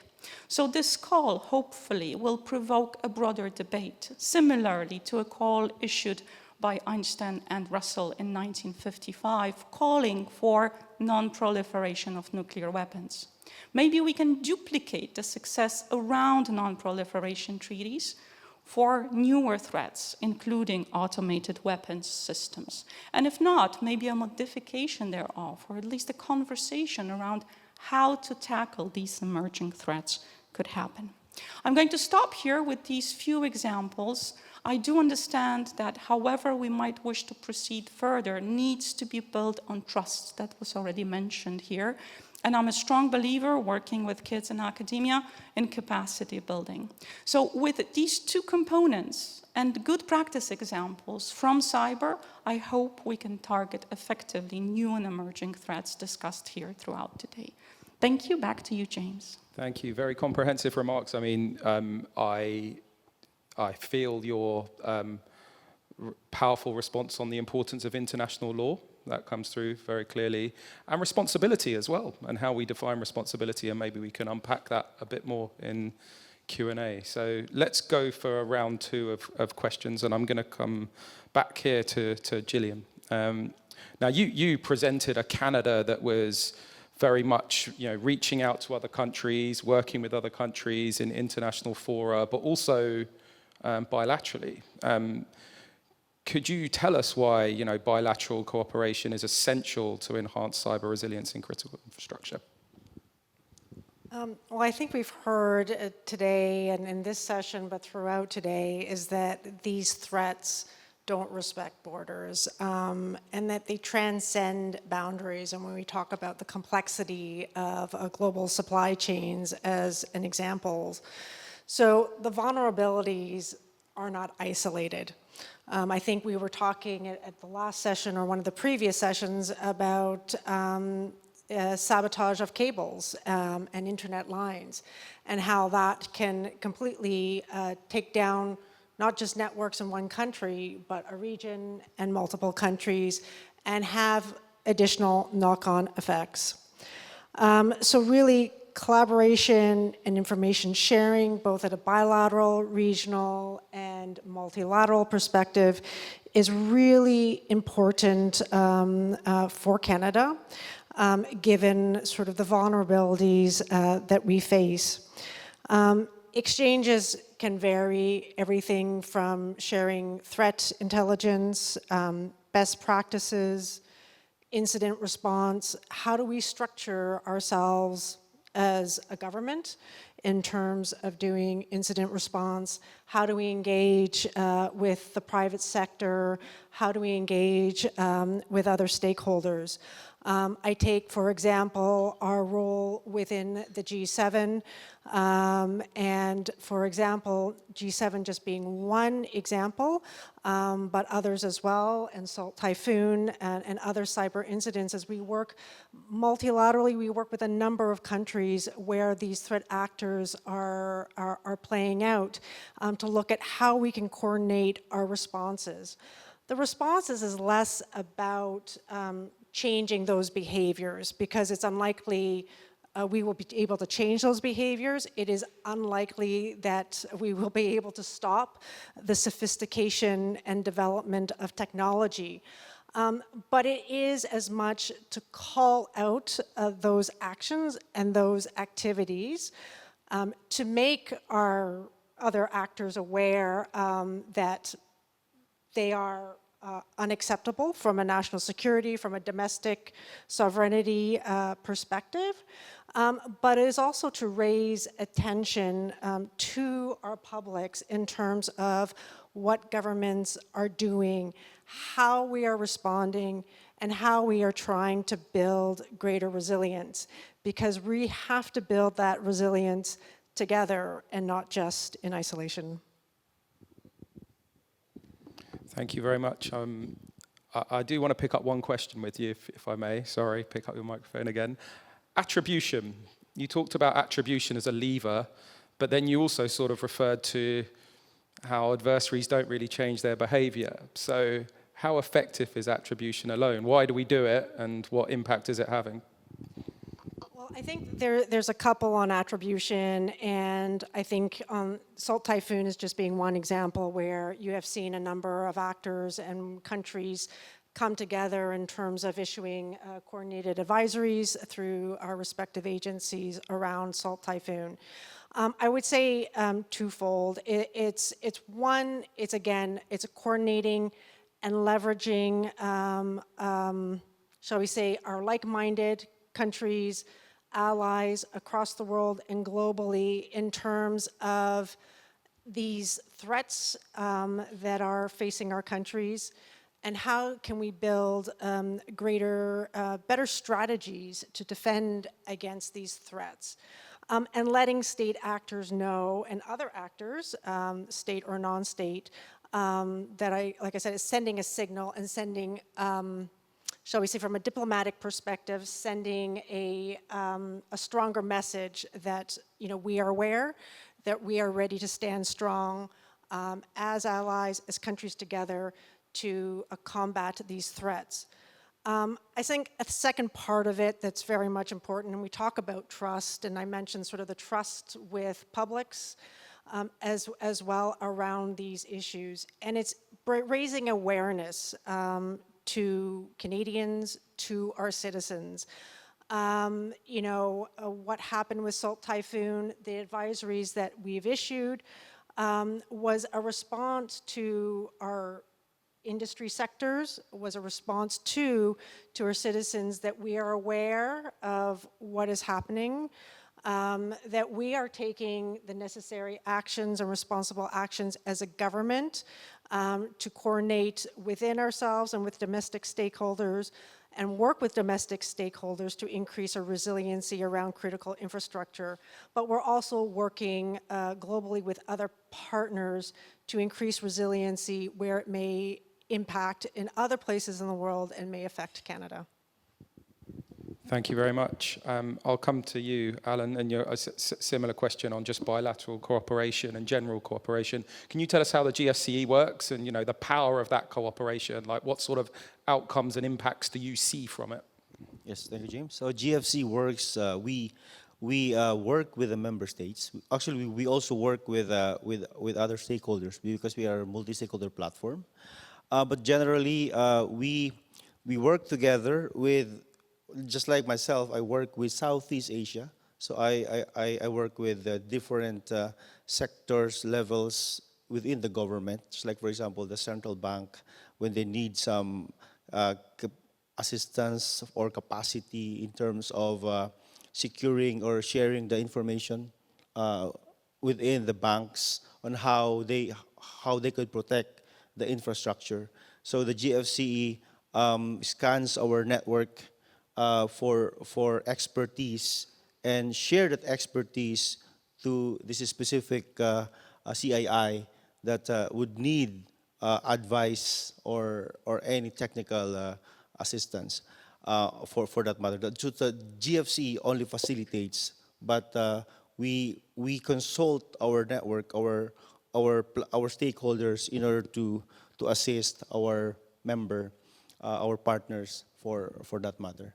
So in Southeast Asia, we have levels of engagements with other with ASEAN member states. For example, in Malaysia, we also deal with them in terms of cybercrime legislation, advising, and also in Singapore, we also do the regional meeting every year. So with this, we put on the table some policies that need to be discussed among stakeholders in ASEAN in order for this to be developed or integrated into the ASEAN cooperation strategy that is currently being developed for 2026 until 2030, 5-year ASEAN cooperation strategy. Yeah, so this is the main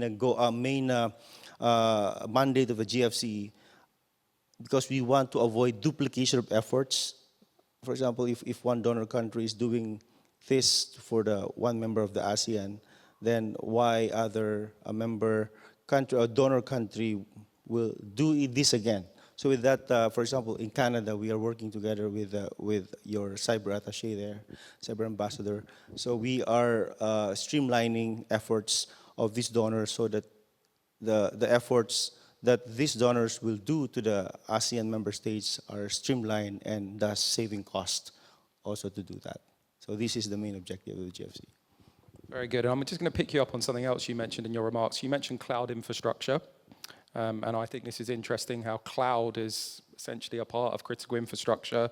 The more and more data we put in the cloud, including sensitive data. So can you tell me a bit more about that, about cloud and some of the challenges you see that we face with cloud and rolling that out and some of the risks we have to manage?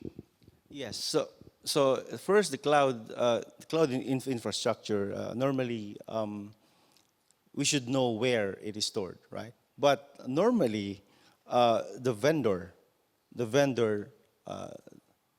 does not, explain well to the clients where the data is stored. So that's where mistrust always, happen. What I advised before when I was wearing my government hat is to have a clear definition in the service level agreement, where the data is going to be stored because of the data sovereignty issue. This data sovereignty challenge that in terms of incident, we know as government where the data is stored and what laws are to be applied, right? There are some issues in other countries in ASEAN that they do not really use cloud computing because of those trust where the data is being stored. There are many providers of cloud computing solutions in Southeast Asia, not just Southeast, but of course here in Asia and the Pacific, that they do not explain well to the clients where the data is stored because they don't know where, or or maybe they know where, but they're afraid of the client might back out because the data is stored somewhere that they have no jurisdiction over it. So, and this is one of the foundation why governments in Southeast Asia, just like Philippines, for example, crafted our first cloud policy. So the first cloud policy in the Philippines, for example, defines 3 tiers of cloud strategy. First is the public cloud, where all the data that considered public or classified as public can be stored in a public cloud. The second tier is hybrid. So you can do on-prem or cloud in a specific category or classification of data. However, the tier 1 is where the data cannot be stored on cloud. So the Philippines is still is on the stage right now, but some countries does not really go to cloud because of the trust, perhaps the issue of the trust that they can provide to the vendor where the data is being located. So technically, maybe it's a jurisdictional issue in times of incident, that the law enforcement or the investigator, DOJ, the Ministry of Justice can enforce. Yeah. Very good, thank you. A hot topic, sovereign cloud capability, certainly in Europe. Something we should watch, and whether it's possible is another discussion. Excellent. I'm going to come to Obadari Peter, and I'm going to actually pick up on your point on legacy IT. So what do you do about it? Everything's old. It's not really working. You're a cybersecurity professional. I imagine it costs a lot of money to rip stuff out and replace it. But equally, this stuff can be compromised and cause society problems. What's your solution to dealing with legacy IT? Well, the solution is very simple. I think nations should prioritize upgrade on time, and there should be clear strategy. And I'm actually going to use the earlier example that you have used which is example, I mean, a clear good case study of what can go wrong if you don't do an upgrade of legacy systems in the global shipping company that you mentioned. You know, I could imagine, as a consultant, I remember I was talking to a leadership of a conglomerate. I told them that the total cost of ownership, most of the time, because we think the total cost of ownership of any IT system or critical infrastructure is only the cost of the hardware, the cost of the software, the cost of the training for people, but it is beyond that, because the invisible stakeholder and another cost that is built in is the cost of the bridge. Because if you fact check today and check what happened to Maersk Global Shipping Company, I can imagine probably the IT director was telling them, we need to do this upgrade, and then the board of directors or the high government officials are saying, no, there is no budget now, we can't do this now. And while they were wasting time, they suffered the ransomware. So just imagine if the cost of the upgrade is $50 million or 50 million won, right? But guess what? When the bridge happened, they were necessitated to do the upgrade. So that means they are spending more money, because when there is a data breach, when there is a cyber attack, you are forced to do the upgrade. So why not prioritize the upgrade? You know, because cybersecurity is, don't throw money at cybersecurity.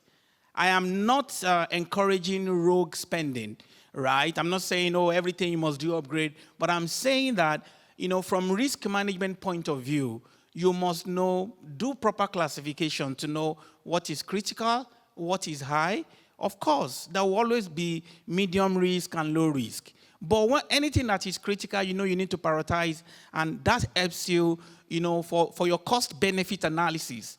Because the truth is, if you don't do the upgrade, right? And believe me, in my opinion, as a consultant, I think the challenge most of the time is not even the cost of the upgrade.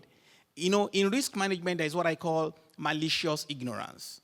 Malicious ignorance is when we speak fancy English and say, oh, because of my risk appetite, because of my risk capacity, I'm accepting this risk. And that's what most organizations do. Oh, they just write a good risk management policy and say, no, don't worry, we're accepting this risk. And then, but it is malicious ignorance when you do not understand the risk, and now it can crystallize to a loss and you're accepting the risk. It's malicious ignorance.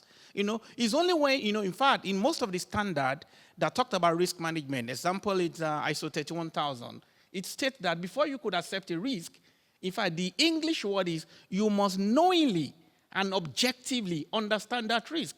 So that means it comes from the place of knowledge, right? So if you are knowledgeable enough before you can accept the risk.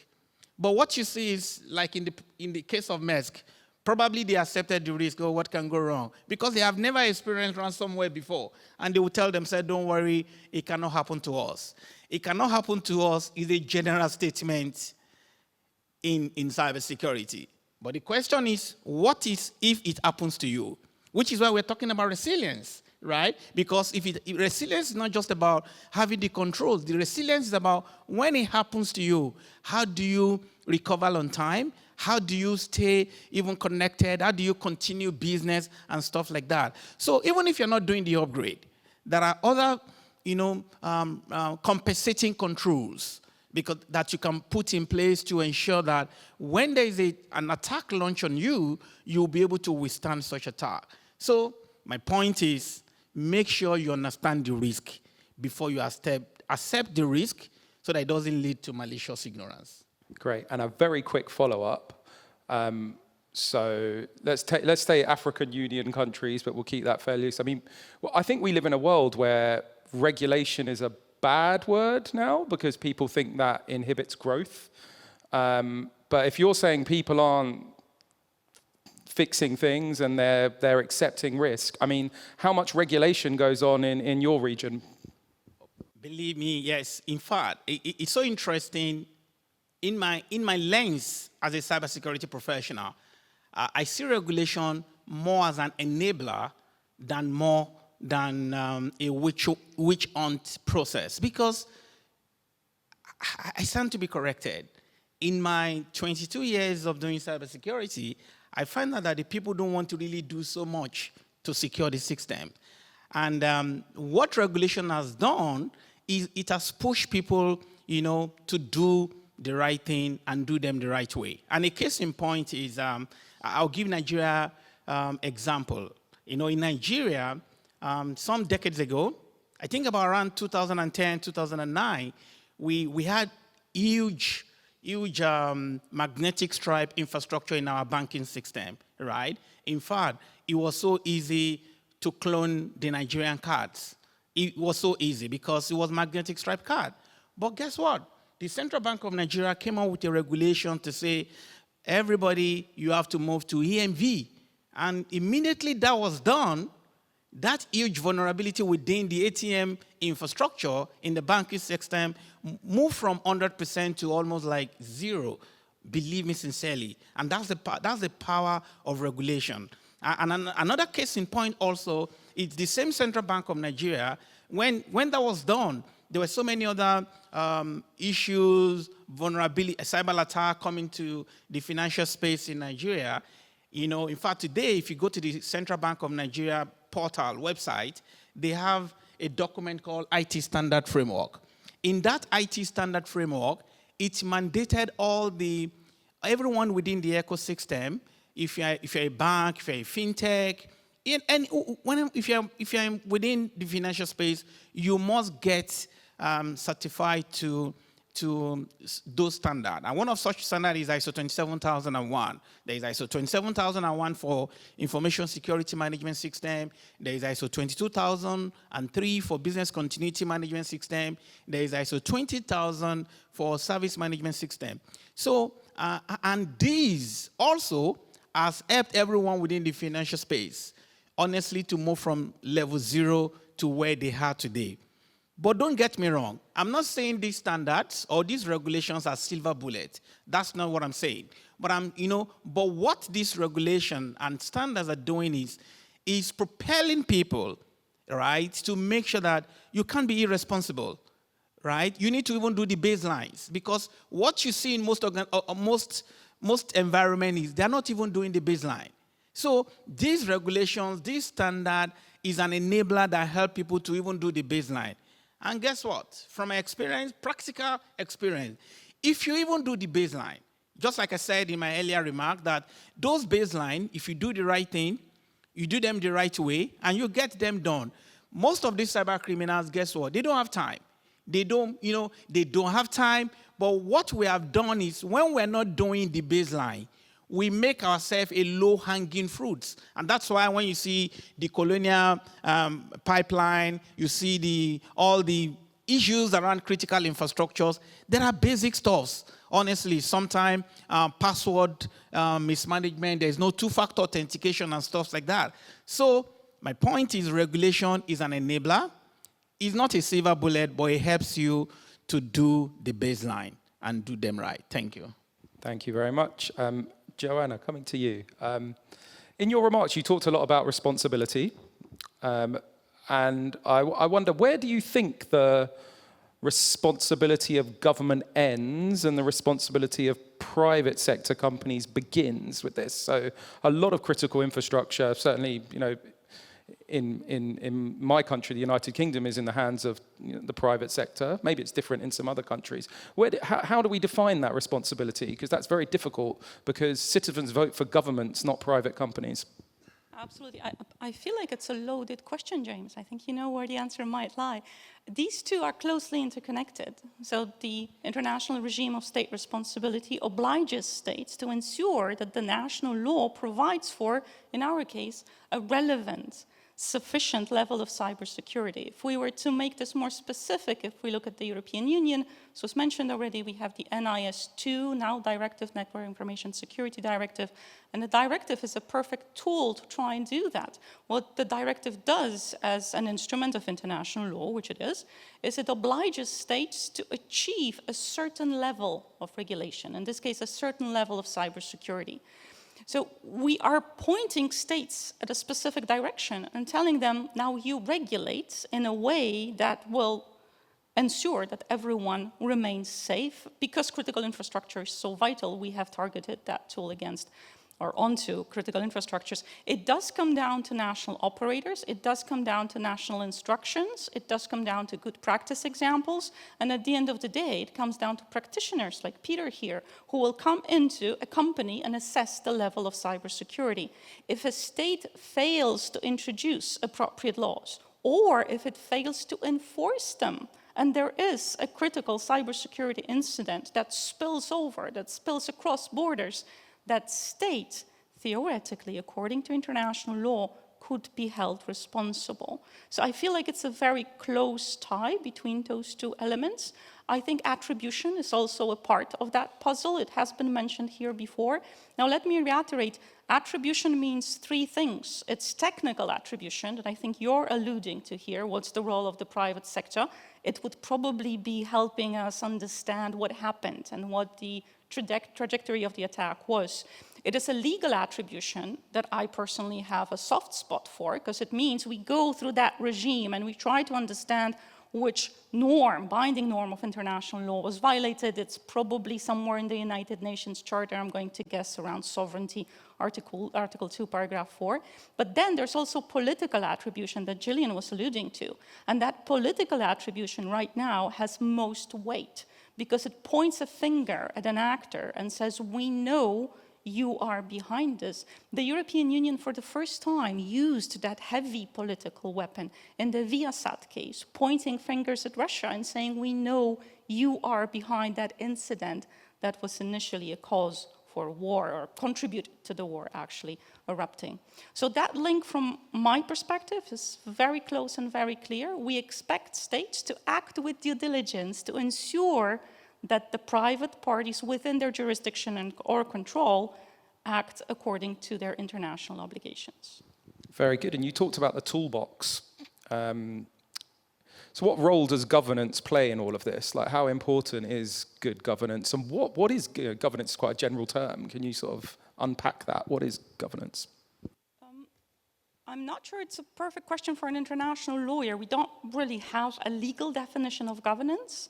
My work focuses around internet governance, and I welcome the GFC contribution to the multi-stakeholder model. I'm a fan of the multi-stakeholder model as a dogmatic concept. So in the context of internet governance, governance means we're looking at three groups of stakeholders: governments, private parties, technical civil society representatives, sitting around a table, like the one we have at ICANN, and developing policies. Very different from the multilateral model you see in the UN. Now, my task here today was to look at international law. I love doing that, so that was sort of this brief intervention. But it needs to be complemented by the unique model we've designed for cyberspace, for the internet, which is multi-stakeholder governance. UN does a tremendous job supporting IGF, supporting various processes, and the latest unveiling with the open-ended working group supporting multi-stakeholder model in that sense is a sentiment, is a confirmation of this model of governance working. More broadly speaking, however, global governance means many things to different actors, and I think that's more of the international relations approach, where we look at security governance, when we look at global governance, global actors governance, etc., etc. So my perspective looks at this unique model for internet governance that implies critical internet infrastructures will stay secure, even if the United Nations Security Council doesn't agree. Very good. Peter, you'd like to come in quickly on that? All right, so quickly, yeah, just to speak more on what my colleague has said. Yeah, so she's very right in terms of what governance means, at different level, So, but from IT governance point of view, and in relation to critical infrastructure, it's basically, in fact, there's actually an international standard organization standard, which is called ISO 38500. We know governance in terms of IT infrastructure, it's more of direct and control. And what do I mean by direct and control? There should be, RASI charts. And when you say RASI charts, it means that who is responsible, RACI, who is responsible, who is accountable, who is consulted, and who is informed. So in terms of within that specific sectorial, whether it is aviation, whether it is energy, whether it is water system, in that sector, there must be a governance system set up to make sure that who is in charge, who is monitoring what and what, clear roles and responsibility, right, within that critical infrastructure, right, and it must be documented, right, and in that documentation, you want to know who is responsible, who is, because a major issue for critical infrastructure, when there is no governance, there is no visibility. There's no visibility, and when there's no visibility, in fact, there's so many nations that they don't even know their critical infrastructure. They don't have an inventory. They don't have it documented. So the only way they will know that such assets even exist is when they have been hacked. Then everybody is running up and down and wondering, this system, one third party implemented this system 10 years ago, but they have forgotten. Why?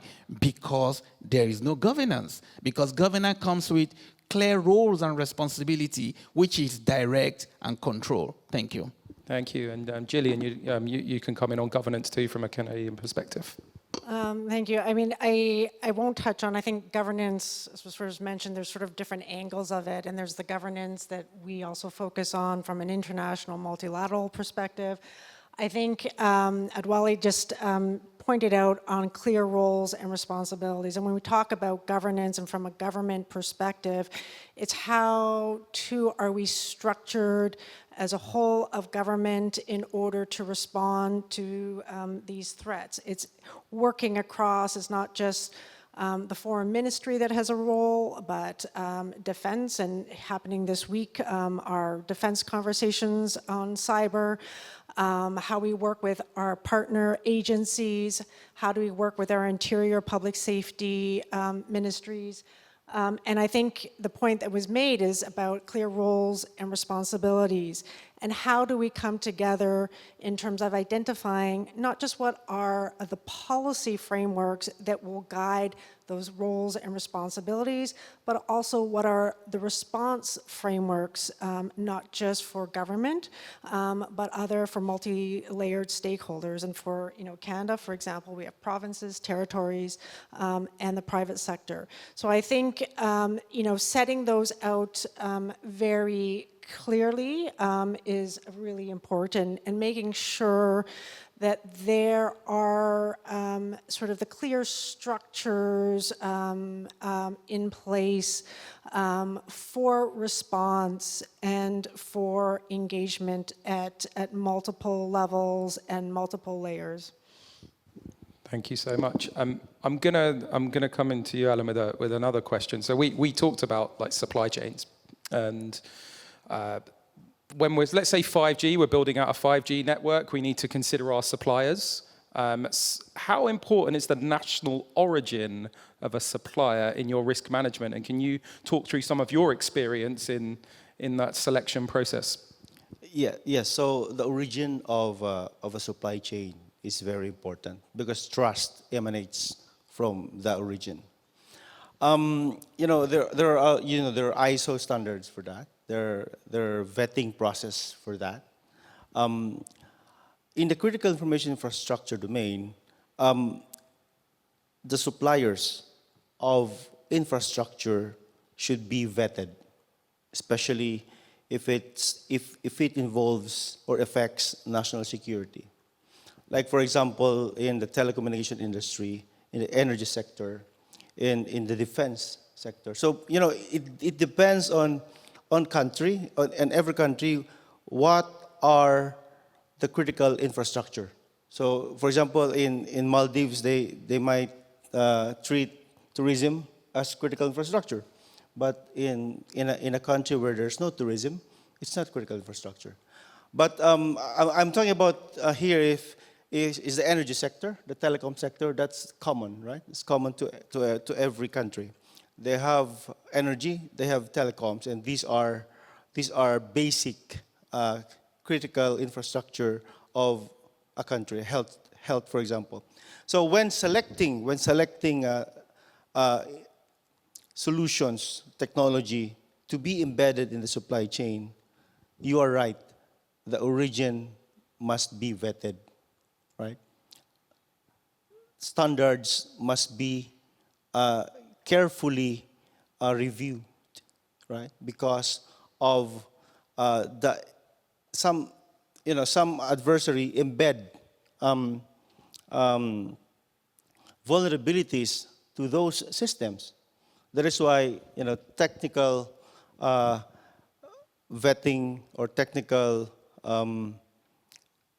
investigation is very important when you procure information system or infrastructure to be used in your critical information infrastructure.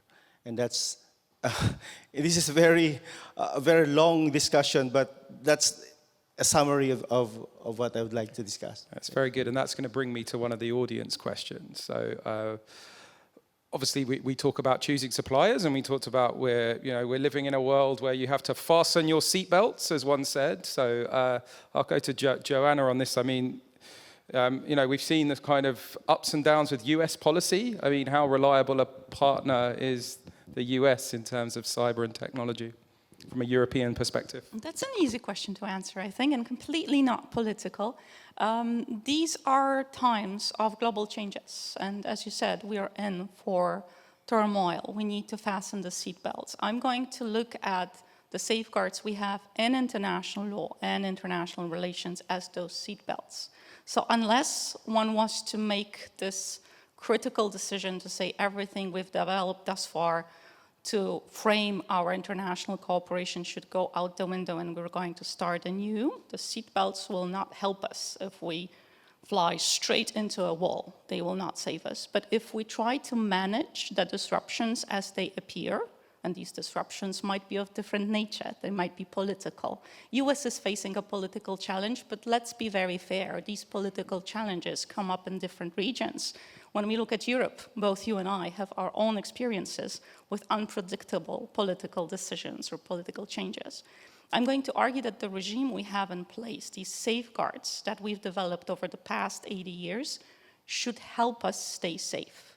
That is indeed a diplomatic answer. I'm aware of our surroundings, but I strongly believe that as governments, as civil society, as academia, as businesses, we can work together towards ensuring a reliable and safe future, regardless of what political challenges we might be facing. That's as precise of an answer as I'm going to give you in this very public forum. Thank you. Thank you. And I'll come to you, Gillian, for another diplomatic answer. How is Canada managing any tensions with the US? I won't comment on sort of the broader bilateral Canada-US, but I think there are some enduring elements of the Canada-US relationship, and one of that is, where we are, our geographic situation, our deep economic ties with the US. It's a relationship that with the uncertainty in the current government, it's a relationship that we can't just ignore and, throw out the window, so to speak. And we continue to have a close collaborative relationship with the US and working on these security issues. In 2022, we have a Canada-US Cybersecurity Action Plan that looks at incident management, joint engagement in information sharing with the private sector, cybersecurity, public awareness raising. When we talk about the integration of our economies, when we talk about global supply chains, when we talk about critical infrastructure, all of this is very integrated between Canada and the US. And I think it makes it even more critical at this time, even with all of the uncertainty that we may be dealing with, whether it's the US or globally, is that we need to work together on these issues. Cross-border infrastructure is another area where we're looking at protecting critical infrastructure and developing greater resilience together. Intelligence and law enforcement is another area, and joint cyber incident management as well. So I think the imperative there is more than ever. I would also say we are continuing to work with the US in various other groupings. So within the UN as well, in the recent conclusion of the discussions and negotiations in July for the open-ended working group, within sort of the G7. We did have the G7 Cyber Working Group this year under our presidency, and we were able to come out with a joint discussions and consensus discussions around issues of shared values and interests in the space. So I would say, just from my sort of limited perspective on not directly being involved in the US bilateral relationship, I think, despite some bumps in the road and differences and challenges, which the US is not the only country which we face that with, is that it's more important than ever that we continue those conversations, build those relationships, and continue to work together on shared challenges. Very good. I think, that's my point there, was in times of turbulence, there are still lots of things that we share and, values we share. And I think that's very important. The group of people here today and throughout this room, there's still lots of things we have in common, even if there are slight differences in other policy areas. And I think, cyber technology is one area where we all cooperate together. So very good. I'm going to give, so I think it's sum up time. So I'd like to thank the panelists for such a rich discussion. When you see an event that's 90 minutes long, you think, how will we fill the time? But that went incredibly quickly. Thank you to the audience. Thank you for the questions. Thank you to the Korean Ministry of Foreign Affairs for this kind invite. It was my first time in Seoul. Exceptional organization. Thank you to everyone in attendance today. What have I learned from this? I've learned that, our critical infrastructure is really, really important. This area, this is used by adversaries to collect intelligence, to conduct military operations, to deliver psychological blows on our citizens, right? To make them believe in democracy less. So we really have a fundamental challenge as new technologies introduced, as old systems just sit there with cobwebs on, that we need to really try to raise our standards. And I think, the last message that's, very, very important is here we have people from all over the globe on this panel. It's really important that we all work together to share that best practice and improve our standards. And that's good for democracy. So thank you very much, and round of applause for the panelists. And of course to our moderator as well. Thank you very much, Mr. Sullivan. Thank you. Now I believe that we have wrapped up our third session for the day. Thank you very much once again to the panelists and the moderator. You may return to your seats. That brings us to the end of our third session. I think we've shared valuable insights, and not only for session 3, but also all throughout the sessions today. I hope that you had a great time listening in and learned a lot as well. And now we will move on to our closing ceremony. But before we do, I think that we will take a short recap on what we have done through the sessions. So we had the opening ceremony, session 1, 2, and 3, talking about critical subjects within the overarching frame. And I think that because we had 90 minutes for each of the sessions, all of the experts were able to truly get out their opinions and discuss a little bit more freely. So I hope that all of our panelists and the moderators also enjoyed the sessions. With that, I think that it is time for us to hear the closing remarks. Allow me to invite His Excellency, Mr. Lee Tae-woo, Ambassador for International Cyber Affairs of the Ministry of Foreign Affairs of the Republic of Korea. Your Excellency, please take the stage.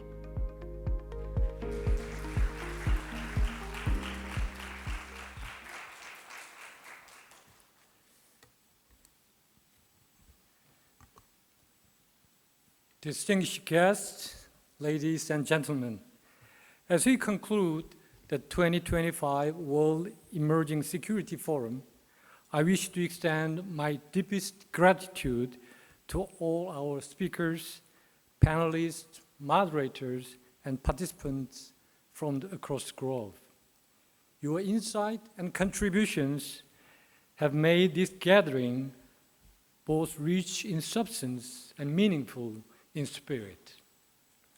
Throughout today's sessions, we have addressed some of the most urgent challenges confronting the international community.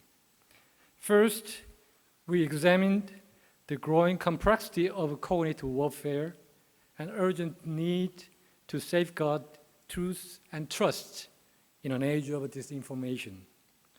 Second, we explored how emerging technology, from drones to artificial intelligence to quantum, are reshaping the threat landscape, bringing both historic opportunities and profound risk to global security. And third, we reflected on the resilience of critical infrastructure and the shared responsibility to reduce the vulnerability that could disrupt not just services, but the very stability of our societies. The discussions were sobering, yet also inspiring. They reminded us that hybrid threats are not distant or abstract. They are immediate, evolving, and deeply interconnected. At the same time, this forum has shown us that when governments, academia, the private sector, and civil society come together, we can chart creative and credible ways forward. First held in 2021 and now marking its 5th edition, the World Emerging Security Forum has reaffirmed its role as a pivotal platform for dialogue, knowledge sharing, and cooperation. Each year, we strengthen our collective understanding of emerging threat and sharpen our ability to respond with unity and purpose. For the Republic of Korea, it affirms our commitment to advance responsible governance of technology, deepen global cooperation, and contribute our knowledge and expertise to strengthening resilience.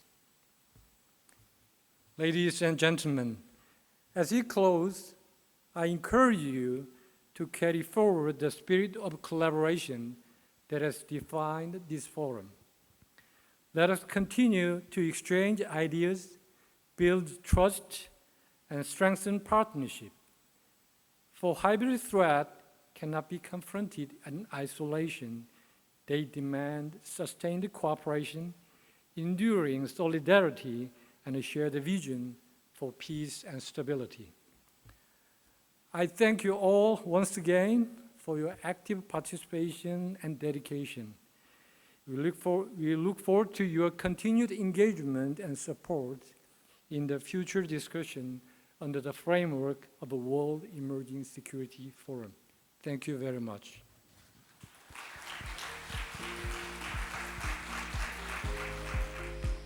Thank you very much for your distinguished closing remarks, also reflecting on the various different discussions we had today. With this, ladies and gentlemen, we formally bring the 2025 World Emerging Security Forum to a close. We'd like to take this opportunity once again to thank all of our guests, speakers, and panelists for their valuable contributions today. And of course, to all of our audience, I hope that it was a fruitful event for all of you, provided with the valuable insights and meaningful perspectives. On behalf of the Ministry of Foreign Affairs, we extend our deepest appreciation to everyone who participated today for your commitment and engagement. We wish you a pleasant evening ahead. Thank you very much. This has been Chu Yan Cho.